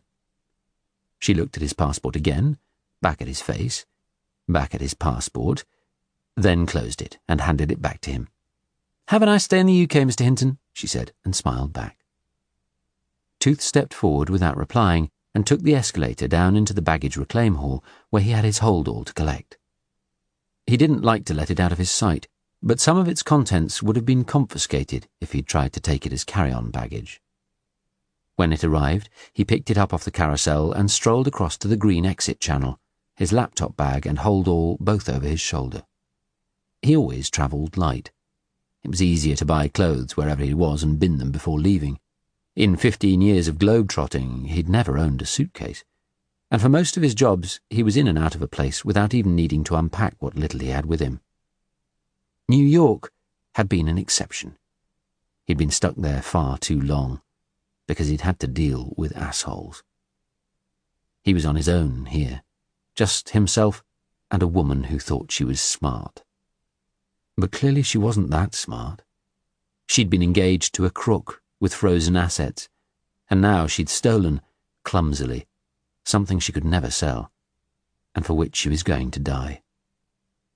Unpleasantly. Tooth didn't do pleasant deaths. Chapter 35.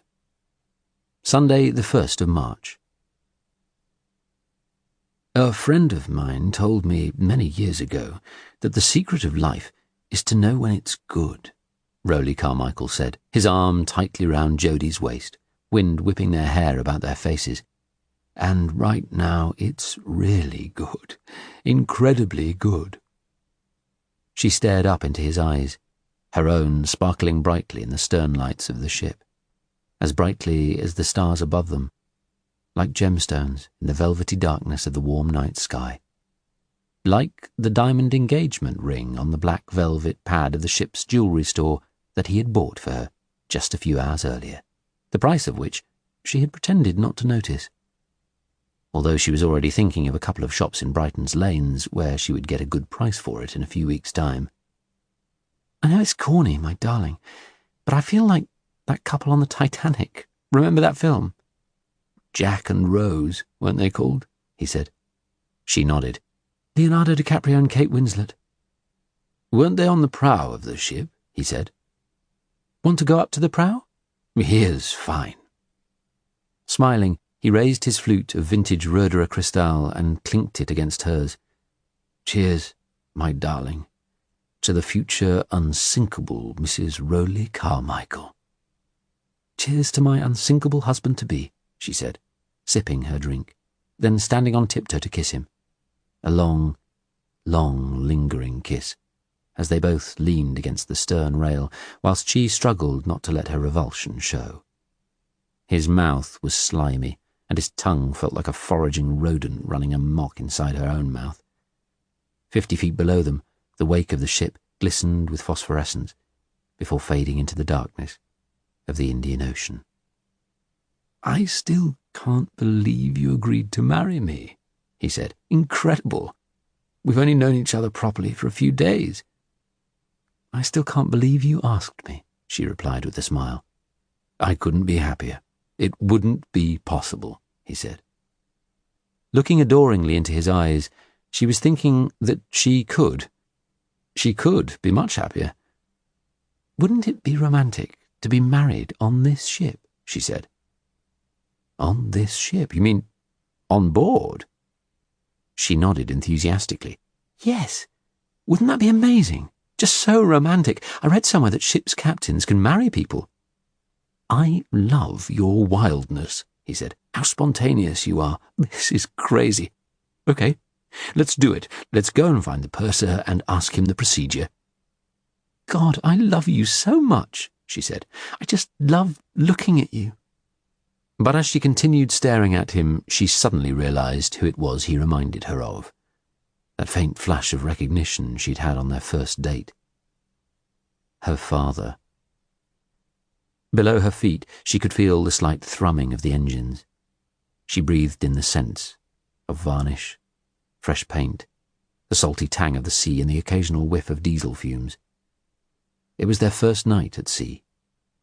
The first port of call for the MS Organza, after departing her moorings in Dubai's Port Rashid cruise terminal earlier that morning, was Mumbai in 3 days' time. She was a handsome ship, resplendent in her gleaming white livery, barely 1 year old, carrying 350 passengers, and from the sharp service, it felt like there was double that number of crew. Rollo had already booked a 4-week leg of a round-the-world cruise on the ship before they had met. It hadn't taken much persuading for her to join him. She'd gone home in the early hours of Friday morning to pack her bags for the cruise, and then had taken her cat to board again at Corrie Collie's kennels. Tyson hadn't been too happy about that, but then again he was never too happy about anything. He'd get over it, and she'd make it up to him on her return. She'd also set up the timed feeds for the rest of her menagerie.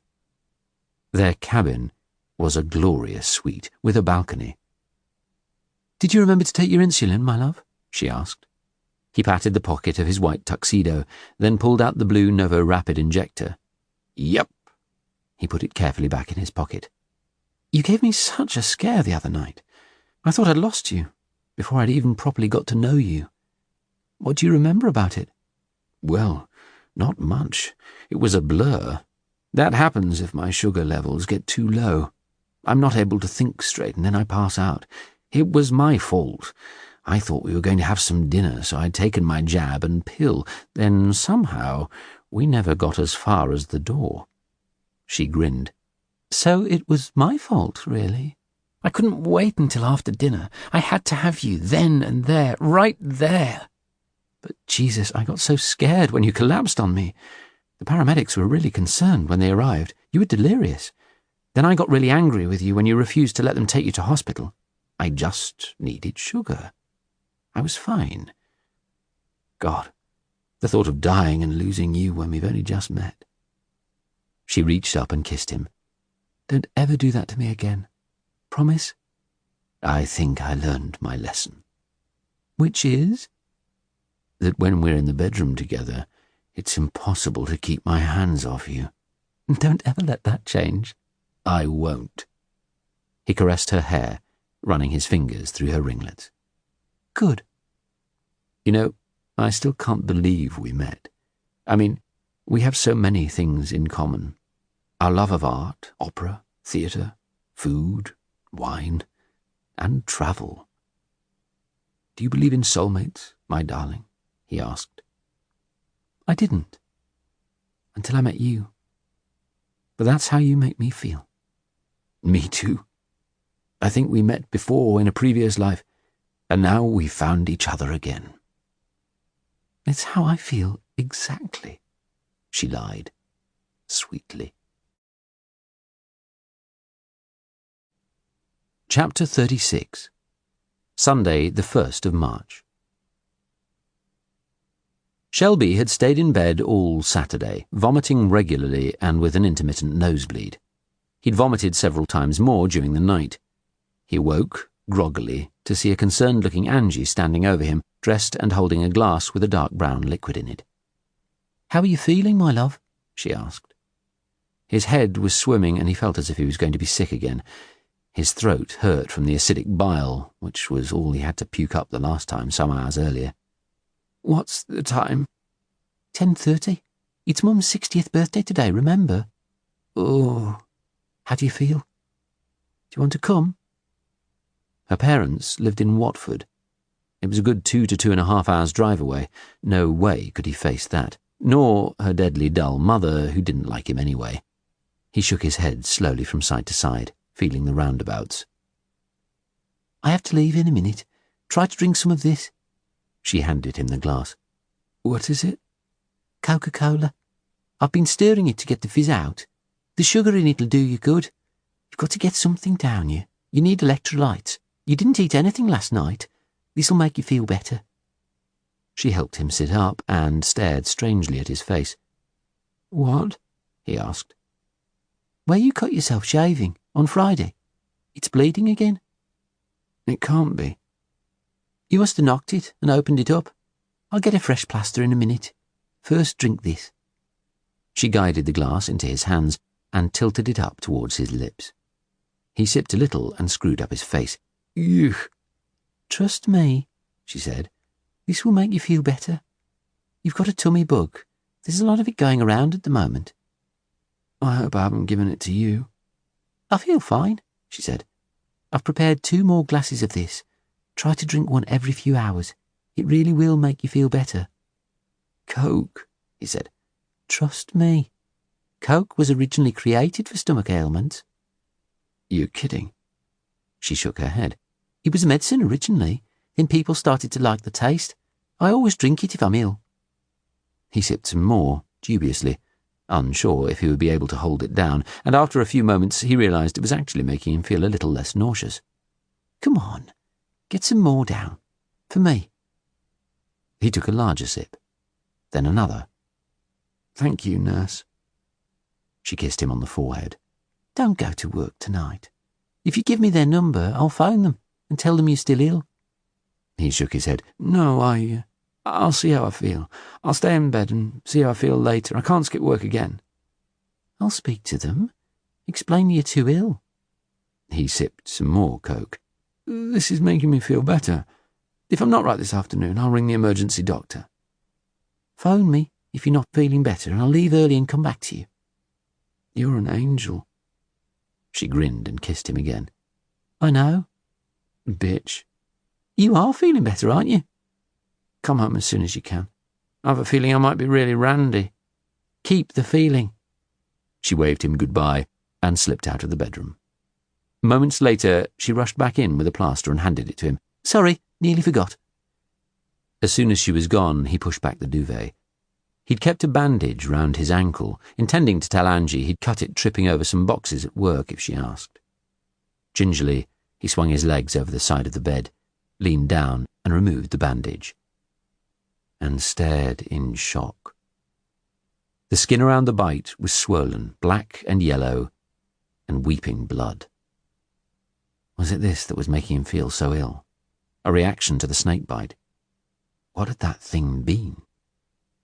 He dabbed the wound with a tissue, found some antiseptic cream in the bathroom cabinet, applied some, and put on a fresh bandage. When he had finished, he opened his laptop and started searching snakes.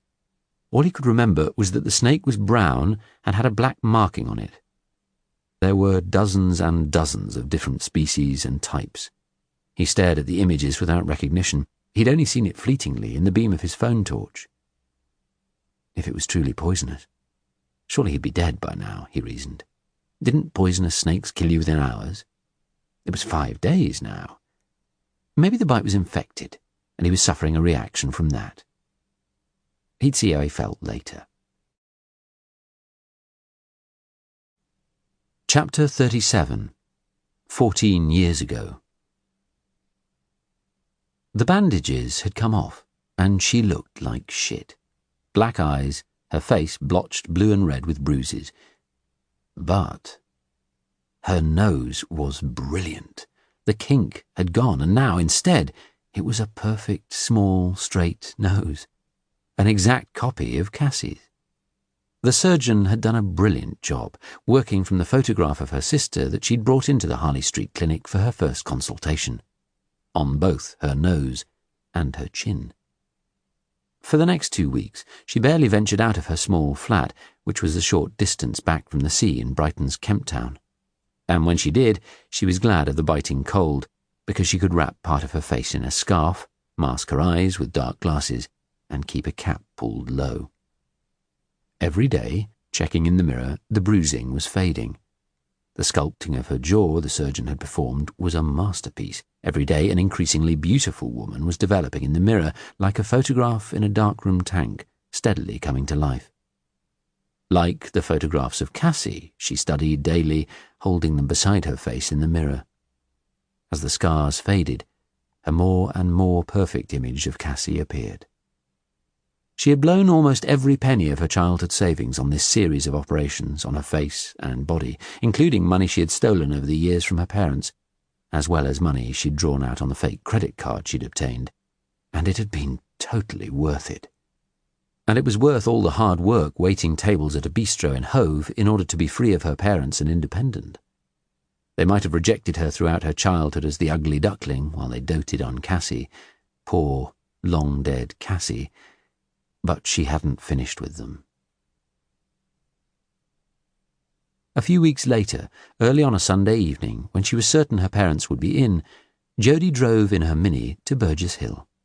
She hadn't seen them for months, ignoring the messages her mother left from time to time and declining her request to spend Christmas with them. Instead, she'd spent the day alone in her bedsit, binging on movies she'd been storing up to watch, getting smashed on Prosecco, and stuffing her face with a ridiculously large Chinese takeaway. She decided it was the best Christmas she'd ever had. She parked outside the family house and walked past her mother's shiny new Audi, freshly washed and cleaned, no doubt by her father earlier today, and rang the front doorbell. The stupid triple ding-dong, ding-dong, ding-dong chimed. Inside, very faintly, she could hear the television. Then the door opened and her mother stood there in a baggy jumper, jeans and slippers, and just stared. She heard her father's voice above the sound of the television in the living room. "Who is it? Are we expecting anyone?"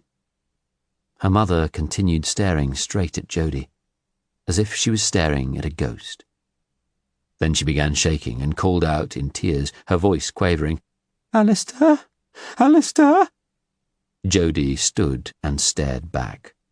Her hair was dyed blonde and styled, from one of the photographs she had taken away, exactly the way Cassie's was on the day she died. Her father came out into the hall in loose-fitting brown cords and a blue V-neck over a pink shirt.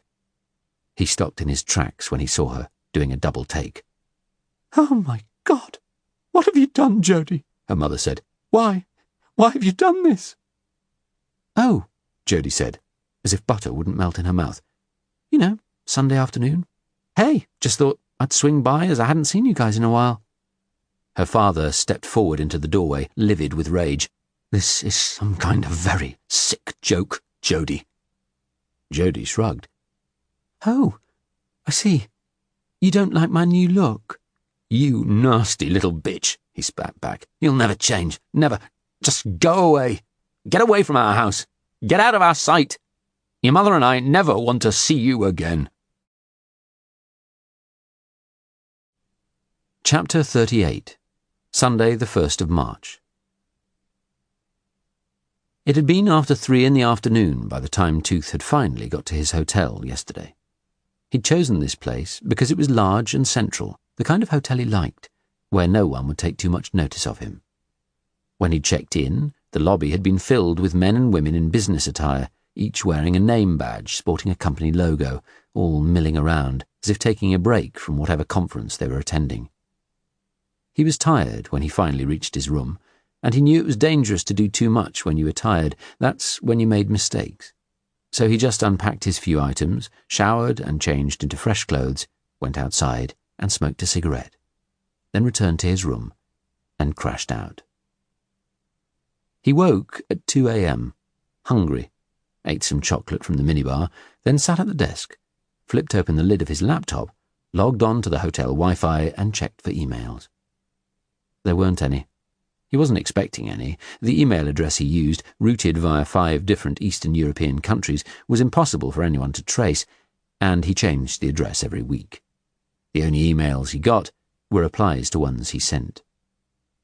He closed the lid and looked at the 2 photographs of the woman from the lobby of the Park Royal West Hotel.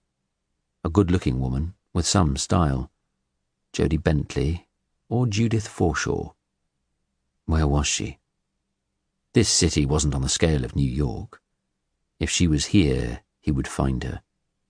All he had to do was recover the memory stick and teach her a lesson. Then he could head home. It wasn't that long since he had last been here, and he could remember the geography of the city pretty well. And there was something that bothered him. The address he had for the woman, which she had given when registering in New York, was Western Road. From memory, it was a mix of shops and residential flats. He Googled the road, and that confirmed it. A curious place for a woman like this to live. He imagined her, from her lifestyle, residing in a more ostentatious part of town. Perhaps this was a false address. He wondered whether to put on his tracksuit and go out jogging and find it. His brain was wired, but his body felt leaden. He went back to bed and tried to sleep. A siren wailed outside. He heard drunken laughter in the corridor. He gave up after a while, got up and went for a run in howling, salty wind and pelting rain, then returned to the hotel. 8 hours later, wrapped in the padded anorak he'd bought in New York and wearing a baseball cap, Tooth paid the streamlined taxi driver with a £10 note, telling him to keep the change. Light rain was falling. It was freezing. He was tired. Jet lag. His body clock was all messed up. The route on his early morning run had included where he was right now, 23A Western Road, the Brighton barista. Was there any shop in this goddamn rain-sodden city that wasn't a coffee house? He entered. Admittedly, the place had an enticing smell. It was furnished with a number of tables, each with computer terminals. A single sado sat at one, and a couple of men in bad jeans, bomber jackets and baseball caps sat at another by the front window. Could they be plainclothes cops, surveying the passers-by? He looked at them again, and decided not. He walked to the rear of the shop. There was a drinks menu on the wall, and beneath it a display of cupcakes, a carrot cake, and assorted panini under a glass counter. Behind the counter stood a bored-looking woman in her 20s, with a face that might have been prettier if it wasn't caked in makeup, and her blonde hair hadn't been styled by Medusa, he thought. "I'm looking for 23A Western Road," he said. "Uh-huh. You found it?" She sounded like she'd rather be defrosting a fridge or watching paint dry than having to talk to him, or anyone. She had 2 black sticks in her hair. Tooth wondered for a moment how she would feel having them stabbed through each of her eyes. "I've come to pick up mail for my girlfriend, Jodie Bentley. She also uses the name Judith Forshaw." "Uh-huh." She tapped a keyboard beneath his line of sight. Then, after a moment, looked back at him with nobody home eyes. "Do you have her passport and password?" Tooth gave her a smile. His best smile. "I guess she forgot to tell me I needed them." "What's your accent?" she asked. "American. Midwest. Wisconsin." She startled him by smiling. "It's cute." "You think so?" She nodded. "Know what I think?" She shook her head. "You need someone to fuck your brains out." She smiled again. "That's so cute. Know what I think?" Tooth leaned forward with the smile of a piranha. "Tell me." "You're a nasty little perv and a lech. Go fuck yourself." She pointed up at the ceiling. He followed her finger and saw the CCTV camera that was right on his face. He cursed. Shit, shit, shit. Fucking jet lag. How the hell had he not looked for cameras when he'd come in? Instantly, he turned and walked away in confused fury. As he reached the door, he heard her call out in a big, loud, phony southern accent. "Y'all have a nice day now." Without turning round, he raised a hand and gave her the bird with his middle finger. "That the size of your dick?" she called after him. Tooth stepped out into the drizzle. He was fuming. Tiredness had made him screw up and potentially be noticed. He turned and stood for a moment, fighting his urge to storm back in. But that wasn't why he was here. It wasn't why he was paid to be here. He strode angrily away. Chapter 39. Sunday, the 1st of March. While Rowley lay fast asleep, snoring beside her, Jodie was wide awake in bed in their luxurious cabin, sitting up with her laptop balanced on a pillow, feeling the gentle motion of the ship rocking her in the light swell, taking stock. The daily ship's programme for tomorrow lay in front of her. The shore visit lecture, line dancing class, carpet bowls, craft class with Jill and Mike, bridge lessons, keep fit classes. One in particular had made her grin, titled Sit and Get Fit. The evening highlight was the comedian Alan Stewart. But she wasn't interested in any of the items. She was totally focusing on the plans she had made for her future all those years back. The rich man Cassie had said she would marry only in her dreams. Well, there was one rich man who might be dreaming right now, judging from his rapid eye movements, and this time tomorrow she would be married to him. Sure, her right to inherit could be challenged by his family, but whatever the result, she would be coming away with a handsome chunk of change after he died. All he had to do was make it through the night. Then, from tomorrow, with a ring on her finger and the marriage certificate signed, she could make her move. She looked at him. Mouth open, droning snore, drool running from the corner of his mouth, that same self-satisfied expression that so much reminded her of her father. God, how I would love you dead. She found a diary entry she had made way back in her teens and, like all her old diaries, had scanned into a password-protected electronic document for safekeeping. This entry, she remembered, must have been just before the time she'd put a 9-inch diameter Colombian huntsman spider in Cassie's bed. The spider was totally harmless to humans, but both Cassie and her parents had a major sense of humour failure over it. And over the snakes and frogs, all harmless, that she liked to let roam free around her room. All her arachnids and reptiles, even the ones her parents had actually bought her, at her request, for birthday and Christmas presents, had been confiscated, this time permanently. Afterwards she wrote, "There are a lot of myths about snakes, in particular about the venomous ones. Listen. The saw-scaled viper is called the world's deadliest snake because it kills more people than any other.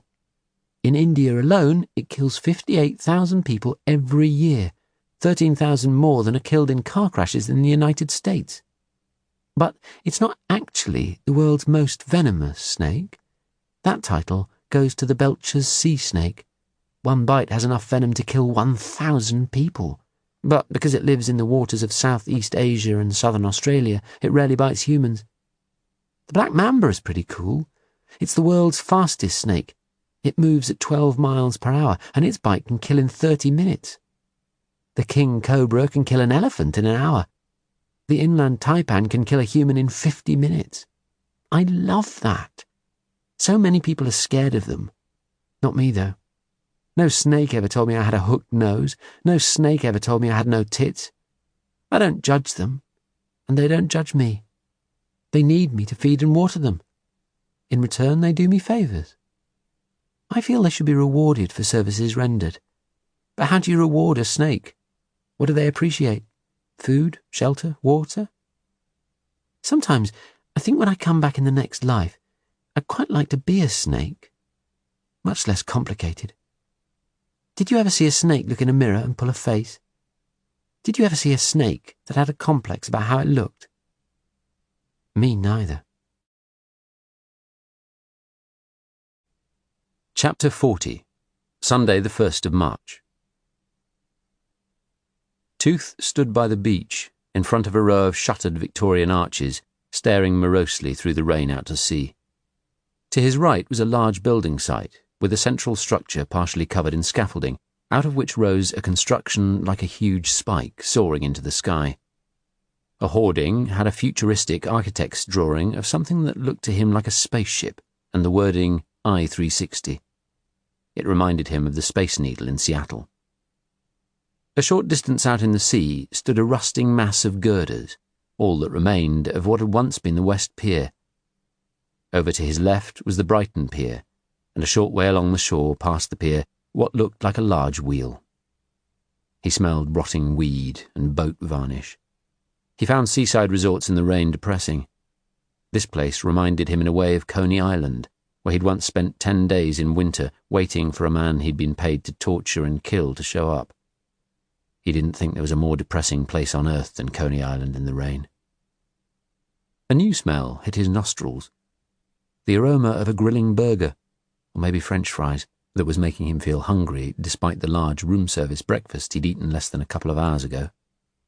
He turned towards Brighton Pier, walking past a closed, gaily painted hut boasting the legend, in white letters on a turquoise strip, Brighton Shellfish and Oyster Bar. Head bowed against the wind, he was thinking hard about all the places a stylish woman like Jodie Bentley would visit, and where she would be known. He couldn't check the city records until tomorrow, so for now he decided to take her photograph around hotel bars, restaurants and cafes, and show it to cab drivers. The one who had driven him to Western Road had shaken his head blankly. He walked up the steps onto the promenade and stared at the buildings across the road in front of him. A wide row of hotels and restaurants stretching for a mile or more in each direction. Right opposite him was the dark red facade of the Metropole Hotel. He crossed the road, entered, went up to the reception desk, and approached one of the uniformed males behind it. "I'm a private detective working for a U.S. law firm," he said. "We're trying to trace this lady who's come into an inheritance that she's not aware of. We don't know her name, but we believe she might be the deceased's only surviving relative." He showed photographs of Jodie Bentley. 5 minutes later, 6 different people had come to look at the photograph, and all of them had shaken their heads. He left and walked the short distance along the imposing white facade of the Grand Hotel, set behind its private parking crescent. Standing in front of the revolving door was a liveried doorman. Tooth approached him with the same story. The doorman studied the photograph carefully, then said, "Yes, I recognize her. She's been here a number of times. Charming lady. She was here last week for dinner. Let me think. Was it Wednesday? No, I was off then. Tuesday. Yes, it must have been Tuesday." "Do you know her name?" "No, but she had dinner here with a gentleman. Come with me." Tooth followed the doorman inside, past the reception desk, to the restaurant entrance, where there was a smartly dressed greeter. "Michelle, this gentleman's trying to find a lady who had dinner here last Tuesday." "Right. Thank you, Colin." She looked at the photograph Tooth proffered. "Yes," she said. "Yes, she's been here a few times. Hold on a moment." She opened a large, lined register filled with names and times and flicked back a few pages. Then she ran a finger down it and stopped. "I think this was her. The reservation was made in the gentleman's name, Mr. Rowley Carmichael. Is that right?" "I wouldn't know," Tooth said. "What can you remember about them?" She apologized for a moment as a group of 4 people turned up for lunch. She ticked them off her list and led them through into the restaurant. Then she returned. "I'm trying to think. I'm afraid we have a large number of people every day. If you can wait a moment, I'll go and ask Erwin, the maitre d', if he can recall anything. Can I borrow the photograph?" Giving her his most charming smile, he handed it over, maintaining eye contact flirtatiously. She returned a few minutes later. "Erwin remembers her," she said. "She was dining with a much older gentleman, and they asked him to call 2 taxis at about 11 o'clock. "Is there a particular cab company you use?" Tooth asked. "A local firm, Streamline." Tooth thanked her. His charm offensive had got him what he wanted. He left and walked along the seafront back to his hotel. He stopped outside to smoke a cigarette, then went up to his room and ordered a pot of coffee. As he waited for it to arrive, he worked on his story. Then he picked up his phone and dialed the taxi company. Chapter 41. Sunday, the 1st of March. For the next few hours, Shelby slipped in and out of sleep. He tried several times to reach for the glass of Coke on the bedside table, but could not muster the energy. He listened to the continuous stream of cars and buses and lorries passing outside the window on the busy thoroughfare of Carden Avenue. His phone rang. It was Angie, calling to see how he was feeling and if he'd been drinking the Coke she'd left him. "Yes," he said. "2 glasses." "Well done." He put the phone back on the table and stared at the glass, untouched since she had left. It was now 1:30 p.m. His stomach felt as if it was on fire. Weakly, he hauled himself up in bed and managed to swallow some of the drink.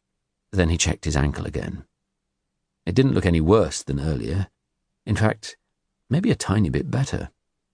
Perhaps the antiseptic cream was helping. And maybe the way he was feeling was down to that damned bug. Dean hadn't made it to the pub on Thursday night because he'd got it. It was just a 24-hour thing. So many people had been going down with it in Sussex, it had even made the local news. He'd start feeling better soon. He had to. It was Sunday. The one night of the week the couple in number 27 Rodine Ridge went out. He'd tailed them for the past 3 Sunday nights, driving in their large BMW down to the Rendezvous Casino in the Marina Village, where they stayed and didn't return until well after midnight, their regular pattern. He'd found out from contacts that the secluded property belonged to a Bent Brighton antiques jeweller. There had to be rich pickings in that house for sure, and if he went in early enough after they'd left, he would have sufficient time to find them. In another few weeks the clocks would go forward, which meant an hour less of darkness in the early evening. He had planned to go there tonight to see if they went out again. He had to pull himself together and do it. He grabbed the glass and drank down the remaining contents with difficulty. Then he fell back into a sleep, full of weird dreams in which hissing, crackling snakes spun across the floor like Catherine wheels that had fallen off their pins and were spitting sparks and flames. He woke again, drenched in sweat, at 4:03 p.m. with another nosebleed. He had to get up, somehow. He could not allow Angie to come home and take him to the emergency doctor. He didn't want the risk of having to lie to a doctor about where he worked and then have her phone them. Up!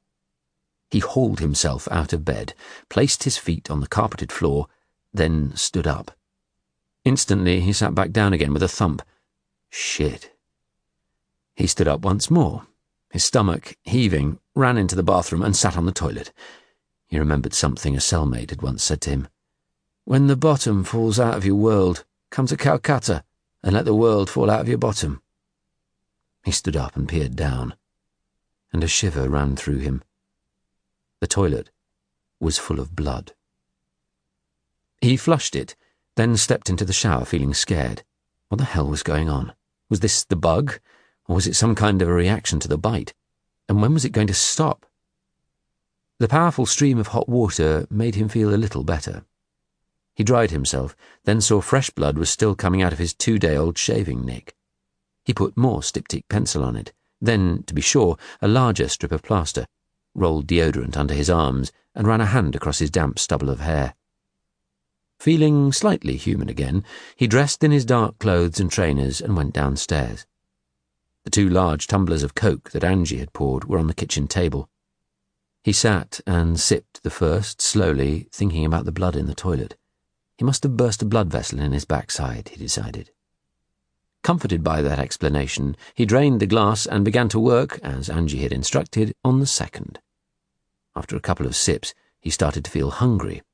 He stood up and walked unsteadily over to the fridge and opened the door, but everything he looked at, a wedge of cheddar, a lettuce, a carton of tomatoes, a packet of ham, some eggs, sausages, bacon, a supermarket moussaka, all made him feel queasy again.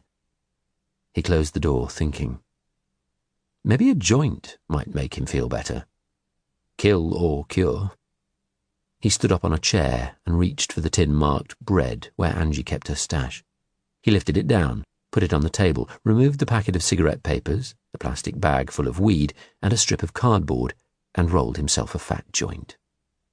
Knowing she would not be happy, he replaced the stash in the tin and put it back on the shelf, then went out into the tiny back garden to smoke it. Yes. Wow. Oh, wow, that was powerful stuff. Wowee.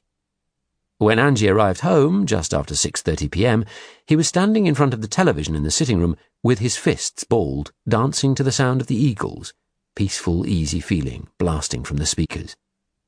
"You're feeling better?" she greeted him joyfully. "Magic," he said, still dancing. "Magic, that Coke." He took her in his arms and nuzzled her neck. "You know what? You're a genius. Magician. Will you marry me?" "You already asked me that, and I said yes. Did you forget?" "Just checking," he said. "Checking?" "In case you'd gone off me during the night." "In sickness and in health," she said. "The marriage vows. OK. I'll be sick one day too. Will that turn you off me?" "Never." "What time are you off to work?" He glanced at his watch. "At 7:30. Just under an hour." "Have you eaten anything?" "No, but I'm ravenous." "I've defrosted a moussaka. OK?" "I'm so hungry I could eat the carton." "I'll save that, in case you want to roll another joint," she said tartly. Then he realised, despite his elaborate precautions of replacing everything in the bread tin and smoking it outside, he'd stubbed it out in the ashtray on the kitchen table. Chapter 42. Sunday, the 1st of March. The woman who answered the streamlined taxi company phone could not have been more helpful after Tooth explained his predicament in the very posh English accent he had practised for an hour before he made the call. "Oh, hello. This is Andrew Moseley, General Manager of the Grand. We have a slightly delicate situation. Last Tuesday night, we had a couple dining here who were, how should I say it, playing away. You sent 2 cabs, booked in the name of Carmichael, just after 11 p.m. One collected a gentleman, the other a lady. I'm afraid the lady's in a bit of a state. She's just rung to say that during the course of the dinner she lost the very expensive engagement ring her husband had given her. She thinks she took it off in the ladies' toilet when she washed her hands. He's due back tomorrow from a business trip and she's terrified he'll go berserk if she's not wearing it. Luckily, one of our cleaners found it on the floor, but of course we've had no idea, until she just rang, who it belonged to. She's desperate to have it returned, but in her panic she forgot to give us her address or phone number. Could you possibly trace the booking and find out her address for me? And I'll get someone to run it over to her this afternoon." Chapter 43. Sunday, the 1st of March. Shelby clipped on his seatbelt, then reversed his Fiat Panda out of the driveway and onto the street. Normally, Angie would stand in the doorway to wave him off, but tonight, angry at him, she'd even turned her head sideways when he kissed her goodbye. He struggled with the gear lever, crunching the gears loudly as he tried to engage first.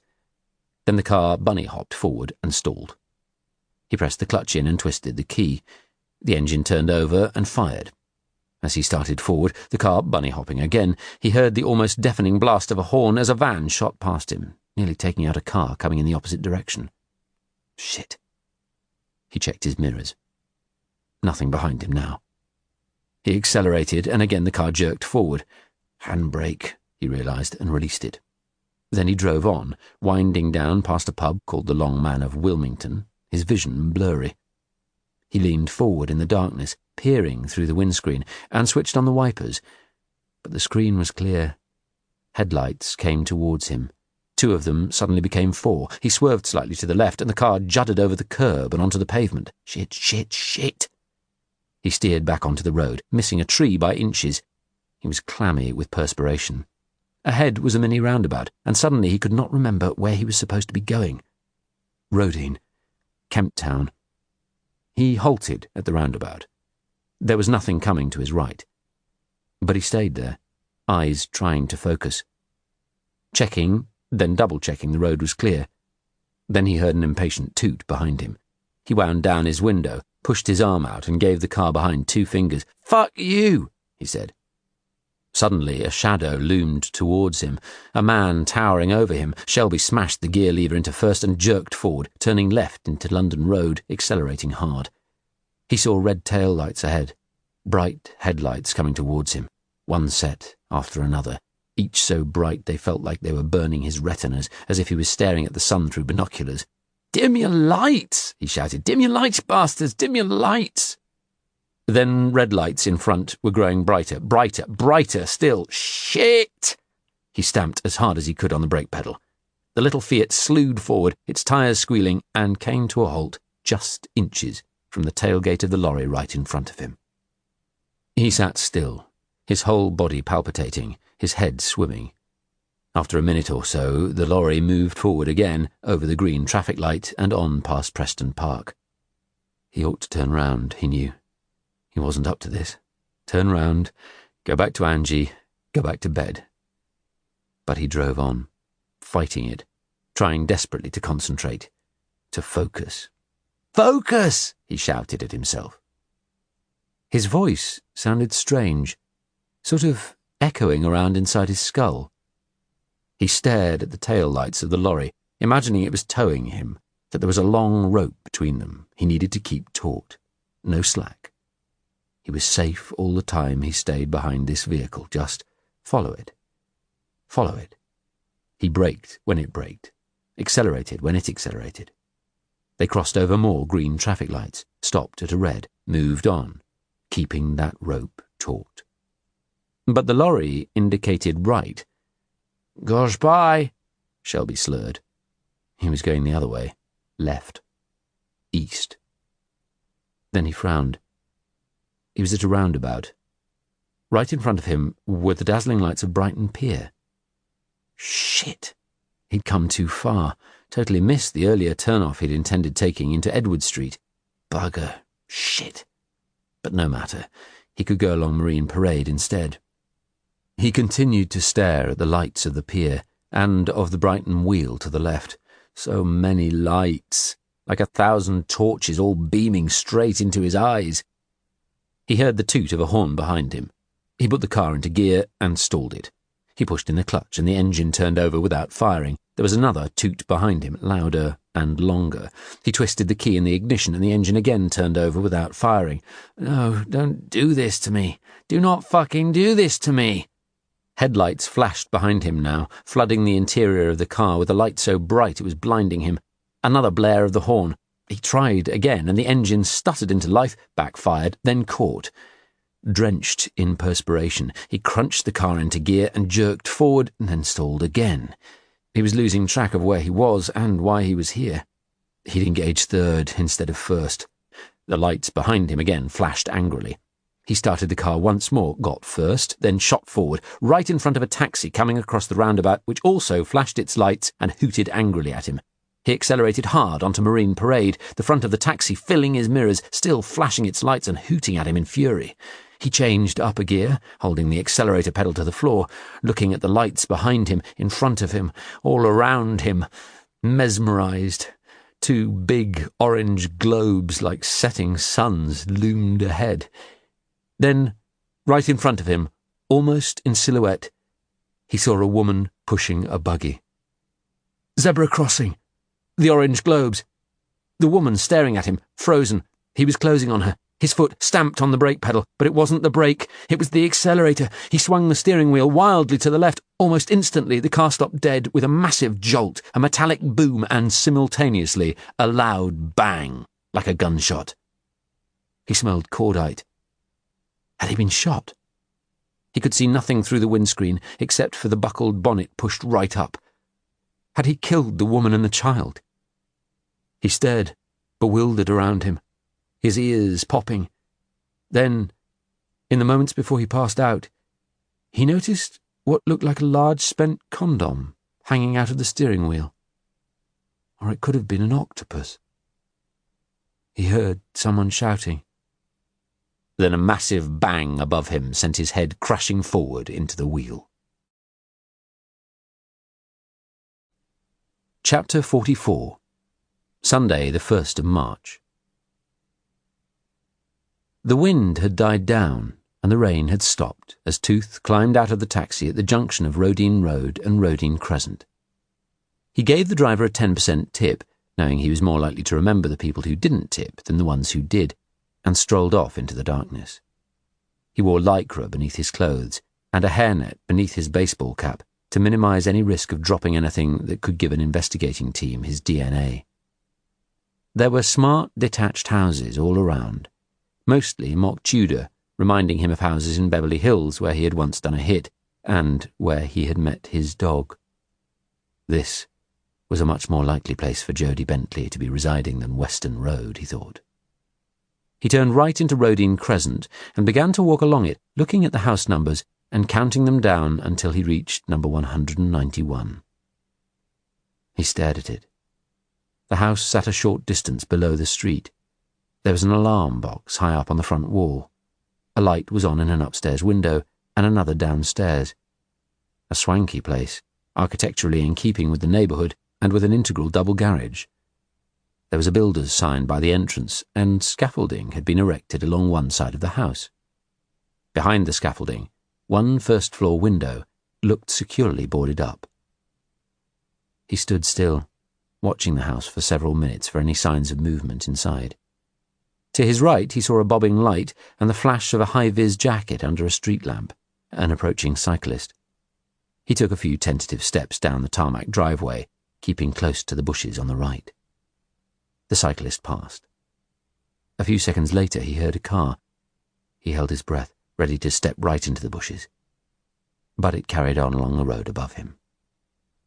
He hurried down the drive and into the porch, rang the front doorbell, and heard a faint, shrill ring. It was followed by silence. No frantic barking of a dog, which was good. He didn't like having to kill dogs. It wasn't their fault their owners were assholes. After some moments he rang again. A third time. Then a fourth time. A real long ring. He pushed open the letterbox and peered through. The place had a feminine look about it, parquet flooring, contemporary furniture, modern art on the walls. No sign of life. He'd figured that most likely she lived on her own and was out right now. On a date? Gone to a movie, away for the weekend? In another home she also owned, perhaps? With gloved hands, he pulled from his pocket a tool he had made himself some years back. Its shell was the casing of a Swiss Army penknife. If any customs officer had searched his hold luggage, they would have dismissed this innocuous-looking piece of a traveller's kit. But he had removed all of its tools, apart from the large blade, to which he had fitted a locking device, turning it into a flick knife, the marlin spike, which also could lock into place and was the perfect length to stab someone through the eye or ear and pierce their brain, the screwdriver and the scissors, which always came in handy. The rest of the tools were replaced with his set of lockpicks. If he needed further proof about the dubious nature of the occupant of this house, it was in the length of time it took him to work away at the 3 heavy-duty locks that secured the front door. It was a full 5 minutes before it finally swung open. He stepped into the hall, the spike protruding between his fingers, and closed the door behind him, listening for any beeps of the alarm being triggered. Then he clocked the internal keypad on the wall close to the door. A steady green light was glowing. It had not been set. Was someone in the house? He called out loudly, and "Hello?" Silence. The house had an empty feel and was cold. Scattered on the floor was a small amount of junk mail and one brown official-looking envelope addressed to the occupier. Nothing else. Switching on his torch, he went through a door on the right into a tidy living room.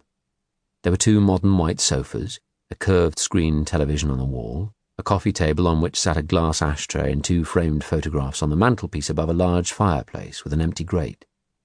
One photograph was of a grey and white cat curled on a rug on the floor. The other was a woman in jeans and a black roll neck, grinning at the photographer, with an enormous python coiled round her neck and part of her body. He didn't need to check the photographs he had in his inside pocket to know this woman was his target, the woman using the names Jodie Bentley and Judith Forshaw. He went back into the hall and down a short corridor on the far side which led to a washroom. Then, further along the hall, he entered a large high-tech kitchen with an island unit in the centre. Lying on it was a notepad with a blank top sheet of paper and several previous pages torn from it. In a corner, on a shelf next to a fancy oven range with an induction hob that looked like it had never been used, was a cordless handset sitting in an answering machine cradle. The display showed no messages. He picked up the handset and opened the calls list. It was empty. Maybe, like himself, she only used a cell phone and kept this landline for emergencies, he speculated. He noticed a strange square stainless steel machine that looked like it belonged in a laboratory rather than a kitchen. It had a raised section in the middle with several tube connectors and a heavy-duty porthole on the front with a row of dials and switches beside it. The manufacturer's name on it was Lyophilizer, and the model number was Labgo MN4. It was a freeze dryer. Why did she have one of these, he wondered. On a work surface, there was a box of cat food pouches. She had a cat. Where was it? Inside or out? Or was it here at all? Had she gone away and taken the cat with her? Or put it in a cattery? He went over to the fridge. It was one of those big American fridge-freezer affairs, all plumbed in with an ice and cold water dispenser on the outside. He opened the door and peered in, interested to see what the sell-by dates of its contents were.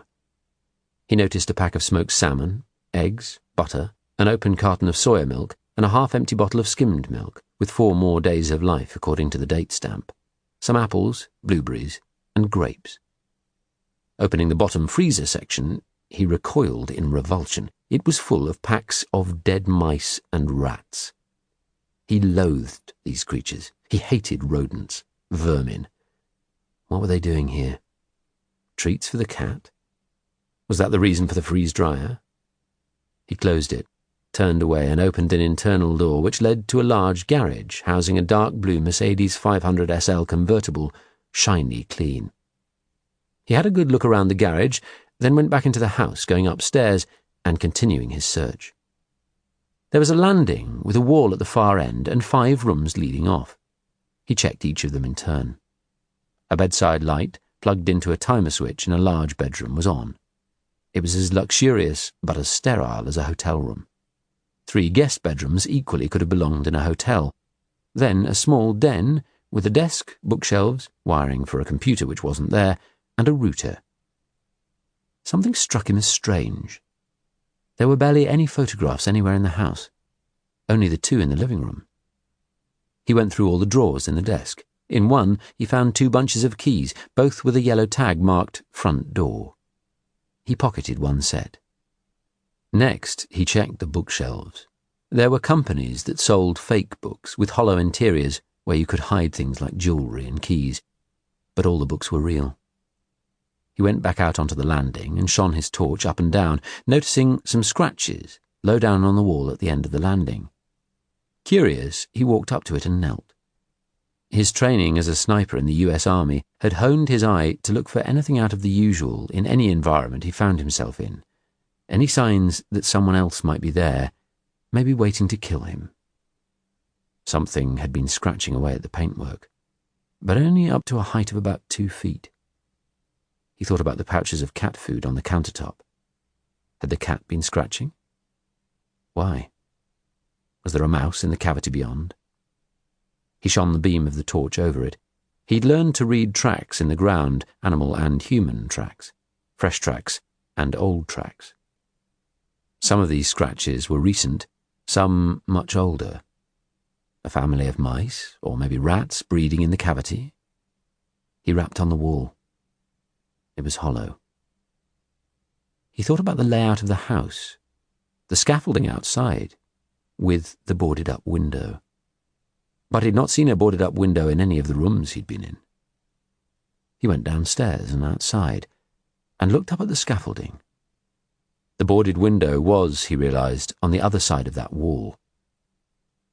What was behind it? What was the cat so anxious to get at? Chapter 45. Sunday, the 1st of March. PC's Jenny Dunn and Craig Johnson, responding on blue lights and wailing siren to the Grade 1 call, saw several cars pulled up ahead, just past the roundabout in front of the brightly lit Brighton Pier. A knot of people stood around, several of them vulture-like, as was usual these days at an accident scene, taking photographs on their phones. As they drew close, slowing down, they saw a small Fiat embedded in a lamppost a short distance from a zebra crossing, its rear sticking out into the road at a skewed angle. The top half of the lamppost had snapped off, crushing the roof of the car. Both unclipped their seatbelts before the patrol car had come to a full halt. Jenny Dunn pulled on the handbrake, and Johnson switched the response car's lights to their stationary flashing mode. They jumped out, all their training for this kind of incident kicking in, and ran forward. It looked like a single-vehicle RTC. Sunday night in central Brighton, possibly a drunk driver. Some of the onlookers, enjoying the last hours of the weekend, certainly looked like they'd had a drink or two. The ones standing out in the road were in danger themselves. A man in jeans and a bomber jacket was tugging frantically at the Fiat's jammed driver's door. As quickly as possible, they needed to establish the status of anyone inside the car, clear the area around it, call the ambulance service, if no one had already called them, and, from the look of the impact, even from here, the fire and rescue would be needed too, with their cutting gear.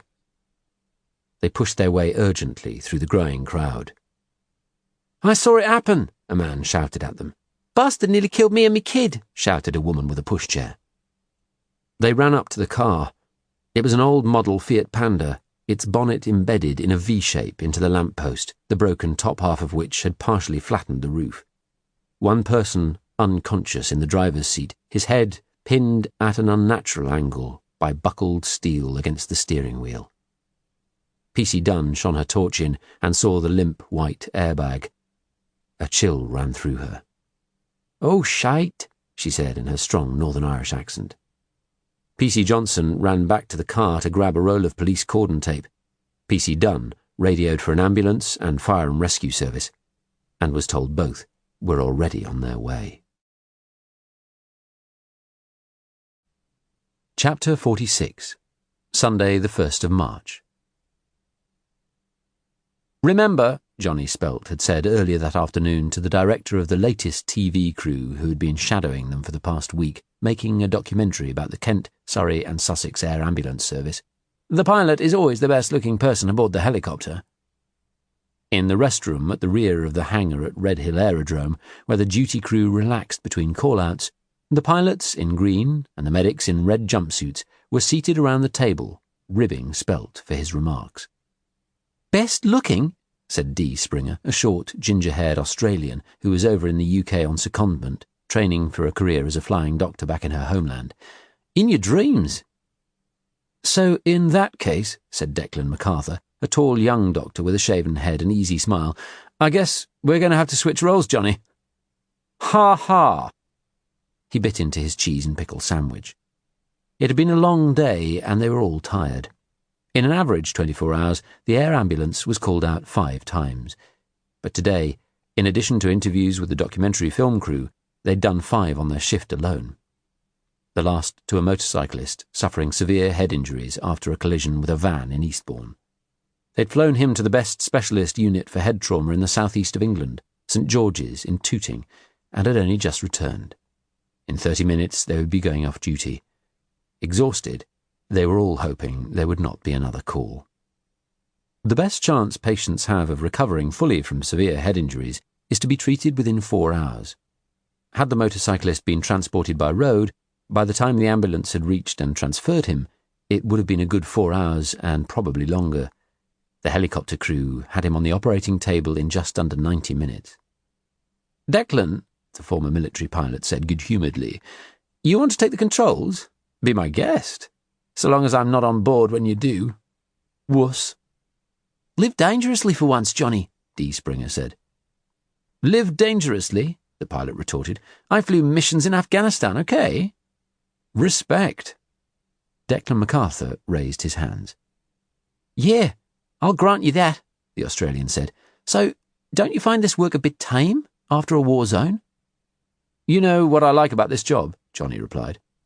"No, but I think you're about to tell us," said Declan. "It's very nice to land a helicopter without anyone shooting at you." Suddenly, the purple phone in the room rang. "Bollocks," the doctor said, checking his watch as he walked over to answer it. "Just a few more minutes and we'd be off shift. Typical." "Bad attitude," chided the pilot. Chapter 47. Sunday, the 1st of March. Tooth, standing on the wooden platform on the first-floor level of the scaffolding, heard the distinct thrashing of an approaching helicopter. A short while earlier, listening to the howl of sirens, he had waited, concealed in the garden, holding the chisel and hammer he had found in the garden shed in case they were coming to this house. But some distance away, the sirens had died down. Emergency vehicles attending an incident or accident of some kind. He set to work on the window boarding. Someone had done a thorough job, and it was a full 10 minutes before he'd removed enough of the wood to be able to see into the interior of the room. He didn't like what he saw. It was a very well-equipped reptile room, lined with glass vivariums, lamps, water pumps, and timer-controlled feeders. That was the reason why she had all the dead rodents in her freezer. He could see snakes, including a huge python, a boa constrictor, and some much smaller ones, spiders, frogs, and several vivariums teeming with scorpions. Nasty-looking beige ones with tiny claws. For his last mission in the army to Iraq, he'd been given a lecture on identifying these critters. The smaller the claws, the more deadly the sting, and the ones he could see in a row of vivariums lined against one wall had claws that were all but invisible. Jodie Bentley had weird taste in pets, he thought. Not his thing at all. He hated all these fuckers. Not much scared him, but reptiles did. The cat had been lucky not to scratch all the way through the wall. Didn't it know the saying, curiosity killed the cat? He could see a glass door, but it looked like there was a solid wall behind it, and that made him very curious. How come she had a room that had no apparent door into it? The helicopter was coming closer. He looked up and saw the lights only a short distance away. For a moment he wondered if it was a police helicopter looking for him, and flattened himself against the house. Chapter 48. Sunday, the 1st of March. The brightly lit skyline of Brighton was dead ahead of them in the clear night sky, as the twin-jet, black-and-white liveried MD-902 Explorer helicopter flying on visual at 155 miles per hour tracked the A23 south. Johnny Spelt, the pilot, observed the familiar night landmarks of Shoreham Power Station to the west, the Palace Pier, as he still liked to call it, and the Brighton Wheel to the east of it. It was easy to see the entire shoreline, the long necklace of streetlights, beyond which was the pitch dark of the English Channel. He lived in Brighton and knew the geography of the city intimately. A short distance in front of the wheel was a whole cluster of flashing lights of emergency vehicles. Liaising on the radio with the police inspector on the ground, he descended to 500 feet and hovered. Below, they could see a car embedded in a lamppost, part of which had fallen on the vehicle's roof, with a cordon round the scene. Inside the cordon was an ambulance, a fire engine, and several police cars. "Golf Kilo Sierra Sierra Alpha," crackled the inspector's voice. "Golf Kilo Sierra Sierra Alpha," Spelt responded. "Please land in East Brighton Park. There's a car waiting to transport you to the scene." As he spoke, Spelt could see below them to the left the wide, dark area of the park at the bottom of Wilson Avenue. He pulled on his night vision goggles, wiggling the strap around his headset, and looked down, studying the area carefully. Apart from a figure some distance away exercising a dog with a ball thrower and the flashing blue lights of the waiting police car, the area was deserted. Plenty of room for them. He removed the goggles and switched on the helicopter's powerful searchlight, immediately able to see the green sward of the park. 2 minutes later, they touched down. With the rotors still turning, Dee Springer and Declan MacArthur unclipped their safety harnesses, removed their headsets, and hung them up. Then, clutching their bags of medical kit, they jumped out onto the grass, clambered into the rear of the waiting police car, and were driven the half-mile to the accident scene. They were met at the cordon by a paramedic who briefed them quickly. "His head and legs are trapped, and the fire crew's cutting him free. He appears to have severe head and spinal injuries, as well as what looks like internal hemorrhaging." The paramedic raised the blue and white police tape, and they ducked under and ran across to the car, pulling on protective gloves and barely glancing at several police officers close by.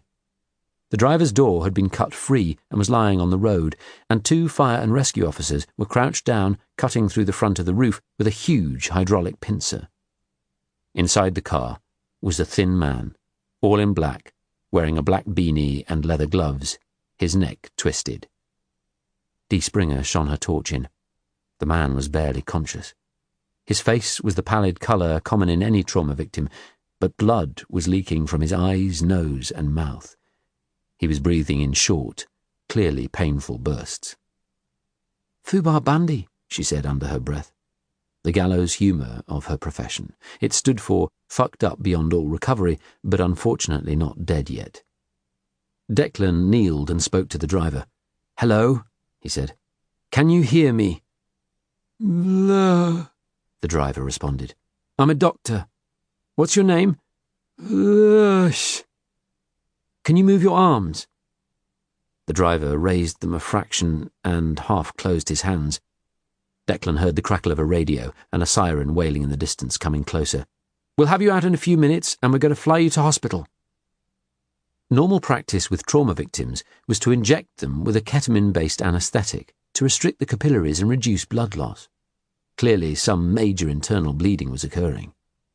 He peeled off the man's left glove to take his pulse, then stared in shock for some moments as he looked at the man's hand in the beam of his colleague's torch. Blood was leaking out under his fingernails. He curled his finger round the man's wrist and quickly found the median nerve. He'd been expecting him to have a weak pulse, but to his surprise, it was hammering, dangerously. He counted, checking against his watch. 180, he estimated broadly after counting for 20 seconds, enough to kill someone with a heart condition or give them a stroke. He looked back at the man's bleeding eyes. His pupils were hugely dilated. "Have you been taking any drugs?" he asked gently. "Lush. Lush." Without warning, he coughed up a large globule of bright blood which spattered on the white, sagging airbag. The doctor's brain was racing. The man must have taken something, but what? Brighton was a party town. He'd attended people in a bad way here before, clubbers who'd swallowed a whole cocktail of stuff they'd bought from street dealers, but he'd never before seen symptoms quite like this. "Can you tell me what you've taken tonight?" he asked, firmly but calmly. "Fog," the man murmured. His voice was almost drowned out by the grinding sound of the hydraulic cutter. "Could you say that again?" "Frog." "Frog?" Dee said, very gently, kneeling beside him. "Did you see a frog?" she coaxed. The whites of his eyes were veined with red, and blood ran like tears from between his lids. "Frog. Snake." "You saw a frog and a snake? Have you taken any drugs tonight?" The man's eyes were closing. Declan took his pulse again. The rate was lower this time. He wasn't sure whether this was a good or bad sign. He'd never encountered anything like this. He asked his colleague for the syringe and ketamine. "Shankle," the man said suddenly. "Shankle." "Stay with us," Dee said. "Please stay awake and tell us as much as you can remember. What have you taken?" "I think he said ankle," Declan said. He looked at the man's face. "Is that it? Your ankle?" But his eyes were shut now, and he no longer responded. The doctor leaned into the footwell with his torch, pulled up the man's trouser legs, and pushed his socks down. He could see swelling and bruising round the right ankle and 2 tiny pinprick marks. "Have you injected yourself?" he asked, but got no reply. He then checked his pulse again. It was dropping at an alarming rate. Dee tapped him on the shoulder and signalled for him to move out of earshot of the patient. As he stepped a couple of paces back from the car, Dee Springer said, "Look, I think he's been poisoned. Either taken some drug or eaten something.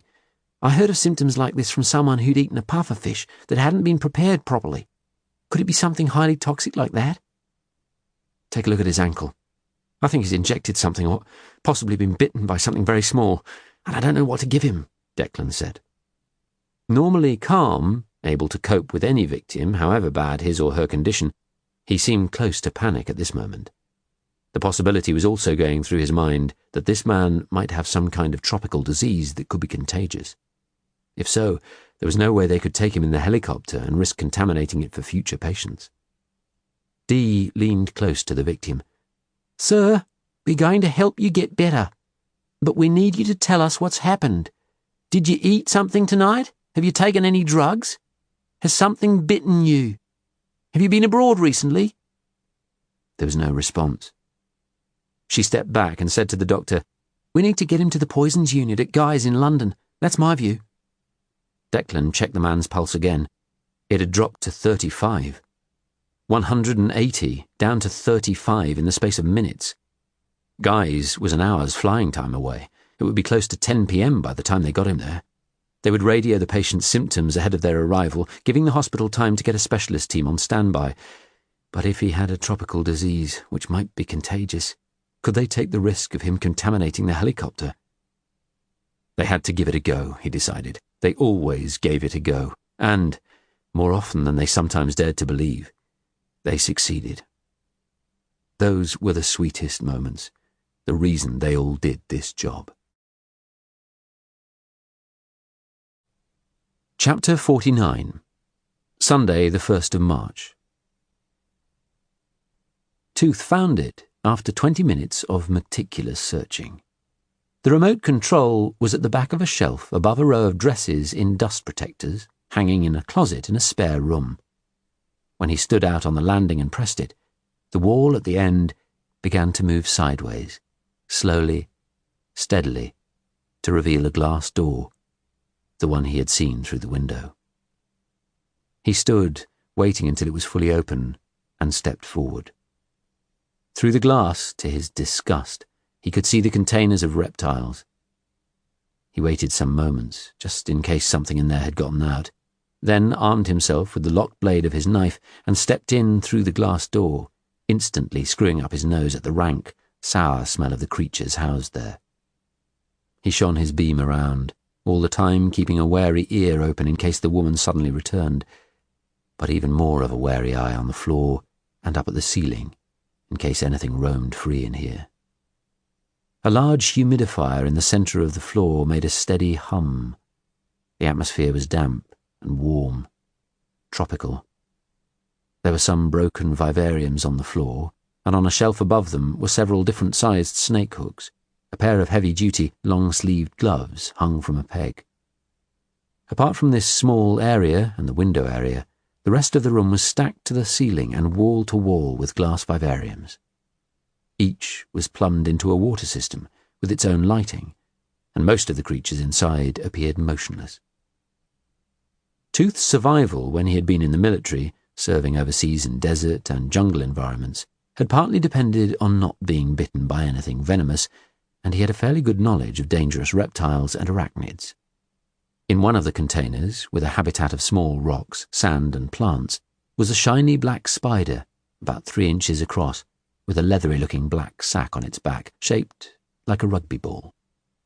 A funnel web, he recognized, capable of killing in 15 minutes. In another miniature tropical forest, he saw the ugly black carapace of a large scorpion. Without a swift antidote, its sting would be fatal to even a strong, fit human. Another section of vivariums with misted sides contained several small, ochre-coloured frogs with black eyes. Golden dart frogs, he knew, reckoned to be one of the most deadly creatures in the world. Next to them was a stack of vivariums containing small snakes, saw-scaled vipers. Against the far wall was the biggest of the containers, a good 6 foot square, with tropical plants in it, housing a huge sleeping python, with a bulge in its midriff. A rodent from the freezer. In another container were brown cockroaches.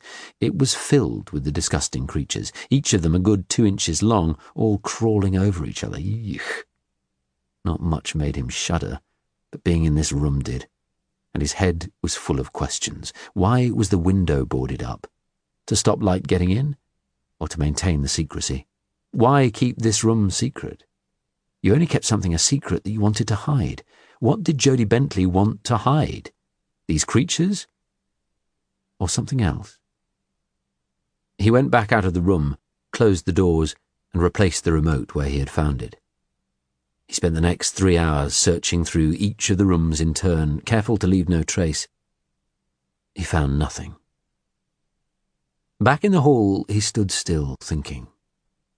Was the memory stick, and maybe the cash too, hidden in one of those glass containers? guarded by one of the host of venomous creatures in there. He wasn't about to go sticking his hand in any of them, gloves or no gloves. He'd wait until Jodie Bentley came home and get her to do that for him. Without gloves. Or were the cash and the stick even here at all? Perhaps she'd stashed them in a safe deposit box somewhere. He looked at his watch. It was 10 past midnight, late for someone to be out on a Sunday night, particularly a grieving widow. Where was she? Where the hell was the stuff? Where would he have put those items himself? There were a million possibilities in a house this large. The reptile room was just one of them. It could be up in a roof space, or in the garden, buried someplace. He could search for a week and still find nothing. He needed Jodie.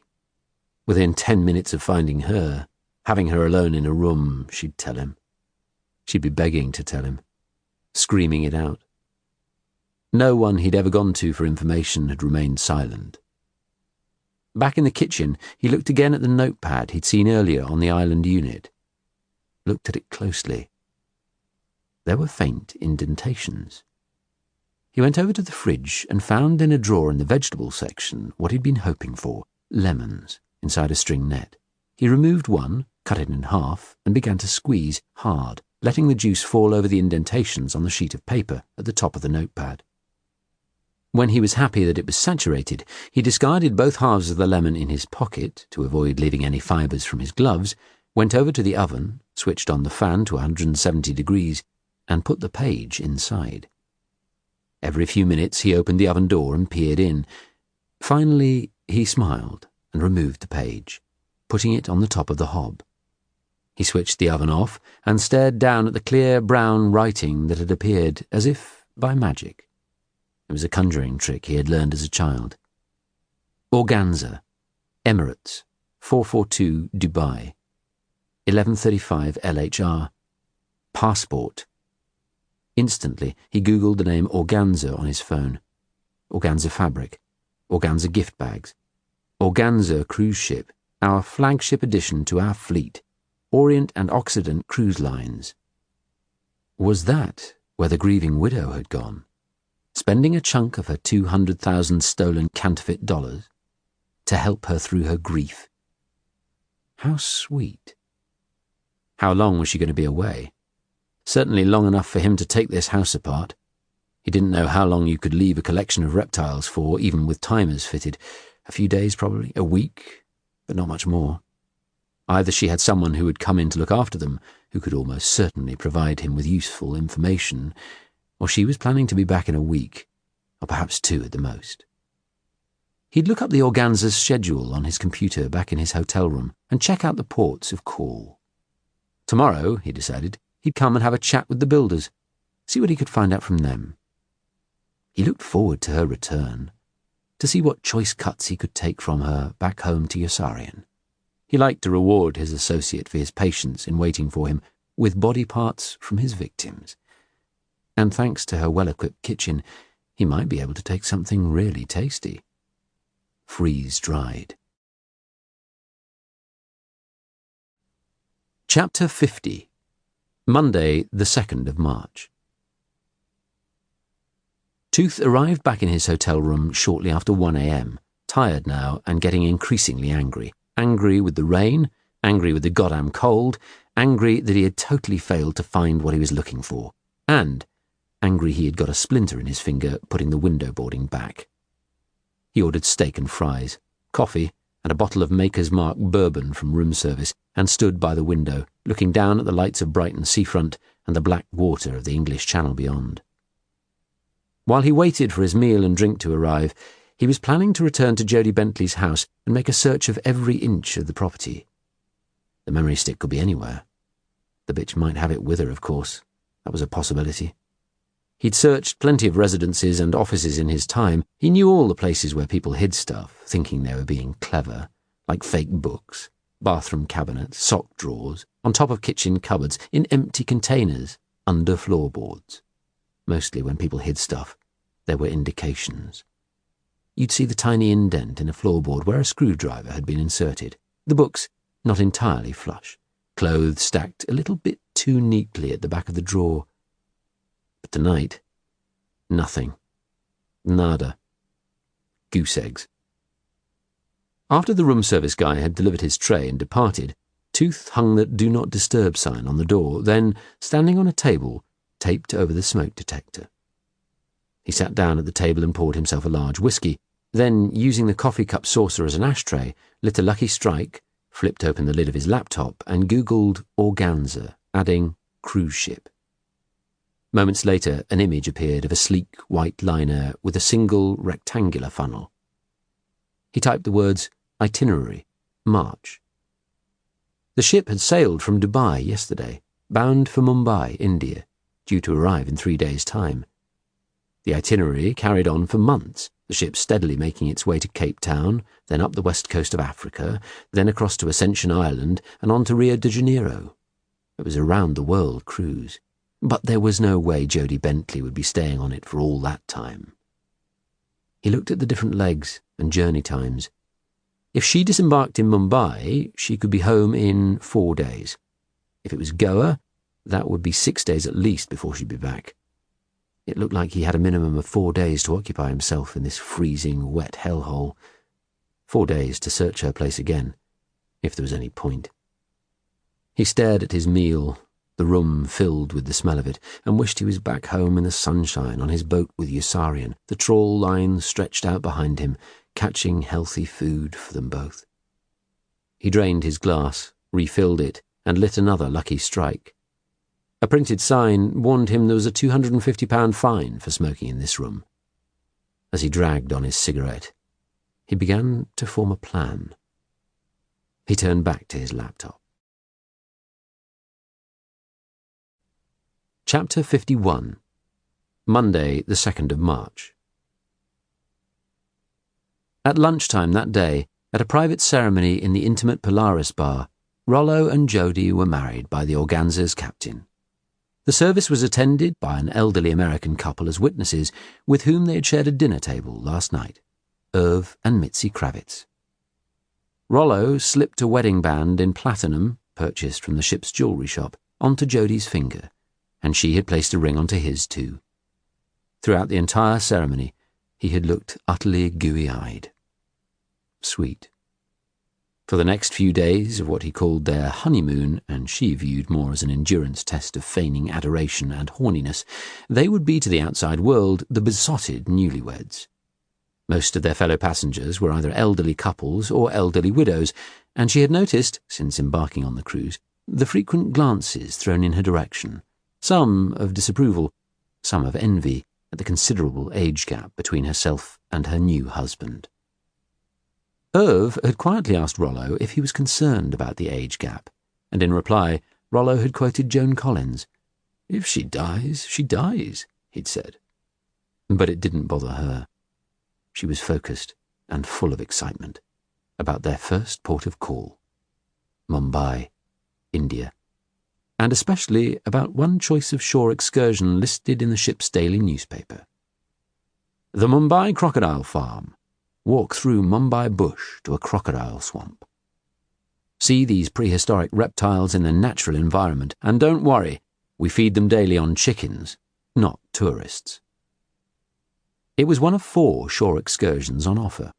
Rollo was keen to take the one that offered a visit to a gallery displaying the work of local artists, followed by a crafts market, but he deferred to his new bride and her fascination with reptiles, and they signed up at the purser's office to the Crocodile Farm tour. She gave him a big kiss, followed by another. She told him he was the most wonderful man in the world. He replied that he still could not believe his luck, that such a gorgeous, smart, caring woman, so much younger, could have fallen in love with an old git like himself. She'd replied that she'd always loved the wisdom of older men, right from her teens, that older men made her feel safe, and that she found them, and Rollo in particular, extremely sexy. Not as sexy, she excluded from the conversation, as what she had learned about his personal wealth from her assiduous trawls through the internet. He had sold his gallery in Cork Street, plus goodwill, according to one website, for a figure in excess of £10 million.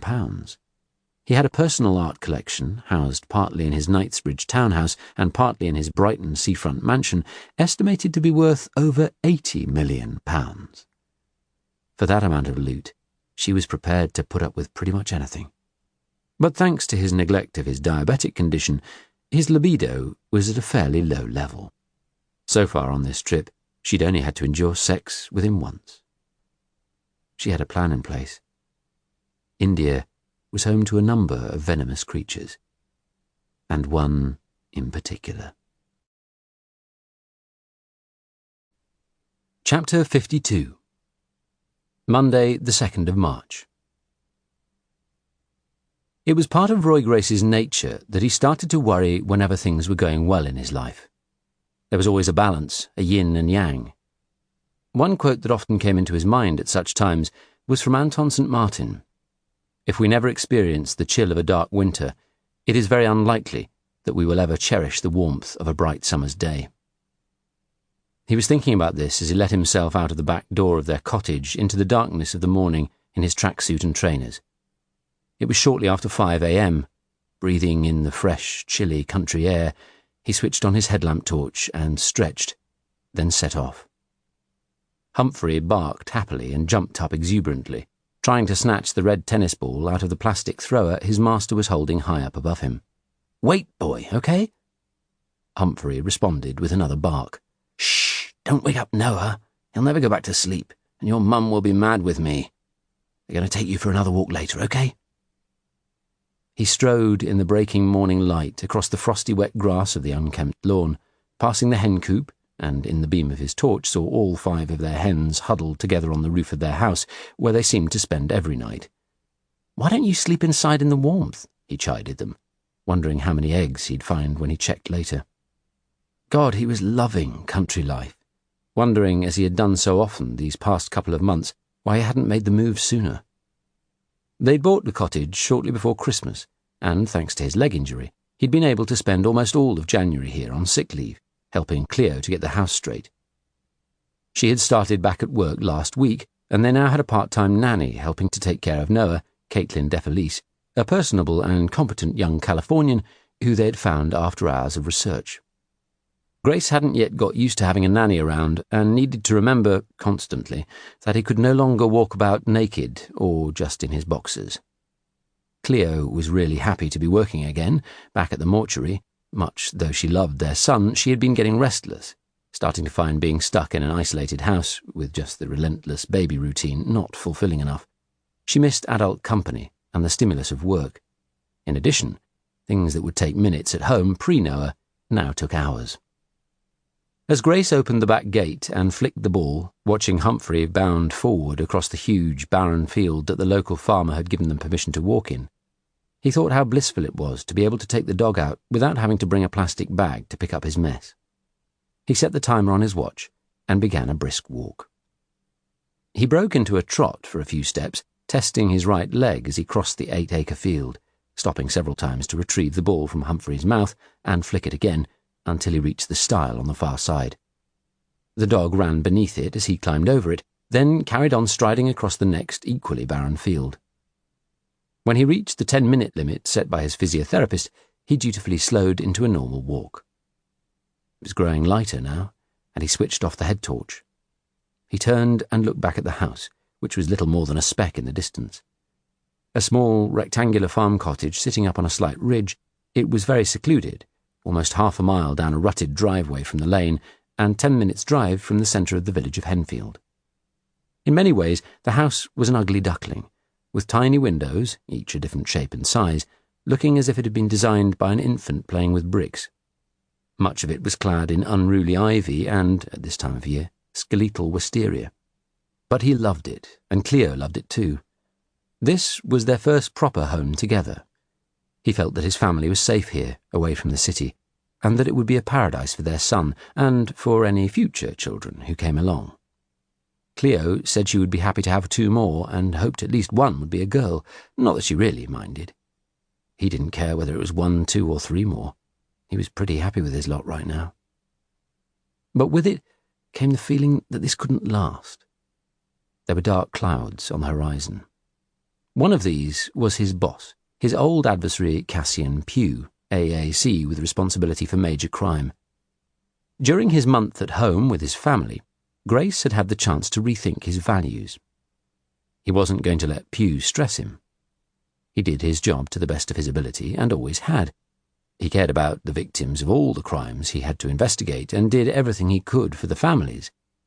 But another dark cloud was Dr. Edward Crisp.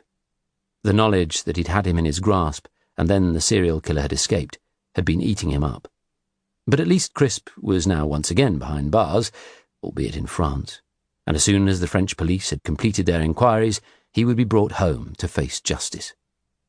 That reminded Grace he needed to contact the police in Lyon for an update.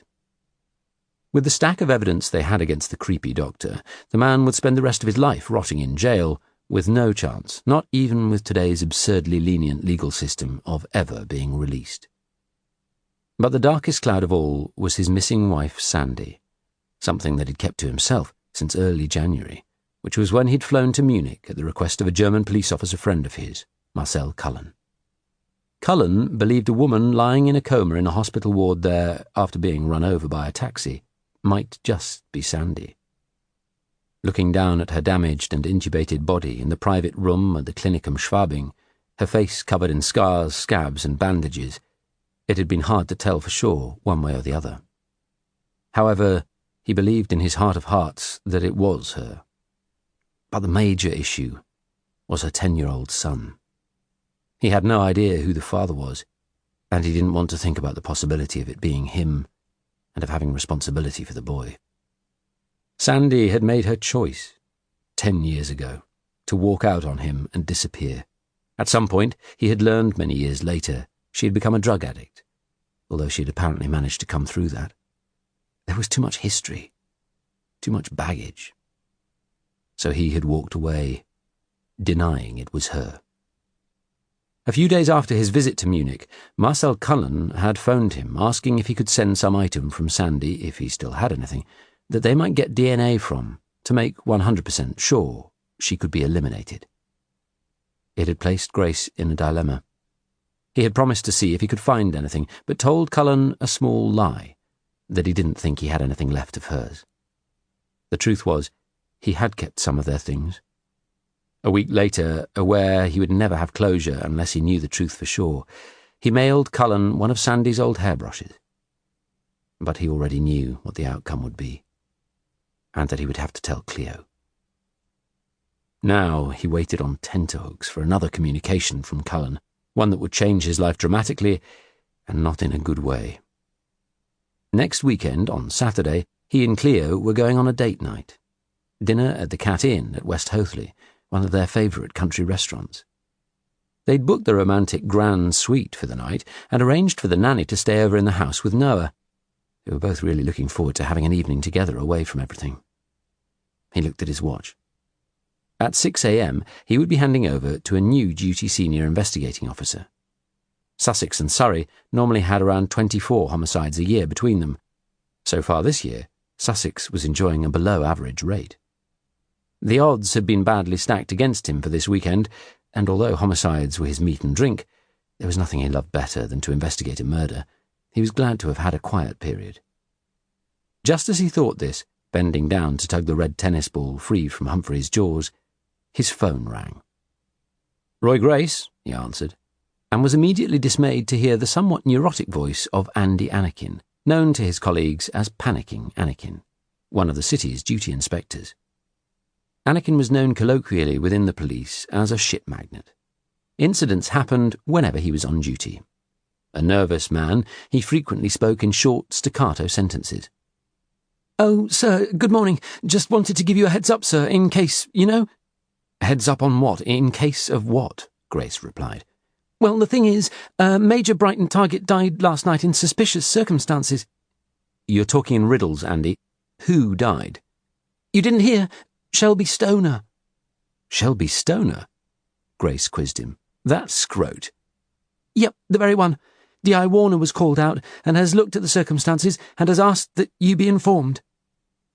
Like any city, Brighton had its share of persistent offenders who were well known to the police. Shelby Stoner was up there on the A-list of the worst of them. Grace had first encountered him in his early days in the force as a beat copper. Back then, Stoner had been a frequent joyrider and a petty thief. He had graduated to becoming a housebreaker, and a fairly rubbish one at that. During the past 20 years, Stoner had spent more time in prison than out, and one of the crimes Grace hated almost more than any other was domestic burglary. In his view, and a view shared by both Sussex police and all other forces, violating the sanctuary of people's homes was up there amongst the vilest of offences. Currently, Grace knew Stoner was a major target for Brighton police, who also believed he was connected to a gang stealing high-value cars.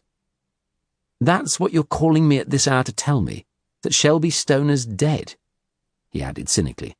"Are we going to have a whip round for flowers or something?" "It's how he died, Roy. That's why I'm calling you." "Does anyone care?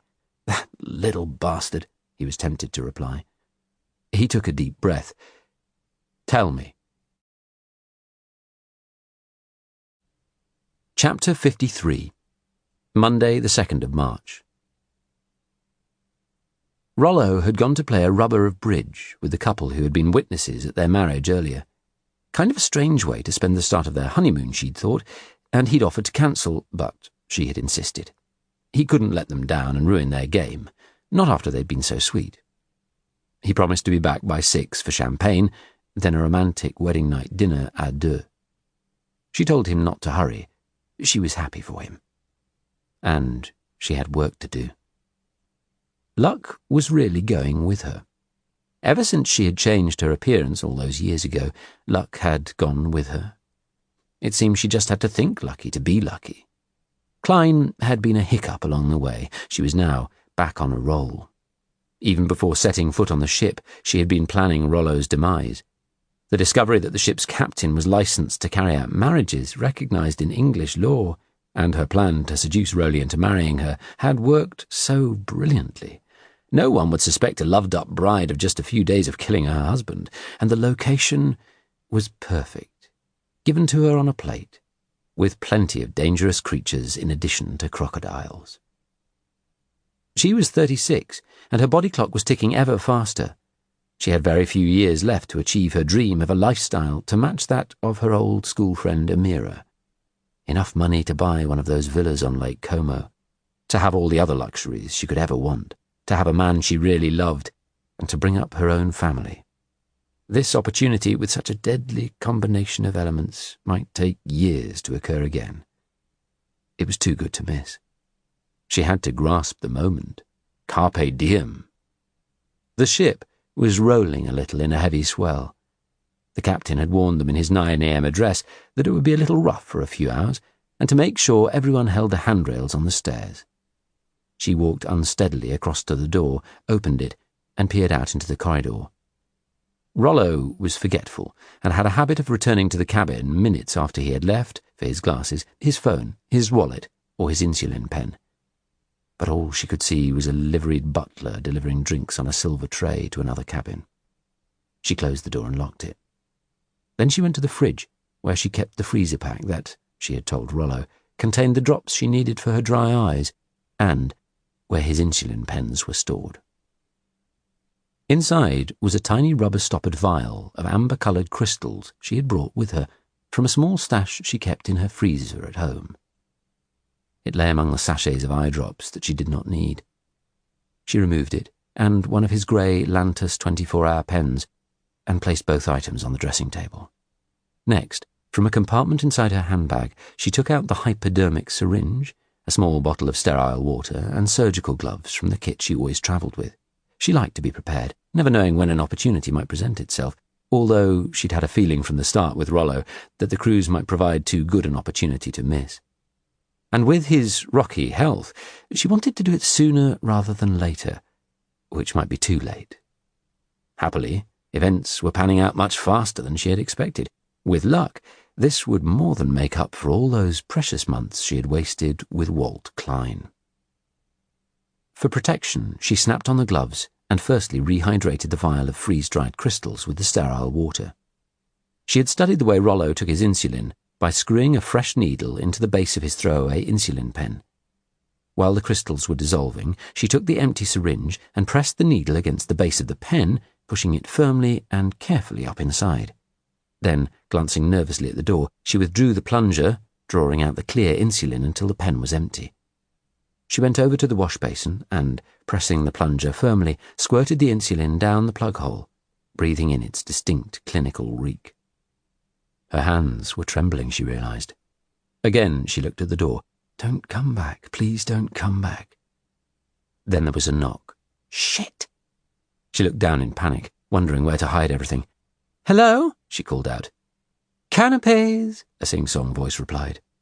Their regular afternoon delivery of caviar, smoked salmon, and prawns with a glass of champagne that Rollo had ordered for them. Relief surged through her. "Can you come back later, please? Half an hour?" "No problem. Sorry to disturb you." Shaking, she returned to her task. She picked up the vial and the syringe and carefully drew up the rehydrated venom, watching carefully, hoping to hell she hadn't miscalculated. Then she smiled. Perfect. The pen's clear plastic barrel was full, and the faint yellow tinge was barely discernible. She marked the pen to be sure she could identify it with 3 careful scratches from her nail scissors, then placed it with her eye drops back in the opaque freezer pack and put it back in the fridge. Picking up the syringe and the empty vial, she stepped out onto their secluded balcony in the warm, late afternoon sunshine, leaning over the rail, and carefully looked around for anyone who might notice her, but there was no one about. Then she tossed the syringe and vial overboard into the deep blue ocean. Returning to the cabin, she checked carefully that she hadn't left any evidence.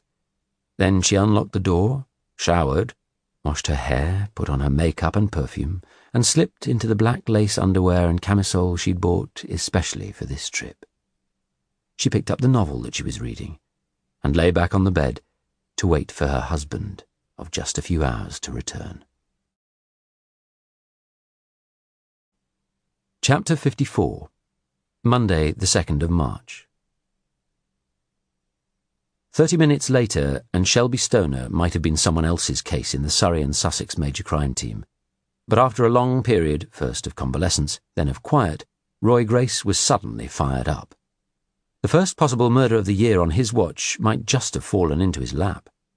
Albeit this was the kind of murder inquiry he and all his colleagues liked least, that of a known low-life scumbag.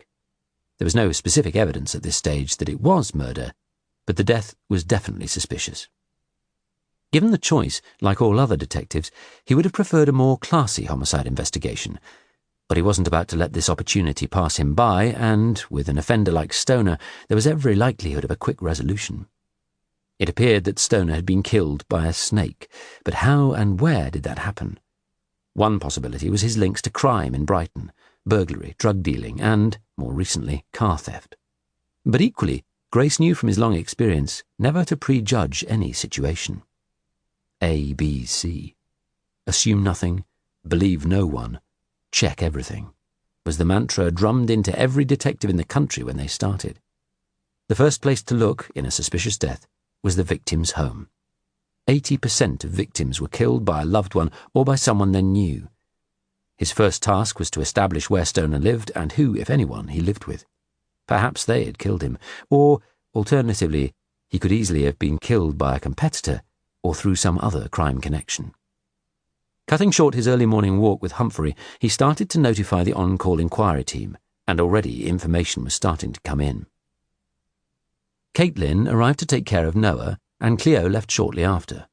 The working day at the mortuary began early, with Cleo and her team starting at 7 a.m. to prepare the bodies that required post-mortems. An average of 3 bodies a day were processed through the city's mortuary. The good thing about the early start, from Cleo's perspective as the mother of a young baby, was that on most days she would be home by 4 p.m. After the brutal intrusion of a post-mortem, her next duty, with the help of her assistants, was to make the body look presentable for viewing and formal identification, if it was required. That meant replacing all the internal organs, stitching the body up, washing it, doing the hair and applying makeup, then receiving and treating the loved ones with sympathy and respect in the non-denominational chapel. The moment any human being died, their body became, in law, the property of the coroner. If someone already ill had died of natural causes and their doctor was happy to sign off the death, the body could go straight to the funeral director.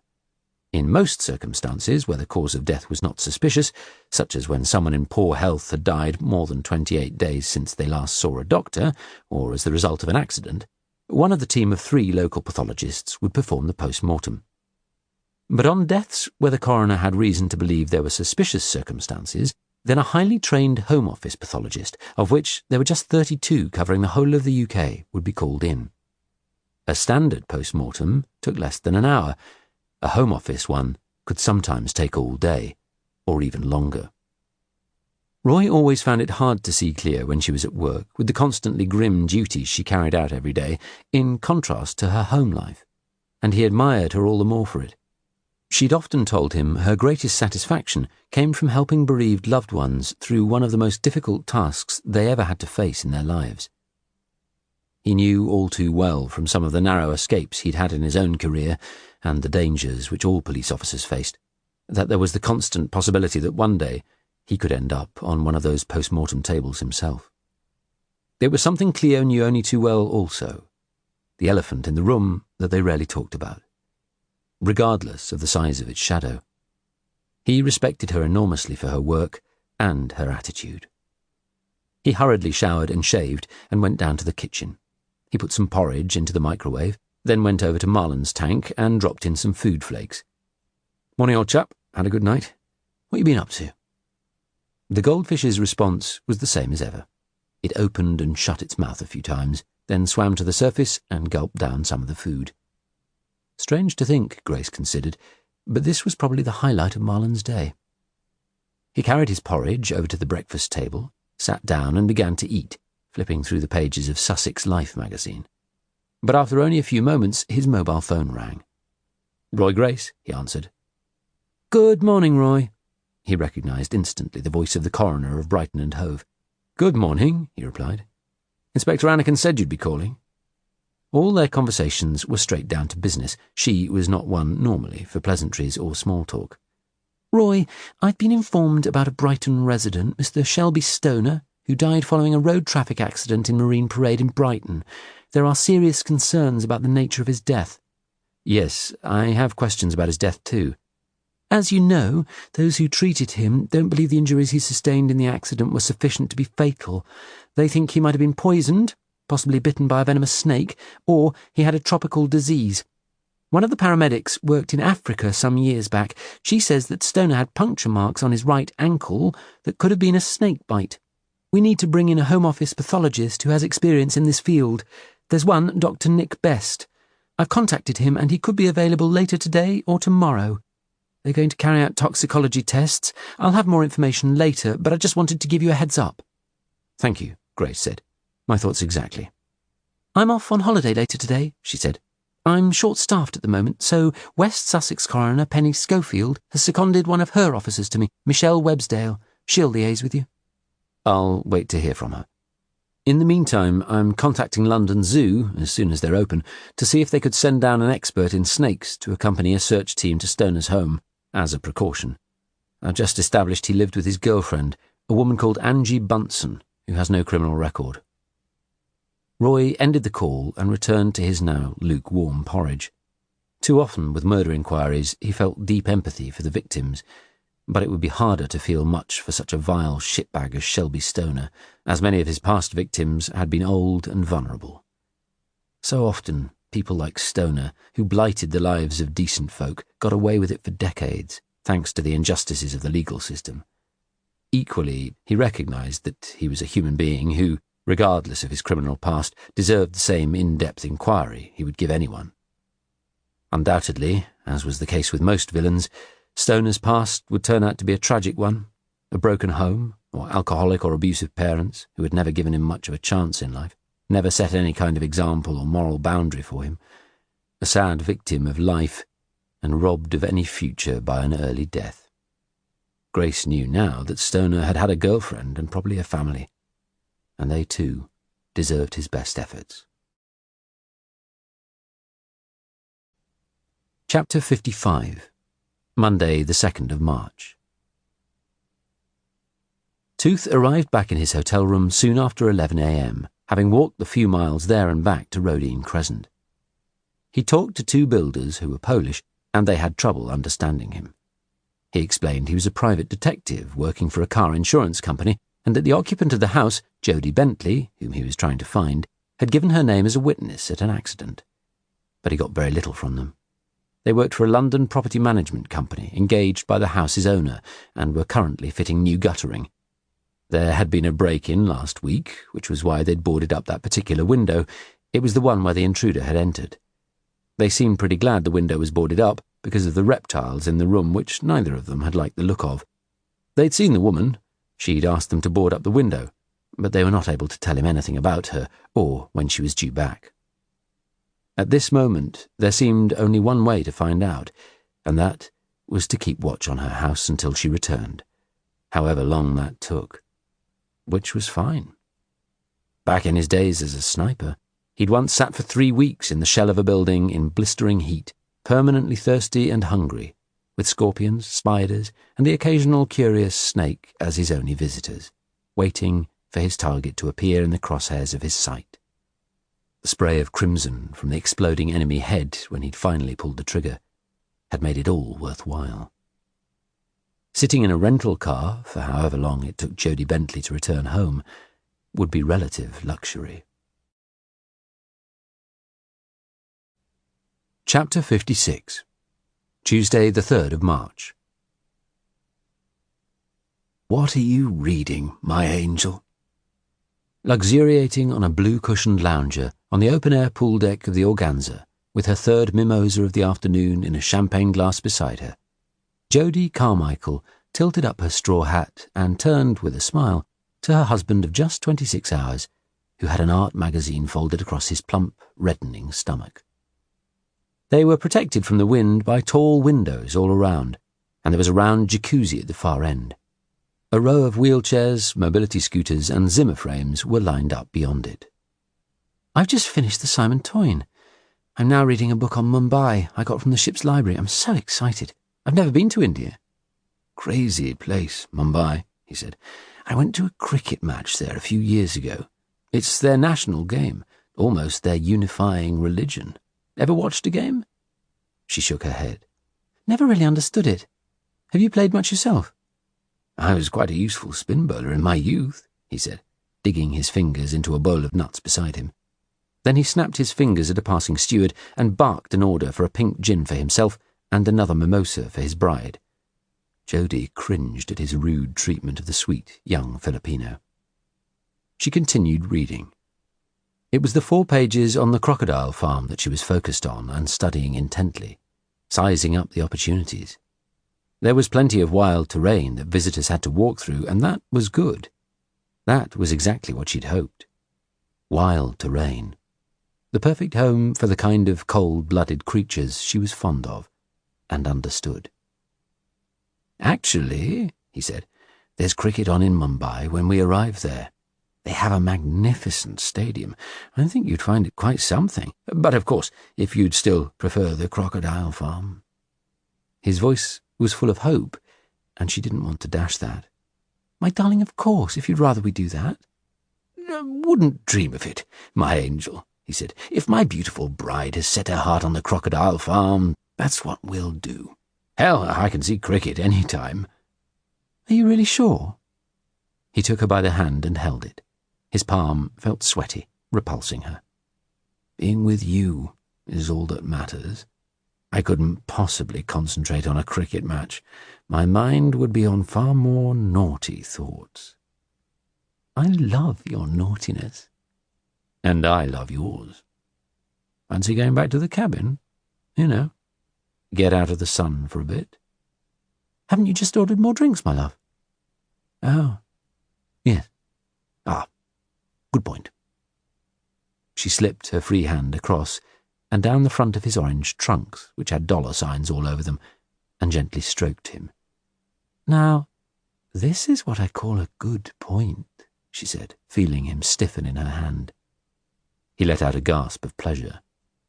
Then, as the steward arrived with their drinks, she hastily removed her hand and returned to her book, to the photographs of the crocodile farm. How lucky she was, she thought, to have such a sweet, understanding husband. How sad that it would only be for a short while longer, if all went to plan. So sad, she almost shed a crocodile tear. Chapter 57. Tuesday, the 3rd of March. Hayden Kelly had positively identified the woman from the footage DC Alexander had obtained entering the arrivals hall at Heathrow Terminal 3 on Friday the 20th of February and heading towards the exit. But, so far, none of the taxi drivers or limousine companies had come up with anyone remotely matching her description. Shortly before 9 a.m., Roy Grace drove past the black and gold sign which read Brighton and Hove City Mortuary. As he pulled into a parking space at the rear, Glenn Branson drew up alongside him. There was no sign of the Home Office pathologist, who was due to start the examination of Shelby Stoner's body at 10 a.m. after travelling down from Birmingham. "Morning," Branson greeted him, then, as his self-appointed style grew, eyed him up and down as usual, to Grace's annoyance. Grace was dressed for work in a dark suit, white shirt, plain tie, and polished black shoes. "Expected to see you in tweeds and muddy wellies, chewing straw. You know, with your move to the country and all." "Ha ha. How's Siobhan?" "Yeah, all right. We took the kids to a farm shop place at the weekend to see the animals. They have chickens, rabbits, guinea pigs roaming around. Noah would love it. If you need any chickens, they sell them." Grace grinned. "I usually get mine from the butcher in Henfield." "Very funny. Listen, we came back along the coast and the kids had brilliant burgers in a place in Peacehaven. Big Mouths. Know it?" Grace shook his head. "How are the kids with Siobhan?" "Yeah." Branson smiled, and Grace caught a glimpse of something wistful in his expression. "It's hard for them, you know. But Siobhan's finding ways to their hearts, mostly by spoiling them, and they're really taking to her, which is a good thing, because there's going to be times when she's going to have to look after them without me there. At least she understands about working round the clock, you know, with her own job. She's not like Harry. She gets what we do, and the crazy hours we have to work. But she's finding being a journalist much more demanding than she'd expected while she was a student." "Where did she study?" "Here in the city at a place called Brighton Journalist Works." "What's that?"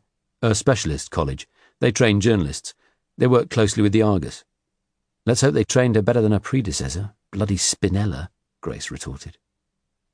Part of the reason Glenn Branson's marriage had broken up was the long and frequently unsociable hours that he worked. Harry had taken up with a new man who had started to act as a father to their son, Sammy, and their daughter, Remy. Branson had taken back that role as soon as Harry had died. Grace was relieved he was now with someone who understood his world. To be a homicide detective meant putting work above your family. You could be called out at a moment's notice, any time of the day or night, and any day of the year. If the phone rang during Christmas lunch, or in the middle of your daughter's birthday party, or while you were out at dinner celebrating your wedding anniversary, that was it. You just grabbed your go-bag that was always packed with essentials, as you might need to sleep in the office, working very long hours for days on end. "Does she want kids of her own?" Branson nodded, then shrugged. "That could be a problem." "You don't want any more?" He shrugged again. "This job, you know? When I was a nightclub bouncer, at least I worked regular hours, even if I was out most nights. Everyone knew when I'd be home and when I wouldn't be. I was able to be a decent father to them then. Even when I first joined the police, it was okay. All that changed when I moved to major crime and no longer had a proper home life." Grace put his arm round his friend's massive, powerful shoulders and squeezed. "It's what it is." "Yeah, I know. And it's always going to be." "Unless you apply for a transfer to another department or transfer back to division." Branson shook his head. "No way. I love this work. You said to me once that you never wanted to do anything different. I get that. I'm the same." "Make sure you make it up to her when you get home late. Offer to cook dinner or buy her a nice thoughtful present." "Good advice." They reached the mortuary's front door. A large opaque window to their right provided light for the main post-mortem room. Grace rang the bell. Moments later, Cleo, in green scrubs, gloves, and white rubber boots, opened the door. Her face brightened when she saw them. "Hi, guys. Great you've arrived before the pathologist. I need you to help me with a bit of a dilemma." She gave Branson a peck on the cheek and Grace a kiss on the lips and ushered them into the changing room. They gowned up and put on rubber boots also. Then Cleo led them through into the large, open-plan post-mortem room. The place had a neat and tidy post-weekend feel about it. All except one of the steel post-mortem tables were empty and spotless. In the alcove to the left lay a motionless figure encased head to toe in black rubber with two tiny eye slits in a gimp mask. Cleo stood over it and peeled back the mask to reveal the face of an elderly man. His eyes were wide open and, despite being dead, they seemed to have a twinkle in them. Branson giggled irreverently. "A proper little bouncing boy you've got here." Grace smiled. The poor man looked ridiculous. "Seems like he died having a nice time," he said. "He was," Cleo confirmed, also smiling. They were joined by Darren, Cleo's assistant mortuary technician, a sharp, good-looking and pleasant-natured young man in his 20s with spiky black hair, similarly clad to the rest of them.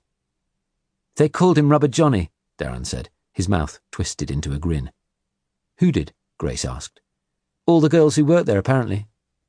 "Didn't Rubber Johnny used to be slang for a condom?" Branson asked. "I saw that in a movie.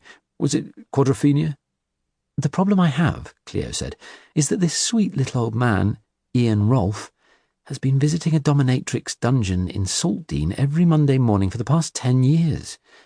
Apparently he would tell his wife he was off to play golf, put his clubs in the car, and then go to this dominatrix place. Yesterday, he suddenly stopped breathing. They panicked, tried to resuscitate him, then called an ambulance." "Either a heart attack or a stroke?" Grace asked. "Seems likely," Cleo said. "Lucky sod," Glenn Branson said. "That's the way to go. Out with a bang and a hard-on. Beats being wheeled around in an old folks' home playing tiddlywinks and pissing in your pants any day." All of them laughed. "Maybe," Cleo said, "but what the hell am I supposed to tell his widow?" "The truth," Grace said. "I can't, Roy. That would just be so cruel. Can you imagine finding that out about the man you loved? That he'd been deceiving you for so long?" They heard the doorbell, and Cleo went off to answer it. "Does his widow need to know, Roy?" Branson asked. Grace stared down at the dead man's face. He really did look happy. Most dead bodies he'd attended had their faces frozen in shock or pain. I'm sure it would be better for her and her family if she didn't, but she has to know the truth. It'll come out. "You're implying I'll tell Siobhan so she can write it in the Argus? Never! That's not what I'm saying. But it's going to come out at the inquest. Better to let his widow find it out sensitively." Grace reflected for a moment on his own massive issue, and when he was going to tell Cleo. "Morning, all." They turned to see a tall, reedy man in his mid-30s with lank, floppy hair, dressed in a jacket over a black T-shirt, blue jeans, and fancy, knobbly black and white trainers. He strode into the room in light, bouncy steps, followed by the coroner's officer, Michelle Websdale, a slim, fair-haired former border agency's officer whose attractive model looks belied her tough character.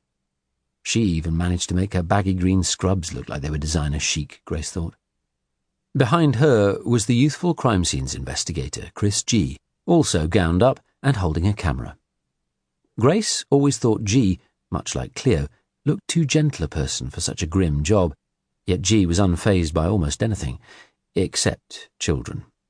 Children were the one thing that most affected all those in the emergency services, without exception. Grace held out his hand to the stranger he presumed must be the Home Office pathologist, Nick Best. "I'm Detective Superintendent Grace, and this is my colleague, Detective Inspector Branson." He introduced Websdale and G also. Best had a warm smile, but a rather brusque nature. "Good to meet you all. So my information is we have a suspected death from poisoning." "That's correct," the coroner's officer said. "I'll go and get my kit on." "I'll show you the changing room." Cleo smiled at him. "This way." She led the way back out into the corridor. The pathologist looked at Cleo in a way, suddenly, that Grace did not like. It was a really lechy stare. Nor did he much like the smile Cleo gave the man back. Shit. He was jealous, and he felt almost ridiculously relieved when Cleo came straight back in. It was the first time ever that he had felt such an emotion. He didn't like it, and he didn't like himself for feeling it. "So, guys," Cleo said, "what am I going to do with, Rubber Johnny?" Remove his kit for the viewing, Grace said. The widow's going to have to formally identify him. It'll be easier for her if he's not in a latex shroud. Yep, you're right, she said. Thanks. Then she led them all through towards the isolation room. As they crowded round the door, peering in through the glass panel at the body on the solitary table, Cleo instructed them all to put on their face masks. "Righty-ho," said Nick Best, joining them. He was gowned up in white, head to toe, with a full head mask and visor, as if ready to enter a nuclear waste site, and holding a small bag. "Let's go and check out La Plate de Jour." He entered the isolation room, followed by the others. Last in, Grace closed the door behind him. As he did, Glenn Branson took a shocked step back and said, his voice muffled, "Oh, Jesus." Chapter 58. Tuesday, the 3rd of March. After Rollo had left the cabin to play bridge again at 4 p.m, Jodie waited a few minutes to ensure he didn't come back for something he'd forgotten. Then she changed. She slipped on a push-up bra, slinky top, a short skirt and high-heeled sandals, then admired herself in the full-length mirror, mouthing with a grin, "You are so sexy."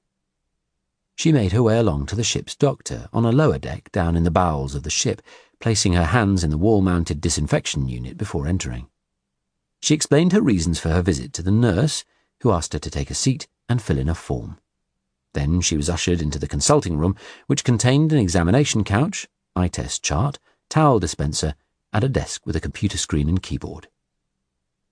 Dr. Gordon Ryerson was a charming grey-haired man in a smart white outfit and of a similar vintage to Rollo, she estimated.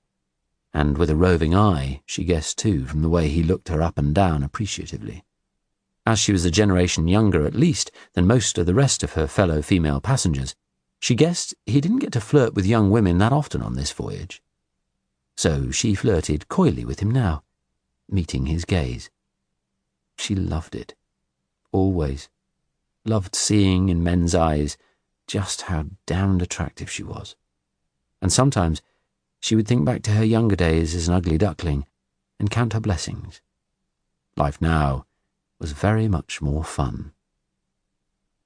"Nice to meet you, Mrs. Carmichael," he said, as if suddenly ending the game and going into professional mode, pointing to a chair in front of his desk. "Have a seat. What can I do for you?" She crossed her legs, then uncrossed them slowly, smiling to herself as his eyes followed them. "I've been feeling queasy ever since we sailed from Dubai, Doctor," she lied. "I was wondering if you could suggest anything.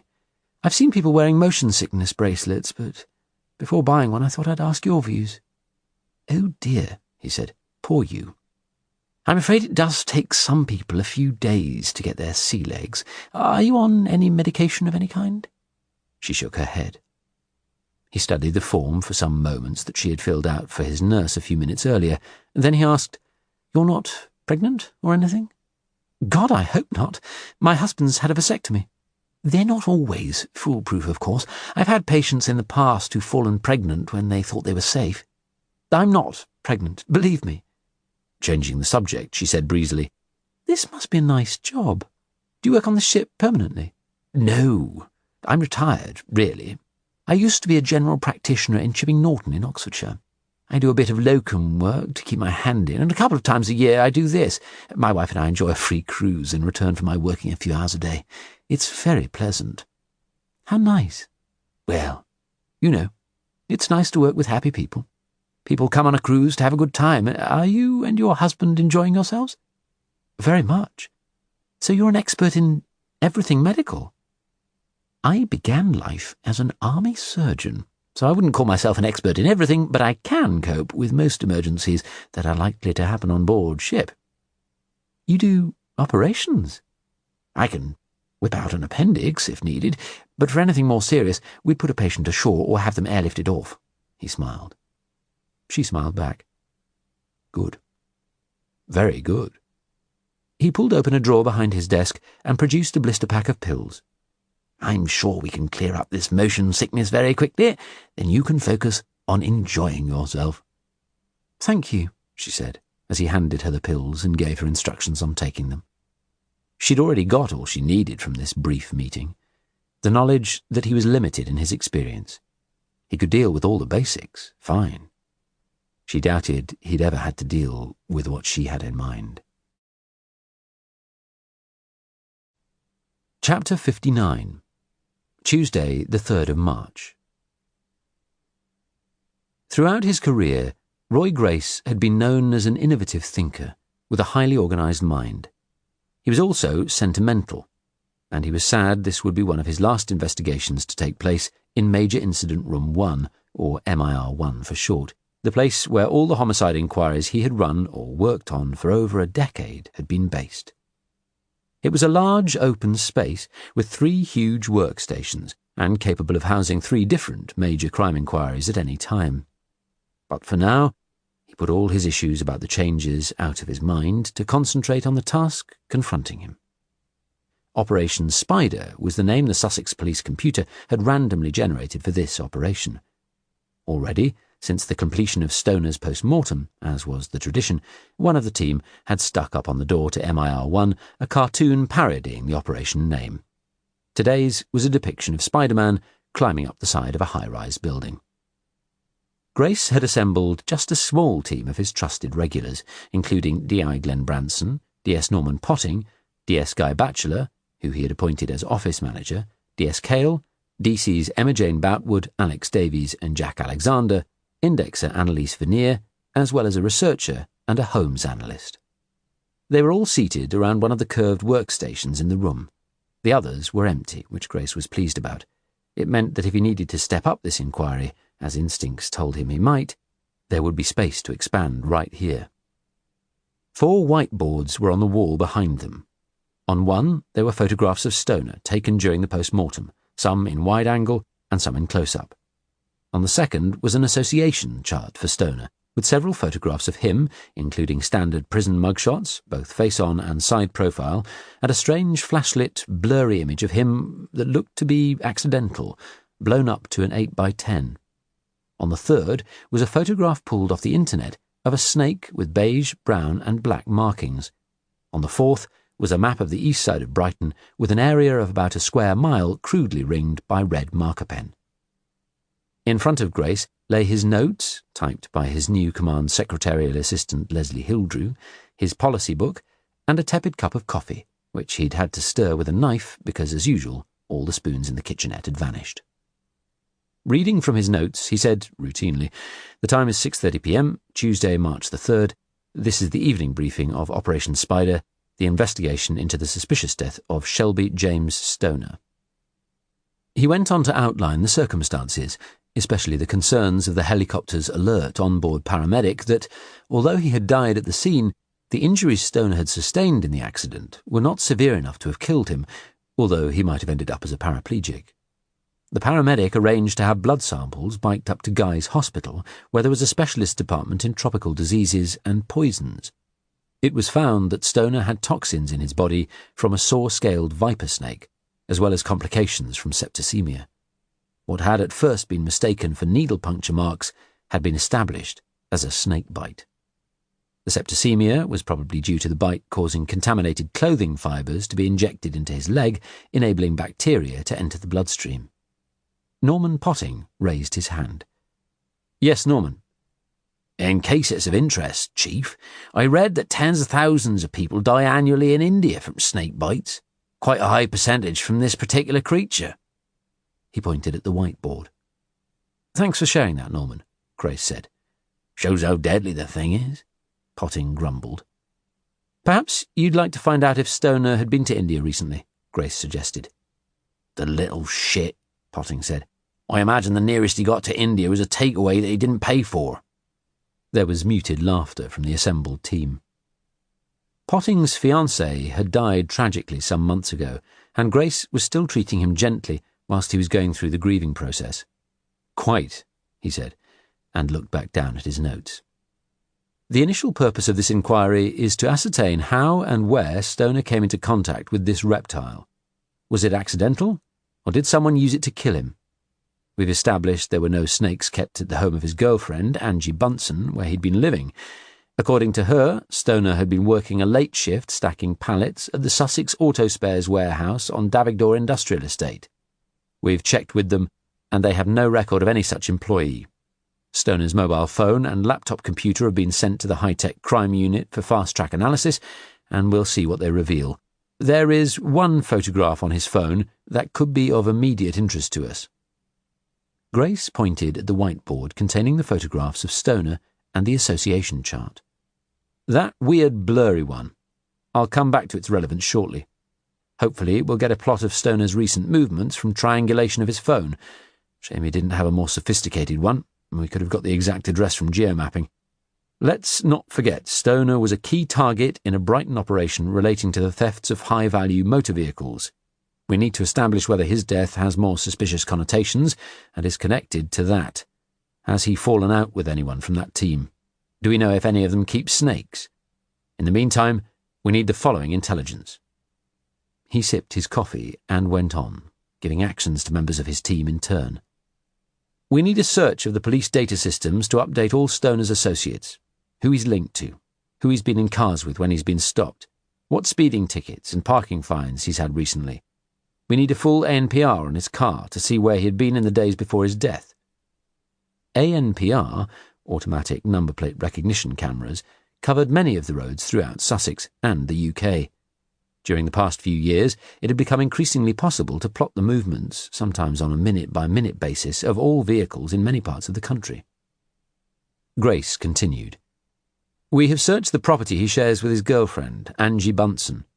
She sounds hot, Potting said. Hot? Grace quizzed him. Bunsen, burner? Potting chortled at his joke, then looked around, but was greeted only with silent stares and, on Guy Batchelor's face, a hint of a smile. Thank you, Norman, Grace said. I'm tasking you with obtaining a list of all poisonous reptile dealers in Sussex, Surrey, Kent and Hampshire.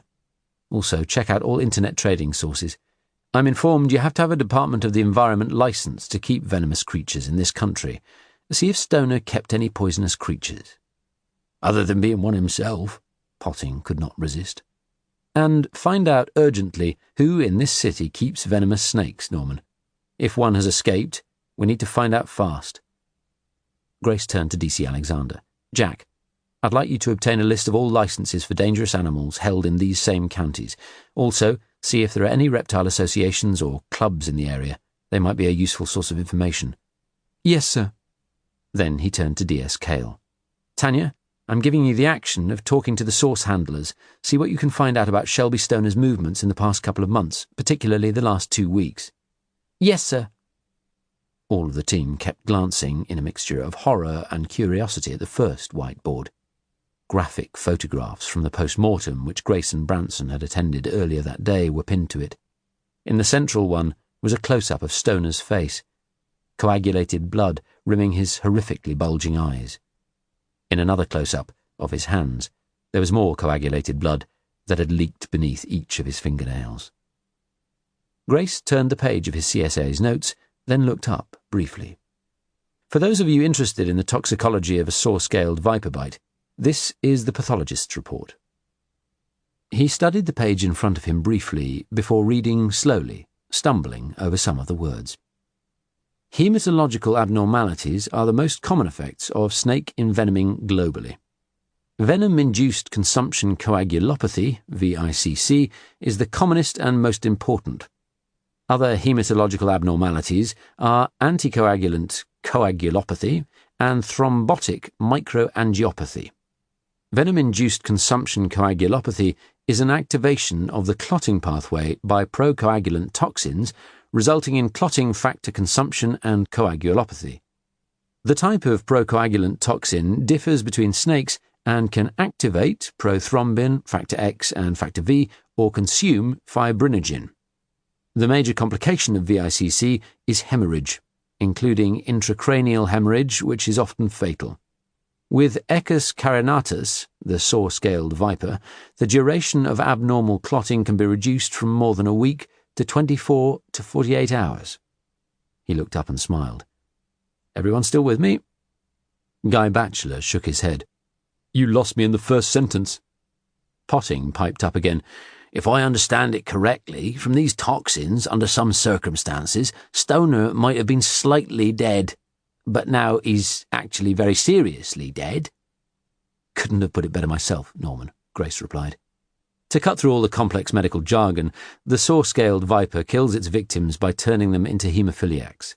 Its venom causes the blood's coagulation system, which is our defense against bleeding to death when we have a cut, to go into overdrive. Once all the coagulant has been used up, the body starts to hemorrhage. If you cut yourself shaving, you're likely to just bleed out. "Sounds to me like he's been bitten by one of his friends," Guy Batchelor said. There were several nods around the table. "But why would any snake want to be friends with Shelby Stoner?" Jack Alexander asked. "All right," Grace said. "Enough of that." Then, studying his policy book for a moment, he said, "This is my hypothesis. It would appear that Stoner has died from snake venom poisoning, and that could have occurred accidentally, but could also be linked to his current criminal activity. It may be that someone wanted to get rid of him. That's why we're looking into the death. We need to try to establish the facts. It is also possible he may have been attempting to steal these creatures, either for himself or perhaps to order for someone. My reason for thinking this is that photograph." He stood up, walked over to the whiteboard, and pointed at the flashlit, blurry image. "Take a close look, and I'd like any of you to tell me what you see." "A bloody ugly-looking git," Potting said. "Anything else, Norman?" Grace said. "Yes. Looks like a photograph of a ceiling. The ceiling's in sharper focus than Stoner," Potting said. "Quite ornate cornicing, the sort you'd get in a Victorian house," D.S. Batchelor said. "But that window to the right, the top part of it just visible with leaded lights, looks like mock Tudor. I know that because Lena and I used to live in a mock Tudor house." "What are those glass cupboards?" D.C. Davies asked. "They look a bit like the kind you get from IKEA." "I think they're storage boxes." Glenn Branson stood up and peered closer. "Or aquariums." "Vivariums, Glenn," D.S. Batchelor said. "I think that's the proper term for them." "It is, Guy. Containers that reptiles are kept in, providing them with a microcosm of their natural environment," Grace said. "Some of them look freestanding, but others seem to be fitted." "Oh, so Stoner lived in one of them, did he?" Potting asked. "A very suitable home for him." Ignoring him, as most of the team did when he became irritating, Branson asked, "What's the significance of this photograph?" "It looks like it was taken accidentally," Grace said. "There are no other photographs for several days before this one, and none after. Even though it's hard to see Stoner's expression too clearly, he's not posed for it, and he's not actually looking into the camera. The date's interesting. It was taken last Tuesday evening, February the 24th. The toxin from a saw-scaled viper takes from around 48 hours to several days to kill its victim. It was about 8 p.m., Sunday the 1st of March, that Stoner crashed his car." Grace looked down at his notes. "The high-tech crime unit obtained that information. They've also given me the approximate location from triangulation. It was taken in presumably a house in the Rodine area of the city.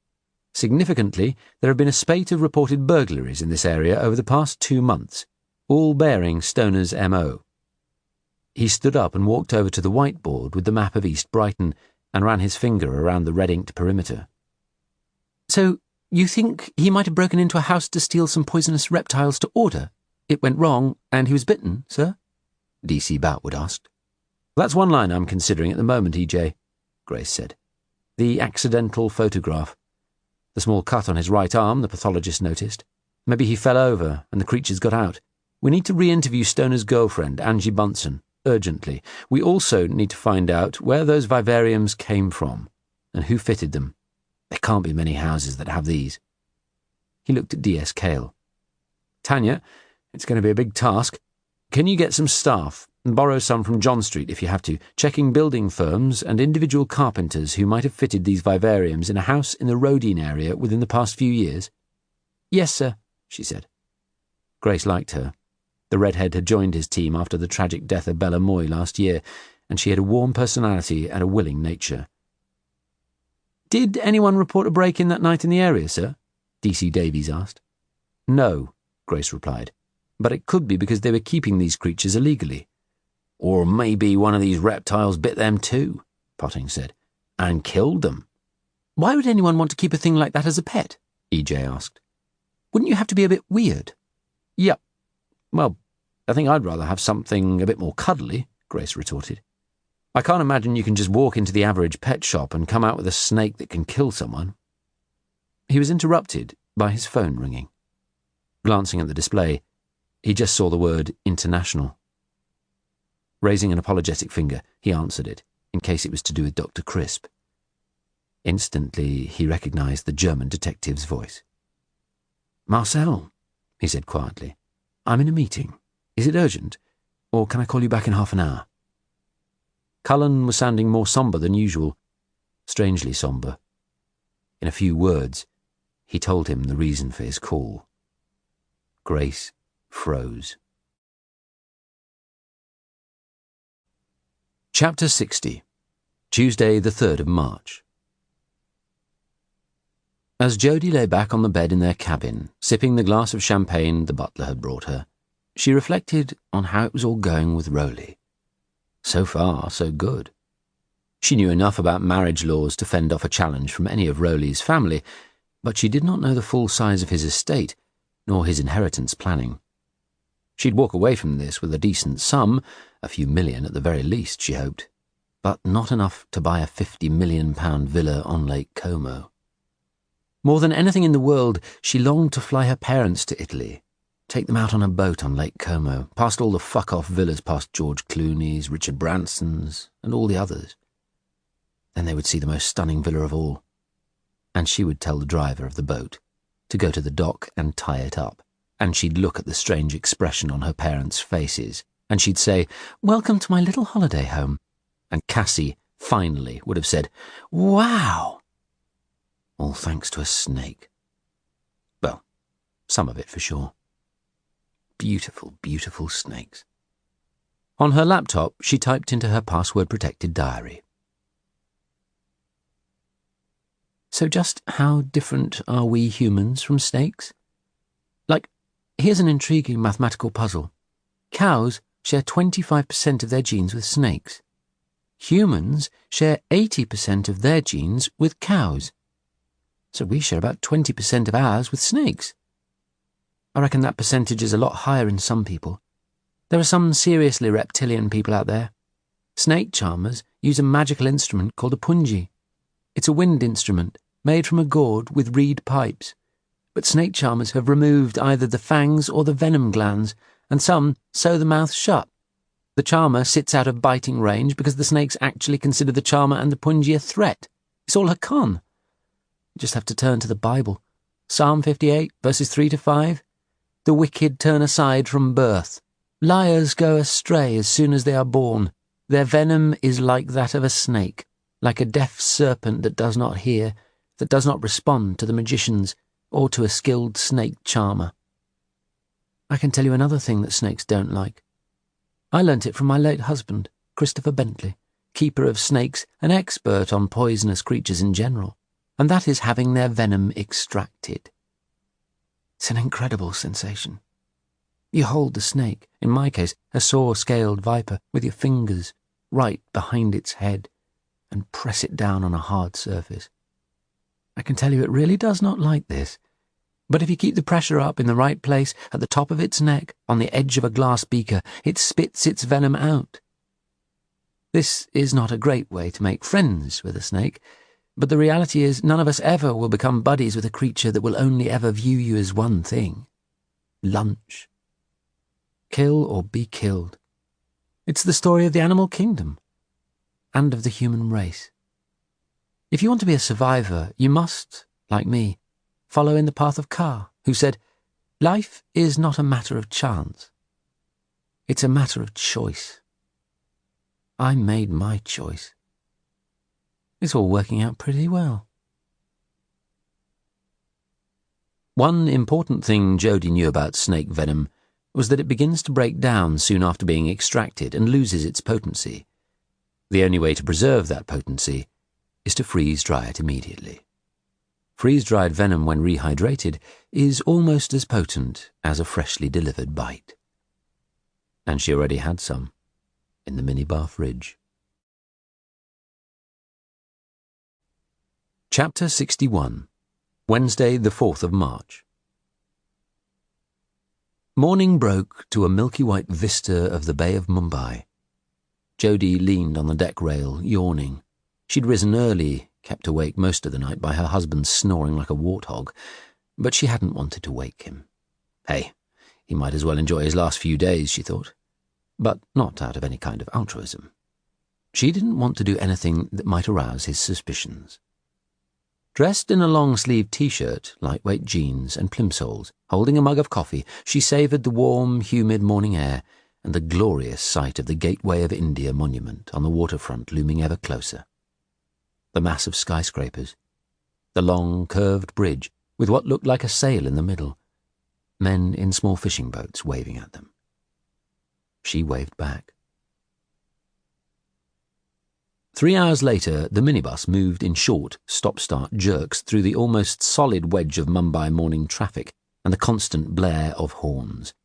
Pulling a shawl around her against the freezing air conditioning, she dozily watched a man pulling a trailer loaded with canisters worm past them. Then, leaning against Rollo, who was photographing everything in sight, which was mostly just buses, lorries, mopeds and bicycles, she fell asleep. When she woke up, the minibus was still crawling through the same din of horns in the same heavy traffic. Tall, shabby, white colonial-looking buildings were all around them. "Amazing city, isn't it, my angel?" he asked. "Amazing." She dozed on and off again, and finally felt their speed picking up. She was next woken by the sensation of the minibus slowing. Through the window she saw a sign. Sanjay Gandhi National Park, Borivali. Moments later, they entered a lush forest.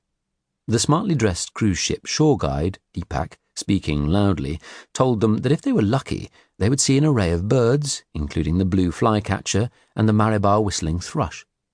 He went on to list all the other birds they might see, then added that if they were really lucky, they might spot a tiger. She didn't give a fuck about any of the birds. That was not why she had wanted to come here. The reason was in the right-hand pocket of her trousers. Finally, the bus stopped, and their cruise guide told them they could leave any of their belongings in the vehicle. They would be quite safe.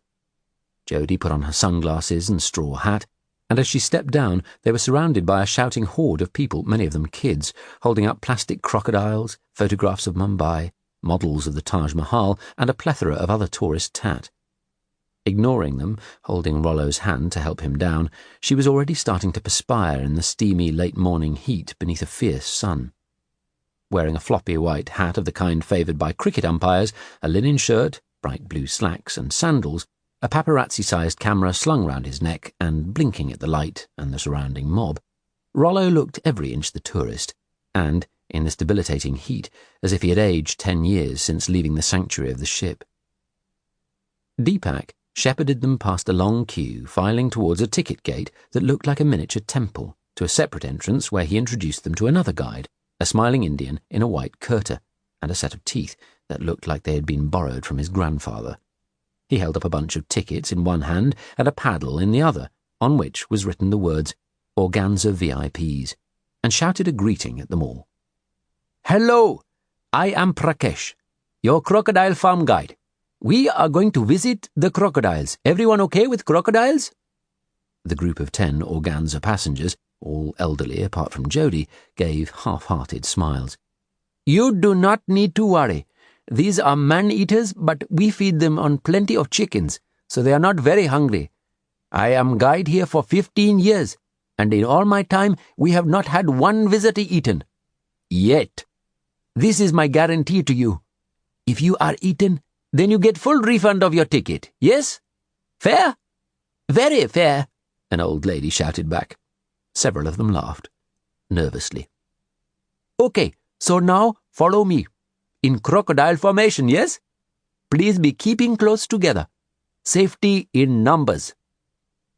Jodie stopped to fiddle with the laces of her trainers as the rest of the group filed off obediently in crocodile formation. Rollo waited patiently. Then they followed on a short distance behind. "Maybe we should catch them up, my love," he said, sounding a little uneasy. "I hate organised groups," she said. They maintained a steady pace, some 30 or so yards behind the rest of the pack. After 10 minutes, they reached the start of a forest, bordered on one side by a wide swamp-like lake. A small crocodile lay basking in the sun just a few yards from the path. In the water, she could see a pair of eyes above a ripple. "They give me the heebie-jeebies, these things," Rollo said. "I think they're beautiful, darling. Take a photo of me beside this one." She stopped and stepped back until she was just inches from the basking reptile. "My love," he said, "I don't like it. Do you know how they kill their prey? They pull them into the water and drown them, then keep them underwater in what is their larder to tenderize the meat for a few days before eating them. These are all fed. Prakash told us." Looking dubious, he removed the camera from round his neck, focused it on her, and snapped away quickly. "Okay, let's move on." The rest of the group had almost disappeared from sight. They continued along a narrowing mud-baked path, with forest and murky swamp to their left, and the open water, filled as far as they could see with more and more crocodiles to their right. "Don't you think there's something magical about them, darling?" she asked, slipping her hand into her trouser pocket. She had practiced the movement several times to make sure she had it absolutely right. "No, I don't. I think they're hideous and scary, and they can outrun humans." They walked on a few paces, the forest thickening to their left. Then suddenly she stumbled and fell over, crying out in pain, and lay face down in the undergrowth. "Ow!" she cried out. "I bashed my bloody knee." "Jodie," he said, "my poor angel." He knelt beside her. "Here, give me your hand." She reached up towards him. Then, as he began to pull her up, she used a manoeuvre she had learned in a judo lesson some years ago to pull him sprawling forward without him even realizing it was deliberate. As he landed flat on his face, she pulled the fang from her pocket and jabbed him in the right ankle with it, then returned it to her own pocket. "Ow! Shit!" he cried out. "I've been stung or bitten by something." "What? My love, what is it?" "My ankle. Shit!" "Which ankle?" She helped him to his feet. "Which ankle?" "My right one." She knelt and pulled up his trouser leg. There was one tiny spot of blood showing. "I can't see anything, my love," she said. "I felt something. I definitely felt something." "Where?" She ran her finger across his ankle, wiping away the blood spot. "Here?" "Yes." "I can't see anything." "Hello? Hello? Mr. and Mrs. White Hat and Straw Hat? Is everything all right?" The guide called out, anxiously running up to them. "Fine," she said. "Absolutely fine," her husband confirmed. "I just tripped over." "But was it a nice trip?" Prakash asked, with a winning smile. "Very nice," Jodie said. "I am always obliged to be at your very best service. Nowhere will you find better trips. Are you in need of any help?" "No, I'm fine, thank you, Prakash," Rollo said. "If you are happy, then I am happy." "We're very happy," Jodie said. "Couldn't be happier." Chapter 62, Wednesday the 4th of March. The package Tooth had ordered on the internet arrived at his hotel at 11 a.m. on Wednesday. He tipped the young man who brought the large box up to his room, then hung the Do Not Disturb sign on his door. It was all there, just as he had requested. He took each item out and tested it. They were all working fine. He went out and bought a rucksack, then placed them all carefully inside it. Tonight, when it was dark, he planned to return to the empty house. It would take a while to complete the task, but there was no rush. He would have all night. And after that, peace of mind. Tooth didn't smile often, but he smiled now. Chapter 63, Thursday the 5th of March. Roy? Oh, are you okay? You're so restless. What's the time? 2:15. You keep tossing and turning and shouting out, what is it? Is your leg hurting? Grace rolled over in bed and touched Cleo's face with his nose. I'm sorry. Were you having a bad dream? Yeah. Sorry I woke you. They lay still for a moment. Want to tell me? He did want to tell her, so badly, They'd always promised each other they would have no secrets. Yet how could he tell her? The taboo subject. Sandy.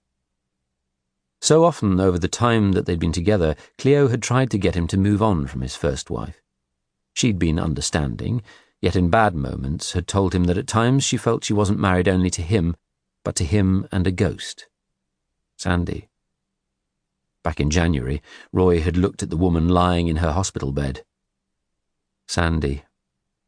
He had denied to himself that it was her, but he knew the truth and had been suppressing it. At some point it was going to have to come out, and how on earth was he ever going to start that conversation? And deal with the fallout that would follow. It was something that would take many hours, maybe days to work through with Cleo, if she would accept the situation at all. And with all the authorities. The information he had to date was that for a time she had been a heroin addict, and had then gone clean. And she had a son. Whatever. He and Sandy had tried repeatedly for a child with no success, so now this woman had a child. And there was too much at stake with his new life. The past was the past. So the woman in the bed at the clinicum was Sandy. But she was no longer his Sandy. She had made the decision, whatever had been going on in her mind at the time, to walk out on him and fabricate her disappearance and cause him 10 years of hell. He wasn't about to disrupt his life now, however unfortunate her circumstances were. But for the last 2 nights he had been unable to sleep properly. Ever since that phone call from Cullen. Grace had met him for the first time a few years ago. Since then, Cullen had helped him through a possible reported sighting of Sandy in the past, when he had gone to Munich on what turned out to be a wild goose chase. "Roy," he had said this time, "all is good?" His voice had sounded strangely hesitant. "Very good. You? Still driving crazily like Lewis Hamilton?" "Yeah, I have a new car, a Sirocco Storm. It is fast. I take you for a drive sometime." Grace remembered his friends driving on his first visit to Germany. He loved fast cars himself, but at 160 miles per hour on the autobahn, with Cullen constantly taking his eyes off the road to talk to him, he had been somewhat nervous. "Look forward to it," he had replied, with bravado. "So, this woman you came to see in January, in the Klinikum Schwabing, to make sure she was not your former wife, Sandy?" "Yes." "How's she doing?" "Not good, Roy. Her condition is unstable. The prognosis is bad. But there is something you need to know." "Tell me." "I sent the hairbrush you mailed me to the DNA laboratory. I just got the results back this morning. The match is conclusive. This woman is Sandy." Chapter 64. Friday, the 6th of March. Tooth watched a man in his 60s, warmly wrapped up, who appeared at the same time every day, so regularly he could set his watch by him. He was walking along the street towards him now, reading a novel, holding it so high he had to tilt his head upwards to read it. Some days, Tooth walked the round trip of several miles here and back to the hotel for exercise, and being on foot gave him a good opportunity to look carefully around. Also, and importantly, there were neighbourhood watch signs displayed in the windows of several of the houses. Someone vigilant would be likely to report seeing a car in the area for several days running, with a lone occupant. He was less noticeable on foot. As he strolled around the vicinity of Jodie's house, he noticed some of the other regulars too.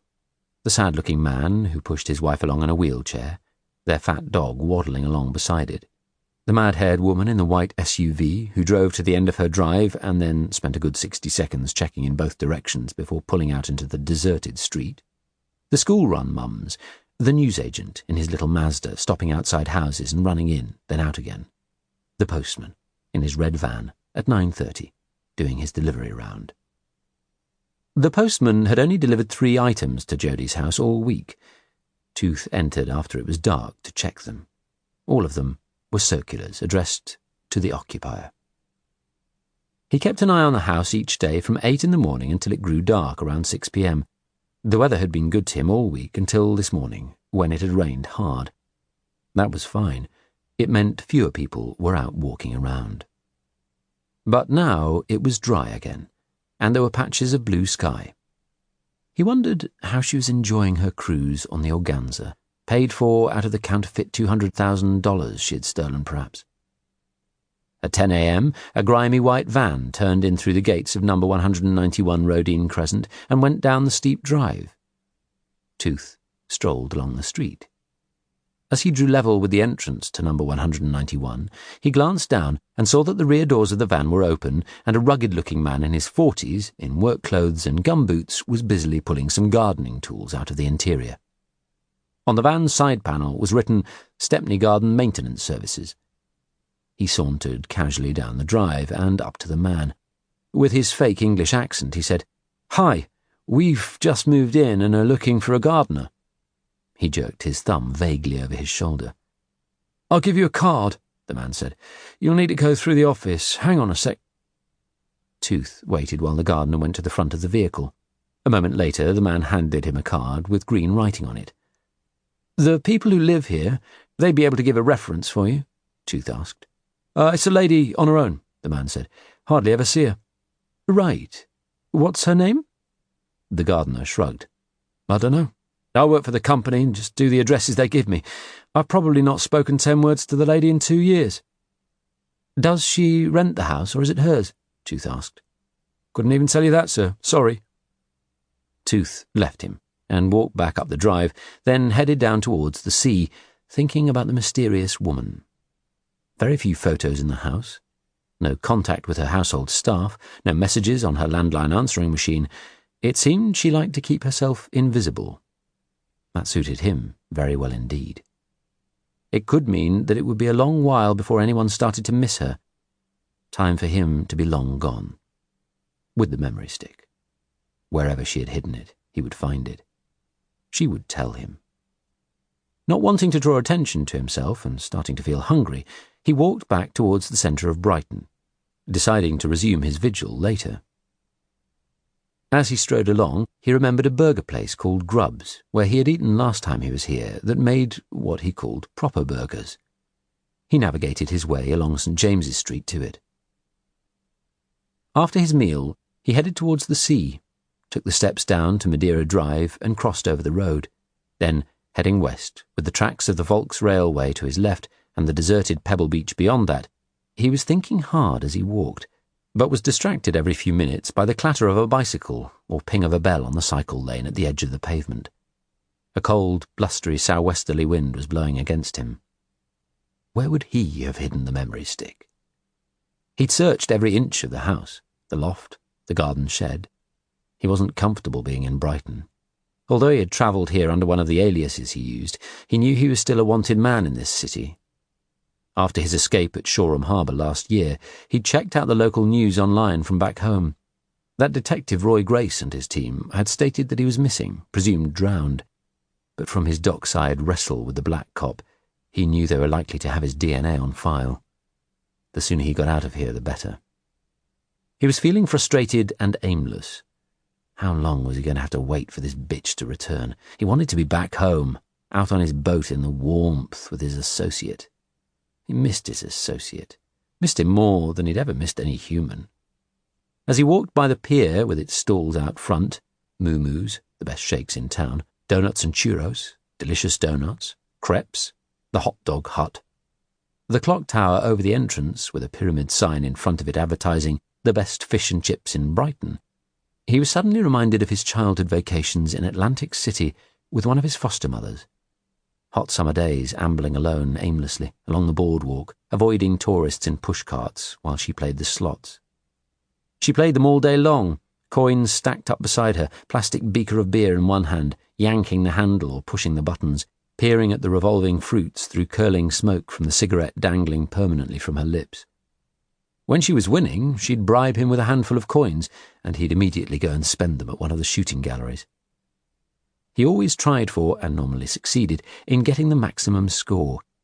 When he didn't, he got angry, and on more than one occasion cracked the glass or wrenched the grip of the gun so hard that it broke. There was an aquarium to his right, and across a busy intersection, a cream and red building advertising Harry Ramsden Fish and Chips. Ahead, across the far side of the intersection, was the yellow and white Royal Albion Hotel. A stack of beer barrels was piled on the sidewalk. He ambled on, passing a cafe to his left and a flint-walled groin. How long before the bitch came back from her cruise? He crossed the cycle lane and waited for a green light at the pedestrian crossing, heading back to the modern slab of his hotel, unsure what the rest of the day held for him. Waiting. He was okay with waiting. He was fine with waiting, letting time slide by. Maybe he'd catch a movie in town, or on his hotel television. The light changed to green. He was about to cross the road when he had a thought. He'd check the pier out. Why not? See if it had any shooting galleries. It was something to do. He turned back, totally forgetting the cycle lane. As he stepped forward, he heard the ping of a bell, a clank, and a shout, then a loud squeal of rubber on metal. An instant later, a shadow descended on him. He felt a crashing blow that hurled him off his feet. He saw the sidewalk coming up to meet his face. Then a fireworks show inside his head. Then silence. Chapter 65. Friday, the 6th of March. Shortly after midday, Roy Grace, still distracted by the news he'd had about Sandy, sat in Cassian Pugh's large office, drinking coffee from a china cup. He absently noted the spoon in the saucer, and doubted that spoons ever vanished here, in this hallowed police HQ building. He updated the ACC on the processing, by the French authorities, of their extradition request for Edward Crisp, and the progress on Operation Spider, the investigation into the suspicious death of Shelby Stoner. Or to be more accurate, and to his old adversary's clear irritation, the lack of progress on both. With luck, there would be an update from the French police, so he had been assured, within a few days, but there was little progress from the actions on Operation Spider that he had given his team at their briefing 3 days ago. A check of Stoner's movements since his last release from prison had revealed some relevant information, but not much. Plotting from the ANPR cameras and footage from the city's network of 350 CCTV cameras showed Stoner had recently made numerous visits to the expensive and exclusive Rodine area of the city. These visits coincided with a spate of reported house burglaries in the area, but thanks to the budget constraints, housebreaking, except where life was in imminent danger, had, to Grace's fury, become a lower priority. He could quite seriously envisage a time in the near future when someone would wake to find an intruder in their home, dial 999, and be told to send an email. Angie Bunsen, Stoner's girlfriend, had been questioned extensively, but had not provided anything useful. It appeared that Stoner had lied to her about having a job in a warehouse, presumably to cover for his burglary activities. She had said nothing of significance in any of her interviews. Stoner had given her every indication that he planned to go straight and save up to buy a Brighton taxi plate. She couldn't understand why he might have any connection to venomous snakes. DC Jack Alexander's action of checking all holders of licences under the Dangerous Wild Animals Act of 1976 in the city of Brighton and Hove had revealed just a handful, including a police inspector they knew who kept a pet python. They were all legitimate. Suppliers of vivariums had been contacted, the addresses of all customers they held on record visited, to reveal nothing more lethal than a tank of gerbils who had ganged up on one of their own and bitten a toe off. There was a reptile owners' association, but none of its members knew of Shelby Stoner. Information from source handlers about Stoner and his associates since he had last been freed so far had provided nothing new, nor had the high-tech crime unit's interrogation of his pay-as-you-go mobile phone and computer revealed any unexpected contacts or anything else of significance other than the blurry photograph. The main person he saw regularly was a small-time drug dealer and car thief called Dean Warren, who also appeared to be part of the gang conspiring to steal high-value cars. Like Warren, Stoner had connections to the Sussex towns of Crawley and Hastings through a number of small-time criminal associates, all of whom were being interviewed, but so far nothing had come from any of them.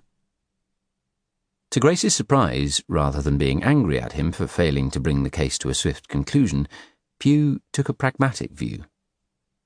I think we have to accept that whatever happened, Stoner is not someone worth throwing unlimited expensive resources at, Roy. Yes? In the current climate, I'd have to agree, sir. Good man. Pugh, in his white shirt with epaulettes, shiny blonde hair and angelic blue eyes, gave Grace a condescending smile.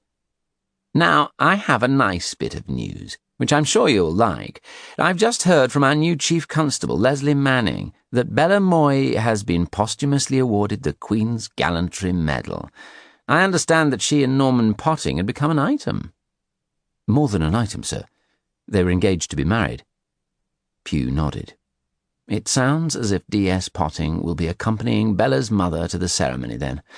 A member of the royal family will be presenting the medal later in the year, but to recognise the award in Sussex, we're having a small local event with the chief. Very appropriate. Pugh nodded. I'll see to it. Now, back to business. I want you to stay on the Stoner inquiry, but don't bust your balls on it. I'd like you to focus your energies on Crisp. Once he has been released back to us, there's going to need to be a lot of work preparing for his prosecution, and it has to be watertight, belt and braces. It's going to be one of the highest profile trials we'll ever have been involved with, and I need it to be in a safe pair of hands. Understood? Yes, sir. As ever with ACC Pugh, Grace waited for the sting. It came rapidly and subtly from the man who had once secretly ordered a team to scan and excavate the garden of the home Grace had shared with Sandy, on the suspicion that he had murdered her. Such a shame the glory for his capture goes to the French police rather than to us, don't you think, Roy? Actually, no, he felt like replying defensively, but that would have been an argument he could not win.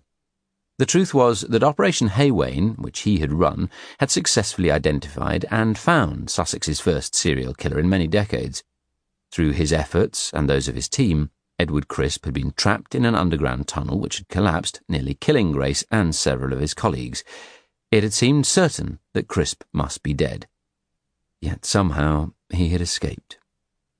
The buck stopped with Grace as the senior investigating officer. However improbable the odds on Grace having survived, somehow he had, which meant that in the eyes of Pugh, justifiably, Grace had screwed up. He'd had the offender in his grasp, and the man had slipped the net. It didn't matter that Grace had been in hospital, his leg filled with shotgun pellets, when Crisp had escaped. He was the SIO, and ultimately to blame. And to make it worse, the recapture was down to pure luck, although swift circulation of Crisp's details had meant the French police were able to act decisively. "Yes," Grace said, "I think Crisp makes Harry Houdini look like an amateur." In his sarcastic tone, Pugh said, "I would have thought, given all you found out about the man during your operation, you would have been aware of that." He stared sternly at Grace for some moments, then went on, "Quite frankly, most people in my position would have taken you off the case after such a fiasco, but I want you to understand, despite our past differences, I'm not a vindictive person. I appreciate with your injuries there were extenuating circumstances, and I've not forgotten that last year you risked your life to save mine. So I'm going to give you a reprieve. Just make sure there are no more screw-ups from the moment Crisp is released to us. Bringing a successful prosecution is going to be on your head. Do I make myself clear?" Grace said stiffly, "Very clear, sir." "I'll give you some words of wisdom, Roy. We don't learn from our successes. We only learn from our mistakes. You'd do well to remember that." "I'll remember that." Chapter 66. Friday, the 6th of March. "How are you feeling, Mr. Carmichael?" Dr. Ryerson asked, entering the cabin. It was just after 6 p.m., and Jodie's husband had stayed in bed for the past 2 days, throwing up constantly, sustained only by sugary drinks. He had resisted the doctor, telling Jodie that, from his experience on cruise ships, if the doctor believed you might have a contagious bug, they would confine you and your partner to your cabin for days. But finally he had given in and told her to ask him to come. "Terrible," he said, holding a handkerchief to his nose to staunch his latest nosebleed. Your wife tells me you had oysters for dinner the night before last. Afterwards, martinis, then champagne and white wine?" Jodie, holding her husband's hand, said, "You did rather go for it, didn't you, my darling?" He nodded. "It's possible they haven't agreed with you. Oysters and spirits can be a dangerous mix, but is there anything else you can think of?" "Yesterday," he said listlessly. "Sorry, day before yesterday, at the crocodile farm, Mumbai, I got bitten." "Bitten? Something bit me. Where were you bitten?" "On my leg, ankle, my right ankle." "He fell over in the crocodile farm and thought he'd been bitten by something," Jodie confirmed. "I had a look, but I couldn't see anything."